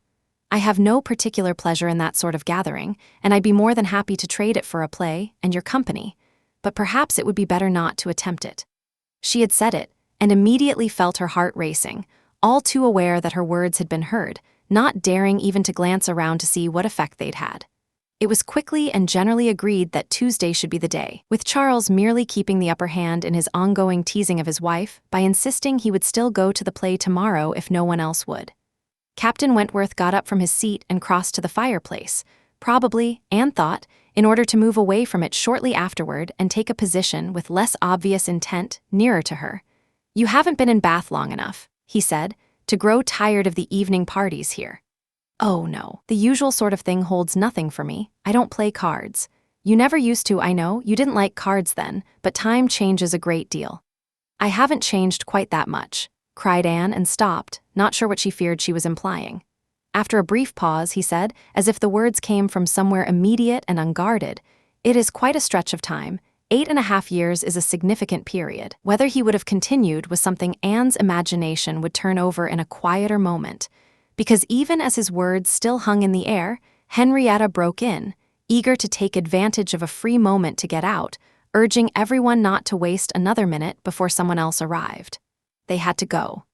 Anne said she was quite ready and tried to look it, though she felt that if Henrietta had had any idea of the reluctance and regret pulling at her heart as she rose from that chair and prepared to leave the room, Henrietta would have found in all her own feelings for her cousin, in the very certainty of being loved, ample reason to feel sorry for her. Their preparations, however, were cut short. A disturbing sound was heard, more visitors were approaching, and the door was thrown open for Sir Walter and Miss Elliot, whose entrance seemed to cast a chill over the entire room. Anne felt it immediately, and wherever she looked she saw the same reaction in others. The ease, the freedom, the warmth of the gathering was extinguished, replaced by stiff composure, guarded silence, and hollow conversation in the presence of her father and sister's cold, polished elegance. How mortifying to feel it happening. She did notice one thing with satisfaction. Captain Wentworth was greeted again by each of them, by Elizabeth more warmly than before. She even spoke to him once and glanced at him more than once. Elizabeth was, in fact, considering a significant step. What followed explained it. After the usual few minutes of saying all the right meaningless things, Elizabeth extended the invitation that was meant to cover all remaining social obligations to the Musgroves. Tomorrow evening, to meet a few friends, nothing formal. It was all said with perfect grace. The cards she had come prepared with, Miss Elliot at home, were placed on the table with a smooth, all-encompassing smile for the room in general, and one additional smile and one particular card directed unmistakably at Captain Wentworth. The truth was that Elizabeth had been in Bath long enough to recognize the value of a man who carried himself as he did. The past was irrelevant. What mattered in the present was that Captain Wentworth would show very well in her drawing room. The card was given with pointed deliberateness, and then Sir Walter and Elizabeth rose and were gone. The interruption had been brief, though sharp, and ease and liveliness returned to most of those left behind as the door closed, but not to Anne. Her mind was fixed on the invitation she had watched with such astonishment, and on the way it had been received, with ambiguity, with surprise rather than pleasure, with polite acknowledgement rather than anything like acceptance. She knew him, she saw contempt in his expression, and she could not let herself believe that he had decided to accept such an overture as any kind of amends for all the arrogance of the past. Her spirits sank. He sat holding the card in his hand after they had gone, as if weighing something carefully. "Just think of Elizabeth including absolutely everyone," Mary whispered, loudly enough for most of the room to hear. "No wonder Captain Wentworth is delighted. You can see he can't put the card down." Anne caught his eye, saw the color rise in his cheeks and his mouth form a brief, involuntary expression of contempt, and turned away, not wanting to see or hear anything more that might distress her. The party broke up.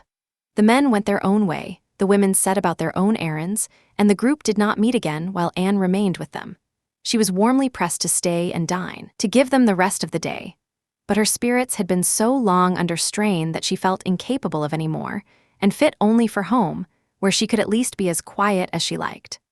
Promising to be with them for the whole of the following morning, she closed out the exhaustion of the day with the tiring walk back to Camden Place, where she spent the evening largely listening to Elizabeth and Mrs. Clay busily planning the next night's party, going over the guest list again and again, endlessly refining the details of every decoration and arrangement that would make it the most perfectly elegant gathering Bath had seen, while she tormented herself with the unanswerable question: would Captain Wentworth come or not?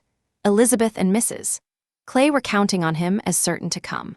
For Anne, It was a gnawing worry that didn't ease for 5 minutes together. She generally thought he would come, because she generally felt he ought to, but it was a situation she couldn't shape into any clear-cut matter of duty or propriety that would simply override all the contrary feelings pulling at her. She roused herself from this restless brooding only long enough to let Mrs. Clay know that she had been seen with Mr. Elliot 3 hours after he was supposed to have left Bath, having waited in vain for any mention of the encounter from Mrs. Clay herself. Anne decided to bring it up, and she thought she caught a flicker of guilt cross Mrs. Clay's face as she listened. It was fleeting, gone in an instant, but Anne imagined she had seen in it the awareness of having been somehow maneuvered or perhaps overruled into giving Mr. Elliot half an hour of her time while he lectured her about her intentions toward Sir Walter. Mrs. Clay exclaimed, however, with a very convincing show of naturalness, "Oh dear, yes, of course. Just think, Miss Elliot, I ran into Mr. Elliot in Bath Street quite by chance. I couldn't have been more surprised. He turned around and walked with me to the pump yard. Something had prevented his leaving for Thornbury, though I honestly can't remember what, because I was in a hurry and couldn't pay close attention, and all I can say for certain is that he was absolutely determined not to delay his return. He wanted to know how early he might be admitted tomorrow. He was entirely absorbed with tomorrow, and it's quite obvious I've been just as absorbed with it myself, ever since I came home and learned about the extended plans and everything that had happened. Otherwise, I could never have let the fact that I'd seen him slip my mind so completely." Chapter 23. Only a day had passed since Anne's conversation with Mrs. Smith, but a far more urgent concern had taken over. Mr. Elliot's behavior barely registered with her now, except for its effects in one particular area, and it was only natural that the next morning she would again put off her explanatory visit to Rivers Street. She had promised to spend the day with the Musgroves, from breakfast through dinner. She had given her word, and Mr. Elliot's character, like Scheherazade's head in the story, would have to survive another day. She couldn't keep her appointment on time, though the weather had turned against her, and she had felt genuinely sorry for her friends on account of the rain, and frustrated for herself as well, before she could finally attempt the walk. When she reached the White Hart and made her way to the right room, she found she was neither quite on time nor the first to arrive. The group already there consisted of Mrs. Musgrove talking to Mrs. Croft and Captain Harville talking to Captain Wentworth. She immediately learned that Mary and Henrietta, too impatient to wait, had gone out the moment it cleared up but would be back soon, and that Mrs. Musgrove had been given strict orders to keep Anne there until they returned. There was nothing to do but accept this, sit down, appear calm on the outside, and find herself instantly plunged into all the emotional turmoil she had only expected to brush up against before the morning was over. There was no delay, no easing into it. She was immediately deep in the happiness of such misery, or the misery of such happiness. 2 minutes after she entered the room, Captain Wentworth said, "We'll write that letter we were talking about, Harville, now, if you can get me what I need." Writing materials were close at hand on a separate table.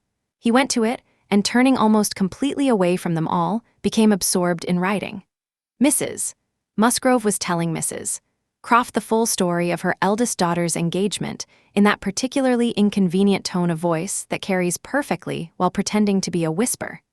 Anne felt she had no part in the conversation, yet since Captain Harville seemed lost in thought and not inclined to talk, she couldn't help overhearing details she would rather not have heard, things like how Mr. Musgrove and her brother Hayter had met time and again to discuss it, what her brother Hayter had said one day, what Mr. Musgrove had suggested the next, what had occurred to her sister Hayter, what the young people had wanted, and what she herself had at first said she could never agree to, but had eventually been persuaded might work out well enough, and a great deal more in that same open-hearted, free-flowing style, the kind of small domestic details that, no matter how tastefully handled and good Mrs. Musgrove could not be relied upon for that, could only truly interest the people directly involved. Mrs. Croft listened with cheerful good humor, and whenever she spoke, she said something sensible. Anne hoped the gentlemen were each too absorbed in their own thoughts to be listening. "And so, ma'am, when you consider everything," said Mrs. Musgrove in her powerful whisper, "though we might have wished things were different, on the whole we didn't think it was fair to hold out any longer.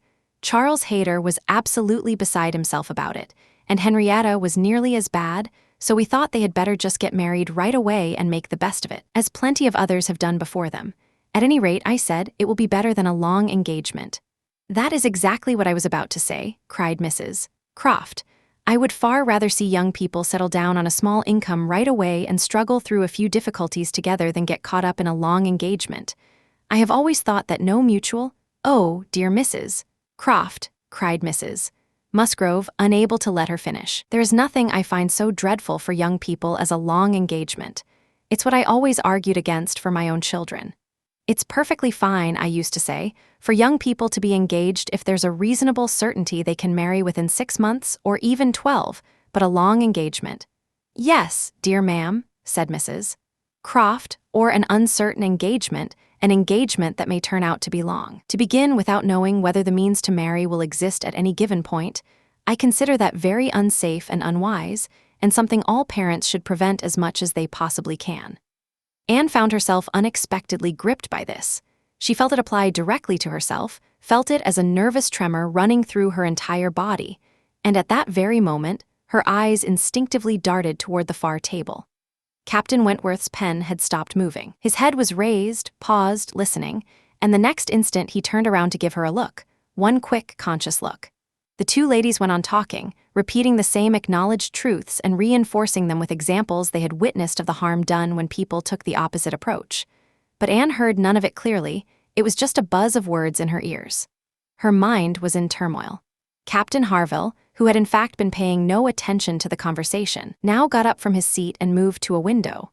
Anne appeared to be watching him, though it was really from complete distraction, and she gradually became aware that he was inviting her to join him. He caught her eye with a smile and a small nod of his head that said plainly, "Come over, I have something to tell you." The natural, easy warmth of his manner, which suggested a much longer friendship than they actually had, made the invitation impossible to resist. She pulled herself together and went to him. The window where he stood was at the far end of the room from where the two ladies sat, and though it was closer to Captain Wentworth's table, it was not very close. As she joined him, Captain Harville's expression settled back into the serious, thoughtful look that seemed natural to him. "Look at this," he said, unwrapping a small parcel in his hand to reveal a miniature portrait. "Do you know who this is?" "Of course, Captain Benwick." "Yes, and you can probably guess who it's intended for. But," he added, his voice dropping, "it was not made for her. Miss Elliot, do you remember walking together at Lyme and grieving for him? I had no idea then, but no matter. This was painted at the Cape. He met a talented young German artist there, and in keeping with a promise he had made to my poor sister, he sat for the portrait and was bringing it home for her. And now I've been given the task of having it properly set for someone else. What a commission to hand me, but who else was there to ask? I try to make allowances for him, and honestly I'm not sorry to pass the task along. He's taking care of it now." He glanced toward Captain Wentworth. "He's writing about it at this moment." His lip trembled slightly as he added, "Poor Fanny, she would not have forgotten him so quickly." "No," Anne replied in a soft, heartfelt voice that I can easily believe. It wasn't in her nature. She adored him. It would not be in the nature of any woman who truly loved. Captain Harville smiled as if to say, "Are you claiming that for your sex?" And she answered the unspoken question, smiling in return. "Yes, we certainly do not forget you as quickly as you forget us. It is perhaps our fate more than our virtue. We can't help it. We live at home, quiet, shut in, and our feelings feed on themselves. You are pushed into action. You always have a profession, pursuits, some kind of occupation, to draw you back into the world right away, and constant activity and change soon dull the emotions. Granting your claim that the world does all that so quickly for men, which, for what it's worth, I'm not sure I do grant, it doesn't apply to Benwick. He hasn't been pushed into any kind of action. The end of the war put him ashore at the very moment it happened, and he's been living with us in our little family circle ever since." "True," said Anne. "Very true, I hadn't thought of that. But what do we say then, Captain Harville? If the change hasn't come from outside circumstances, it must come from within. It must be in his nature, in man's nature, that has done this for Captain Benwick." No, it is not man's nature. I won't accept that men are more prone than women to be inconstant and to forget those they love or have loved. I believe the opposite. I believe in a true parallel between our bodies and our minds, and just as our bodies are stronger, so are our feelings, capable of bearing the hardest treatment and weathering the worst storms. "Your feelings may be the stronger," Anne replied, "but by that same logic I would argue that ours are the more tender. A man is more physically robust than a woman, but he doesn't live longer, which is exactly my point about the nature of their attachments. And really, it would be too hard on you if it were otherwise. You face enough difficulties and hardships and dangers as it is. You are always working and straining, exposed to every kind of risk. Your home, your country, your friends, all left behind. Your time, your health, your very life, none of it truly your own. It would be hard indeed, she said, her voice faltering slightly, if women's feelings were added on top of all that.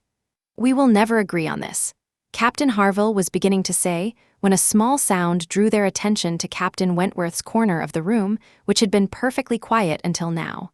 It was nothing more than his pen dropping, but Anne was startled to find him closer than she had realized, and half inclined to suspect the pen had fallen because he had been listening hard to catch their words, though she didn't think he could really have heard them. "Have you finished your letter?" said Captain Harville. "Not quite a few more lines, done in 5 minutes. No hurry on my side, I'm ready whenever you are. I'm very comfortably anchored here." He smiled at Anne, well provided for and wanting for nothing, no signal needed at all. "Well, Miss Elliot," he went on, lowering his voice, "as I was saying, I suppose we will never agree on this point. Probably no man and woman ever could. But let me point out that all of history is against you, every story, in prose and verse alike.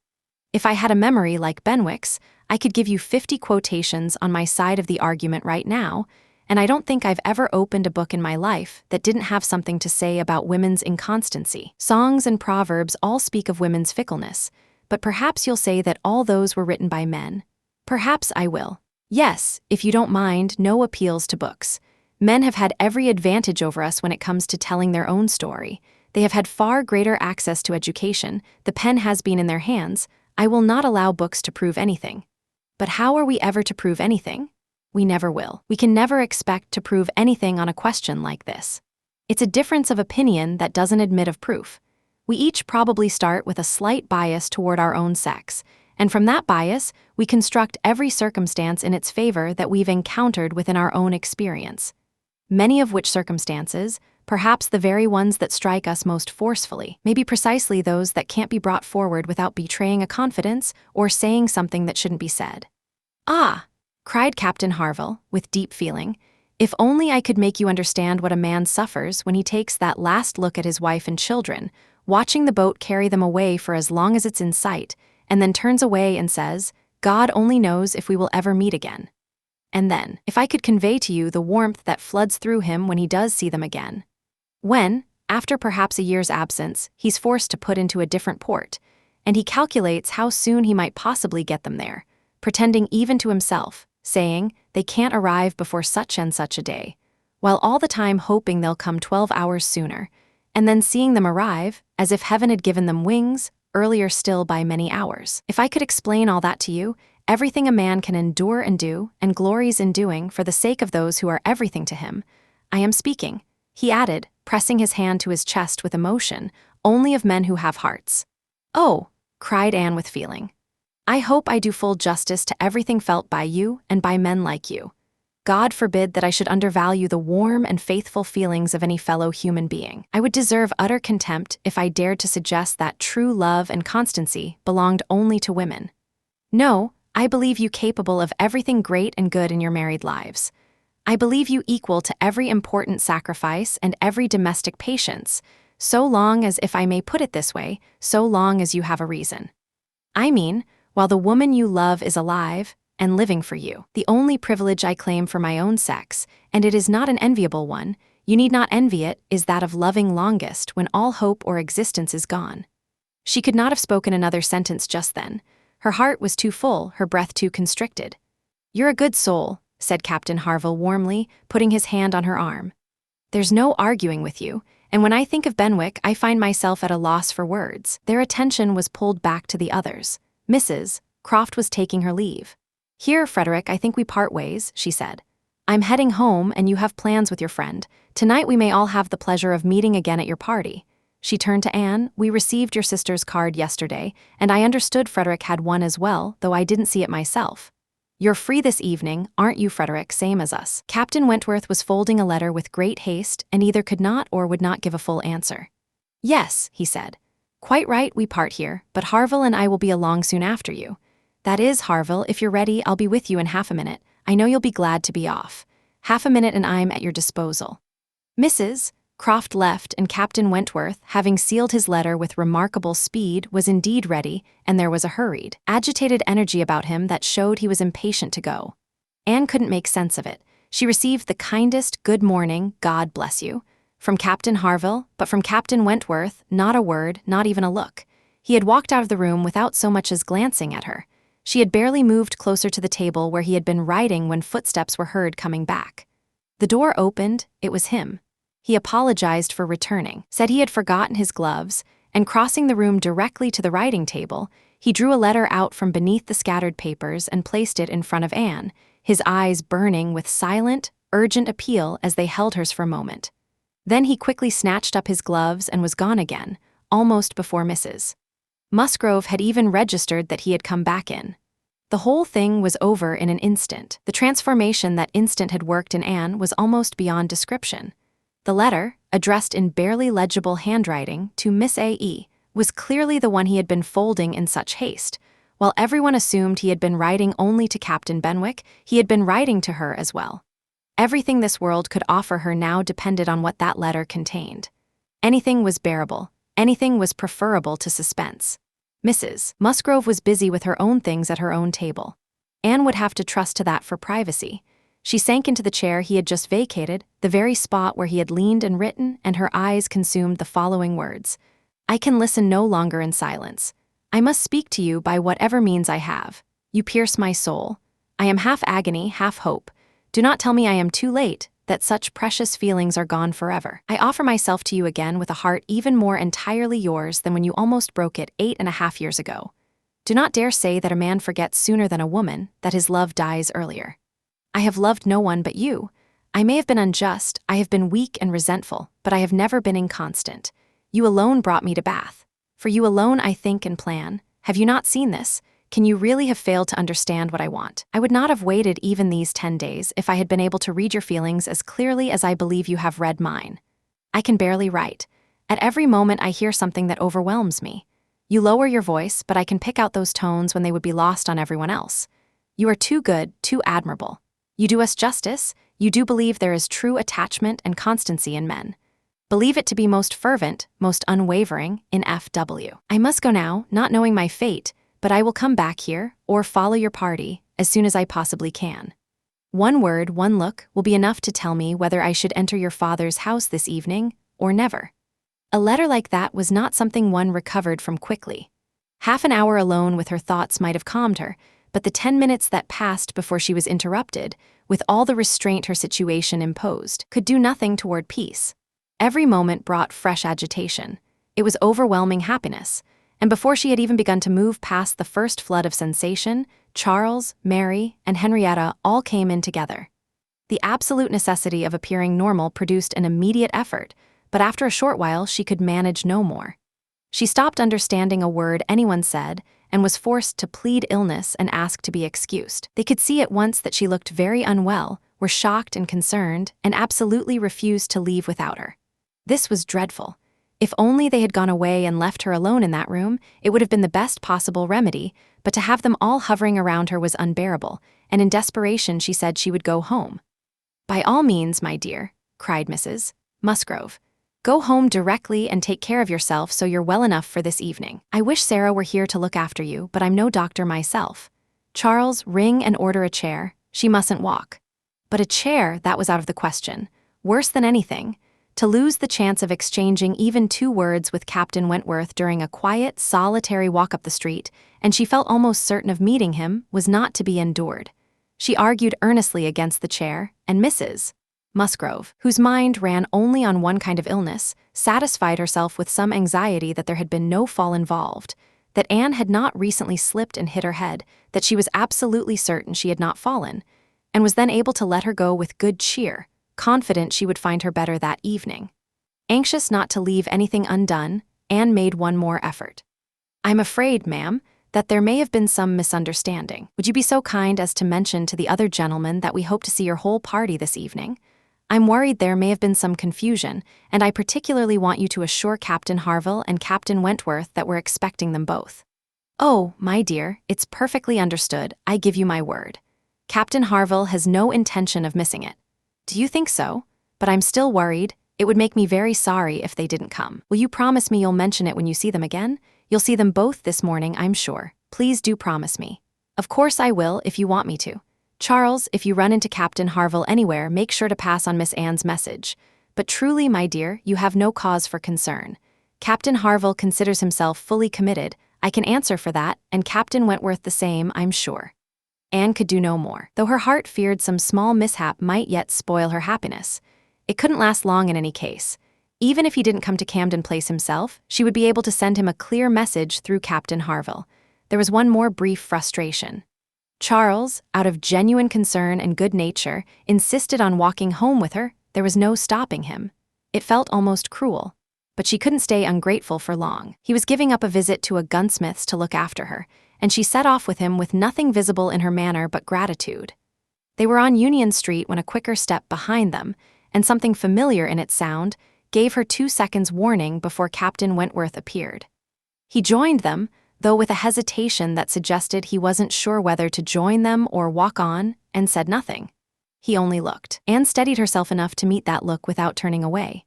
The color flooded back into cheeks that had been pale, and the uncertainty that had held her back gave way to resolve. He walked beside her. Then, struck by a sudden idea, Charles said, "Captain Wentworth, which way are you heading? Just to Gay Street or further up?" "I'm not quite sure," Captain Wentworth replied, caught off guard. "Are you going as far as Belmont, going near Camden Place? Because if you are, I'd have no hesitation in asking you to take my place and walk Anne to her father's door. She's not quite herself this morning and really shouldn't go that far alone, and I need to get to that fellow's shop in the marketplace. He promised to show me an exceptional gun he's about to send off, said he'd keep it unpacked until the last possible moment so I could see it, and if I don't turn back now, I'll miss my chance entirely." From what he described, it sounds very much like that second double barrel of mine, the one you shot with that day at Winthrop. There could be no objection. There could only be the most perfectly appropriate willingness, the most obliging outward compliance, and smiles held in check, with spirits soaring in private rapture. In half a minute, Charles had turned back down Union Street, and the other two were walking on together. Before long, enough had been said between them to steer their steps toward the comparatively quiet and secluded gravel walk, where the freedom to talk at length would make that hour a true gift, and fix it in memory as one of the happiest of their lives. There they exchanged once more those feelings, and those promises which had once before seemed to secure everything, yet which had been followed by so many long years of separation and estrangement. There they returned together into the past, more exquisitely happy, perhaps, in their reunion than they had been when they first fell in love. More tender, more tested, more certain of each other's character, faithfulness, and devotion, more capable of committing fully, more justified in doing so.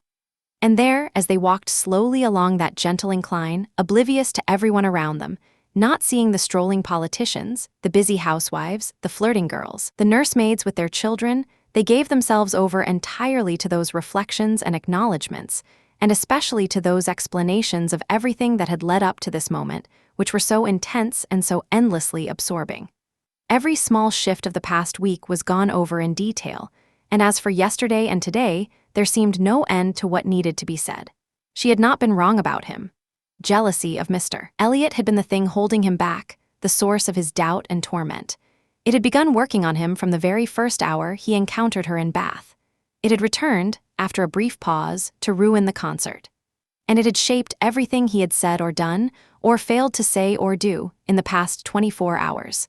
It had been slowly giving way to the better hopes that her looks, words, and behavior had occasionally offered him. It had finally been defeated by those words and those tones that had reached him while she talked with Captain Harville, and under their irresistible power, he had seized a sheet of paper and poured out everything he felt. Nothing of what he had written was to be taken back or softened. He had loved no one but her. She had never been replaced. He had never imagined he had found her equal. He was obliged to admit this much, however, that he had remained constant without realizing it, even without meaning to. He had intended to forget her, and believed he had succeeded.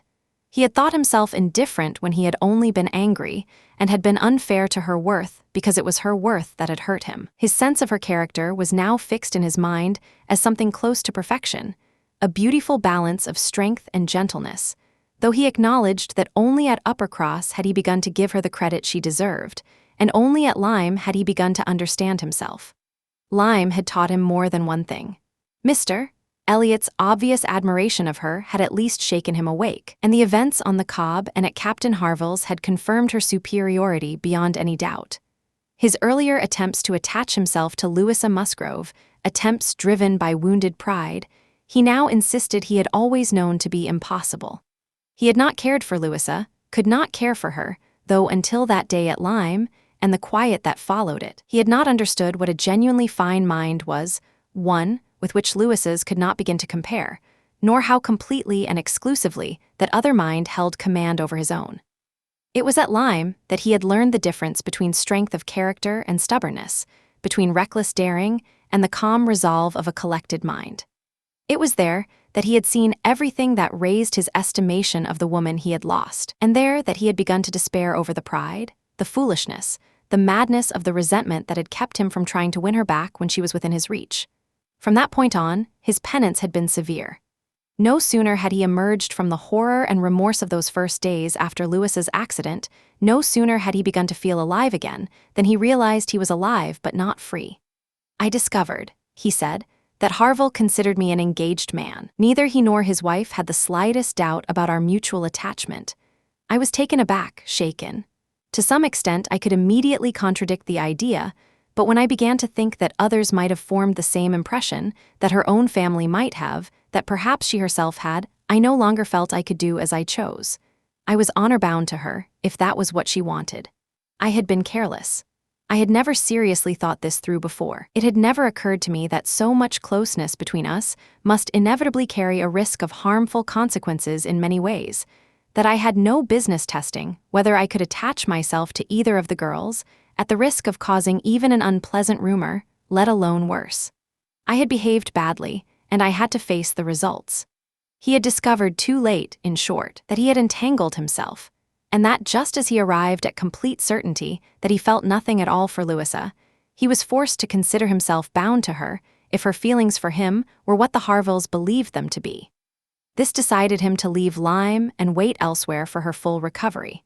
He would do what he fairly could to weaken whatever feelings or expectations concerning him might exist, and with that in mind he went to his brother's, intending after some time to return to Kellynch and act as circumstances required. "I spent 6 weeks with Edward," he said, "and watched him happy. That was the only pleasure I could have. I deserved no other. He asked about you very particularly, asked even whether you had changed in appearance, little suspecting that to my eyes you could never change." Anne smiled and let it go. It was too pleasing an error to scold him for. It is something, at 28, to be assured that one has not lost the charms of youth. But the value of such a tribute was immeasurably heightened for Anne by setting it against what he had once said, and knowing it was not the cause of his renewed love, but its result. He had remained in Shropshire, lamenting his own blind pride and the mistakes of his own calculations, until all at once he was released from Louisa by the astonishing and wonderfully fortunate news of her engagement to Benwick. "That," he said, "was the end of the worst of it, because at last I could put myself in the way of happiness. I could act, I could do something. But to have been waiting so long in complete inaction, and waiting only for something bad to happen, that had been dreadful. Within the first 5 minutes I said to myself, I will be in Bath on Wednesday. And I was. Was it unforgivable to think it worth the effort? To arrive with some degree of hope, you were unmarried. It was possible that you still felt as I did, and I had one encouragement. I knew, without any doubt, that you would be sought after and loved by others, but I also knew for certain that you had turned down at least one man of considerably better prospects than mine, and I couldn't help thinking over and over, was that for me? Their first meeting in Milsom Street gave them a great deal to talk about, but the concert gave them even more. That evening seemed to have been made up entirely of significant moments. The moment she had stepped forward in the octagon room to speak to him, the moment Mr. Elliot had appeared and pulled her away, and 1 or 2 moments after that, marked by returning hope or growing despair, and they dwelt on all of it with intensity. "To see you," he cried, "surrounded by people who could not be on my side, to see your cousin beside you, talking and smiling with you, and to feel the full force of how perfectly suited the match would seem to everyone, how desirable it would appear, to know it was probably the wish of everyone who had any influence over you. Even if your own feelings were lukewarm or indifferent, to think what powerful backing he would have. Was it not enough to make me behave as foolishly as I did? How could I watch without being in agony? Was not the very sight of the friend sitting behind you, was not the memory of what had happened before, the knowledge of her influence, the indelible, unmovable impression of what Persuasion had once accomplished, was it not all against me? You should have made a distinction, Anne replied. You should not have doubted me this time. The situation is so different, and I am so different in age and understanding. If I was wrong to yield to persuasion once, remember that it was persuasion aimed at keeping me safe, not at leading me into risk. When I gave way, I believed I was doing my duty, but no sense of duty could have applied here. In marrying a man I was indifferent to, I would have taken every risk and violated every duty. Perhaps I should have reasoned that way, he replied, but I couldn't. I couldn't draw on what I had so recently come to understand about your character. I couldn't bring it to bear. It was overwhelmed, buried, drowned out by those earlier feelings I had been nursing and suffering under for year after year.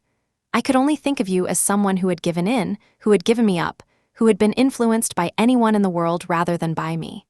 I saw you with the very person who had guided you through that year of misery.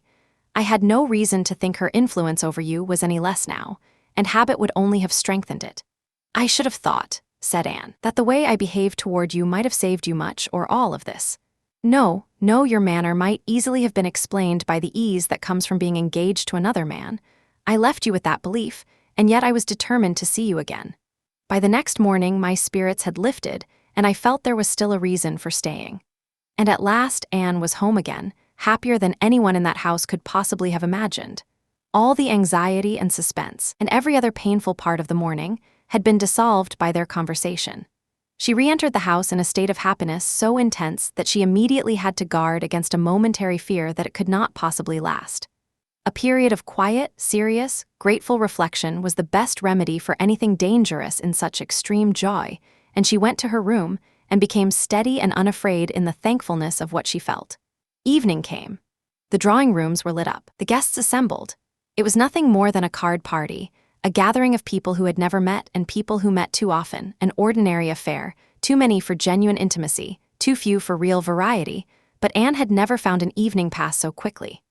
Glowing and lovely with emotion and happiness, more widely admired than she noticed or cared about, she felt warmth and patience toward every single person in the room. Mr. Elliot was there. She kept her distance from him, but she found she could feel sorry for him. The Wallises gave her quiet amusement as she figured them out.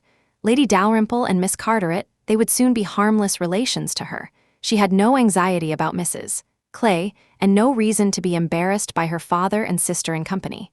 With the Musgroves, there was the easy, happy flow of people perfectly at ease with one another. With Captain Harville, there was the warm, comfortable exchange of a brother and sister. With Lady Russell, there were attempted conversations that a delicious inner awareness kept cutting short. With Admiral and Mrs. Croft, there was something of a special warmth and deep interest, which that same inner awareness tried its best to conceal. And with Captain Wentworth, brief exchanges kept occurring, with always the hope of more, and always the simple, steady certainty of his presence. It was during one of these short encounters, both of them apparently absorbed in admiring a fine arrangement of greenhouse flowers, that she said, "I have been thinking over the past, trying to judge honestly what was right and wrong, for myself, I mean, and I have to believe that I acted rightly, much as it cost me, in being guided by the friend you will come to love more than you do now." She was, to me, in the place of a parent. Don't misunderstand me, though. I'm not saying she gave good advice. It was perhaps one of those situations where advice is good or bad only in light of how things turn out. And honestly, I would never, in any remotely similar circumstances, give such advice myself. What I mean is that I was right to submit to her, and that if I had done otherwise, I would have suffered more by staying in the engagement than I suffered by giving it up, because I would have suffered in my conscience. I now have, as much as any human being can honestly say this, nothing to reproach myself with, and if I'm not mistaken, a strong sense of duty is no bad thing for a woman to have. He looked at her, looked at Lady Russell, and then looked back at Anne and replied with the air of someone thinking it through carefully, "Not yet, but I have hopes of forgiving her in time. I expect I'll be at peace with her before long, but I too have been thinking over the past, and a question has occurred to me whether there may not have been someone who was even more my own enemy than she was, my own self. Tell me this, when I returned to England in the year 8 with a modest sum of money and posted to the Laconia, if I had written to you then, would you have answered my letter? Would you, in short, have renewed the engagement?" "Would I?" was her entire answer, but the tone of it left no room for doubt. "Good God," he cried. "You would. It's not that I didn't think of it, or long for it, as the one thing that could crown all my other success, but I was too proud to ask again. I didn't understand you. I shut my eyes and refused to understand you or to give you the credit you deserved. This is the memory that should make me forgive everyone sooner than I forgive myself. 6 years of separation and suffering could have been spared. And it's a kind of pain that is new to me. I have been used to believing that I earned every good thing I ever had. I have prided myself on honest effort and well-deserved reward. Like other great men in the face of misfortune, he added with a smile, I must try to bring my expectations in line with what I deserve. I must learn to accept being happier than I have earned the right to be. Chapter 24. Who could doubt what happened next? When two young people make up their minds to get married, they're almost certain to succeed if they are determined enough, no matter how poor they are, how reckless, or how unlikely they seem to be what the other truly needs. That might not be the most uplifting moral to end on, but I believe it's the truth. And if couples like that can make it work, how could a Captain Wentworth and an Anne Elliot possibly fail, with the advantage of maturity, a clear conscience, and one solid fortune between them? They could have overcome far greater obstacles than they actually faced, because there was very little to trouble them beyond a lack of warmth and graciousness. Sir Walter raised no objection, and Elizabeth did nothing worse than look cold and indifferent.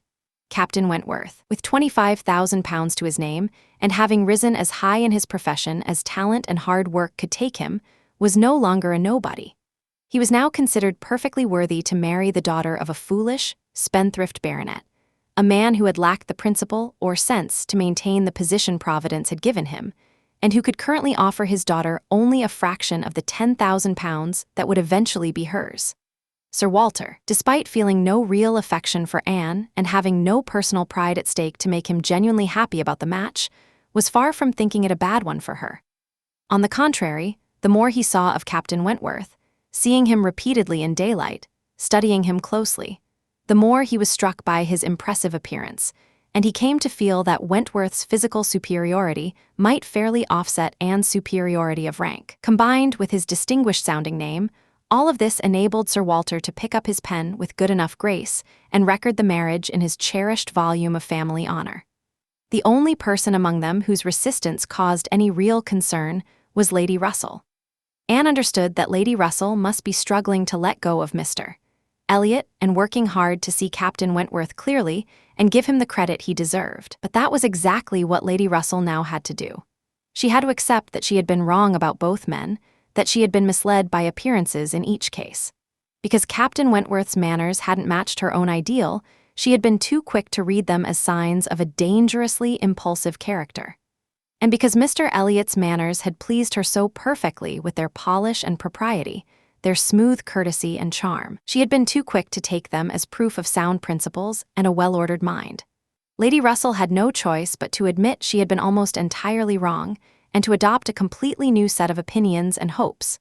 Some people have a natural quickness of perception, a sharpness in reading character, an instinctive insight that no amount of experience in others can match, and Lady Russell had been less gifted in this area than her young friend.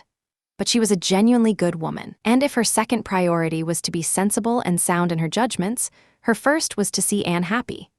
She loved Anne more than she loved her own sense of being right, and once the initial awkwardness had passed, she found it no great hardship to attach herself, almost as a mother, to the man who was ensuring the happiness of her beloved girl.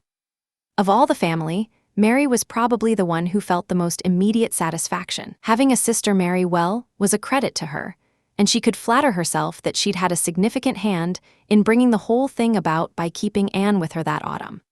And since her own sister naturally had to be better than her husband's sisters, it was very pleasing that Captain Wentworth was a wealthier man than either Captain Benwick or Charles Hayter. She did have something to endure when they came together again, seeing Anne restored to her rightful place as the elder and the owner of a very stylish carriage, but she had plenty of consolation to look forward to.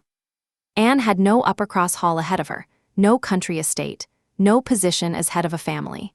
And if they could just prevent Captain Wentworth from being made a baronet, Mary wouldn't trade places with Anne for anything. It would be fortunate for the eldest sister if she were equally content with her own situation, since any change there seemed unlikely. She soon had the humiliation of watching Mr. Elliot disappear from the scene, and no eligible man had since appeared to raise even the groundless hopes that had collapsed along with him. The news of his cousin Anne's engagement caught Mr. Elliot completely off guard. It shattered his carefully laid plans for domestic happiness and his best strategy for keeping Sir Walter from remarrying, a strategy that would have required the insider access only a son-in-law could claim. Disappointed and thrown off course as he could still find ways to serve his own interests and pleasures. He soon left Bath, and when Mrs. Clay left shortly afterward and was next heard of living under his protection in London, it became clear what a double game he had been playing and how intent he was on making sure he wasn't outmaneuvered by at least one scheming woman. Mrs. Clay's feelings had gotten the better of her ambitions, and she had sacrificed, for the sake of this younger man, any further chance of working her way into Sir Walter's affections. She is no fool, however, and has plenty of cunning of her own. It remains an open question whose shrewdness will ultimately win out, whether, having stopped her from becoming Lady Elliot, he might yet be charmed and flattered into making her Lady William instead. There could be no doubt that Sir Walter and Elizabeth were both shocked and stung by the loss of their companion and by the discovery that she had been deceiving them all along. They still had their grand cousins to fall back on for comfort, of course, but they would feel for a long time that flattering and running after other people, without being flattered and run after in return, is a pretty hollow kind of existence. Anne, having satisfied herself early on that Lady Russell was coming to love Captain Wentworth as she should, had only one thing shadowing her happiness: the painful awareness that she had no family worth giving him, no relations that a man of good sense could value or respect. That was something she felt keenly.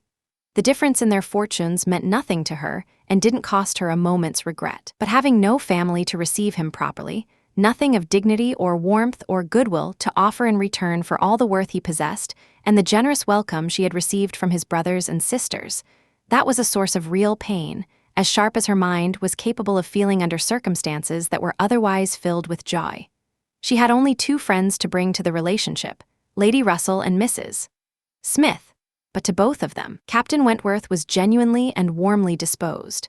Lady Russell, despite all her past failings, he could now value wholeheartedly. He wasn't prepared to say she had been right to separate them all those years ago, but he was ready to say almost everything else in her favor. As for Mrs. Smith, she had every kind of claim on his regard and won it quickly and permanently. What she had recently done for Anne was more than enough on its own, and their marriage, far from taking away one of her friends, gave her two. She was the first visitor they received once they were settled, and Captain Wentworth, by helping her recover her late husband's property in the West Indies, riding on her behalf, acting for her, and steering her through all the tedious complications of the case with the energy and determination of a fearless man and a devoted friend, repaid every kindness she had shown or ever intended to show to his wife. Mrs. Smith's happiness was not undermined by this improvement in her finances or by her somewhat better health, or by gaining such friends to spend time with. Her cheerfulness and sharpness of mind never left her, and while those essential sources of well-being remained, she could have held her own against far greater strokes of worldly good fortune. She could have been entirely rich and perfectly healthy, and still been happy, because her joy came from the liveliness of her spirit, just as her friend Anne's came from the warmth of her heart.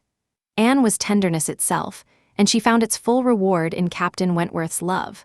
The only thing that could ever make her friends wish she were a little less tender was his profession, the fear of a future war the only cloud in her otherwise bright sky.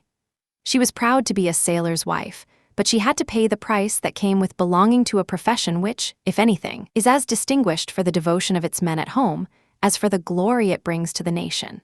You have been listening to Jane Austen's Persuasion, rewritten in modern English. Written by E. K. Stewart, rewritten from the Jane Austen classic novel. Narrated by Hart, our AI assistant.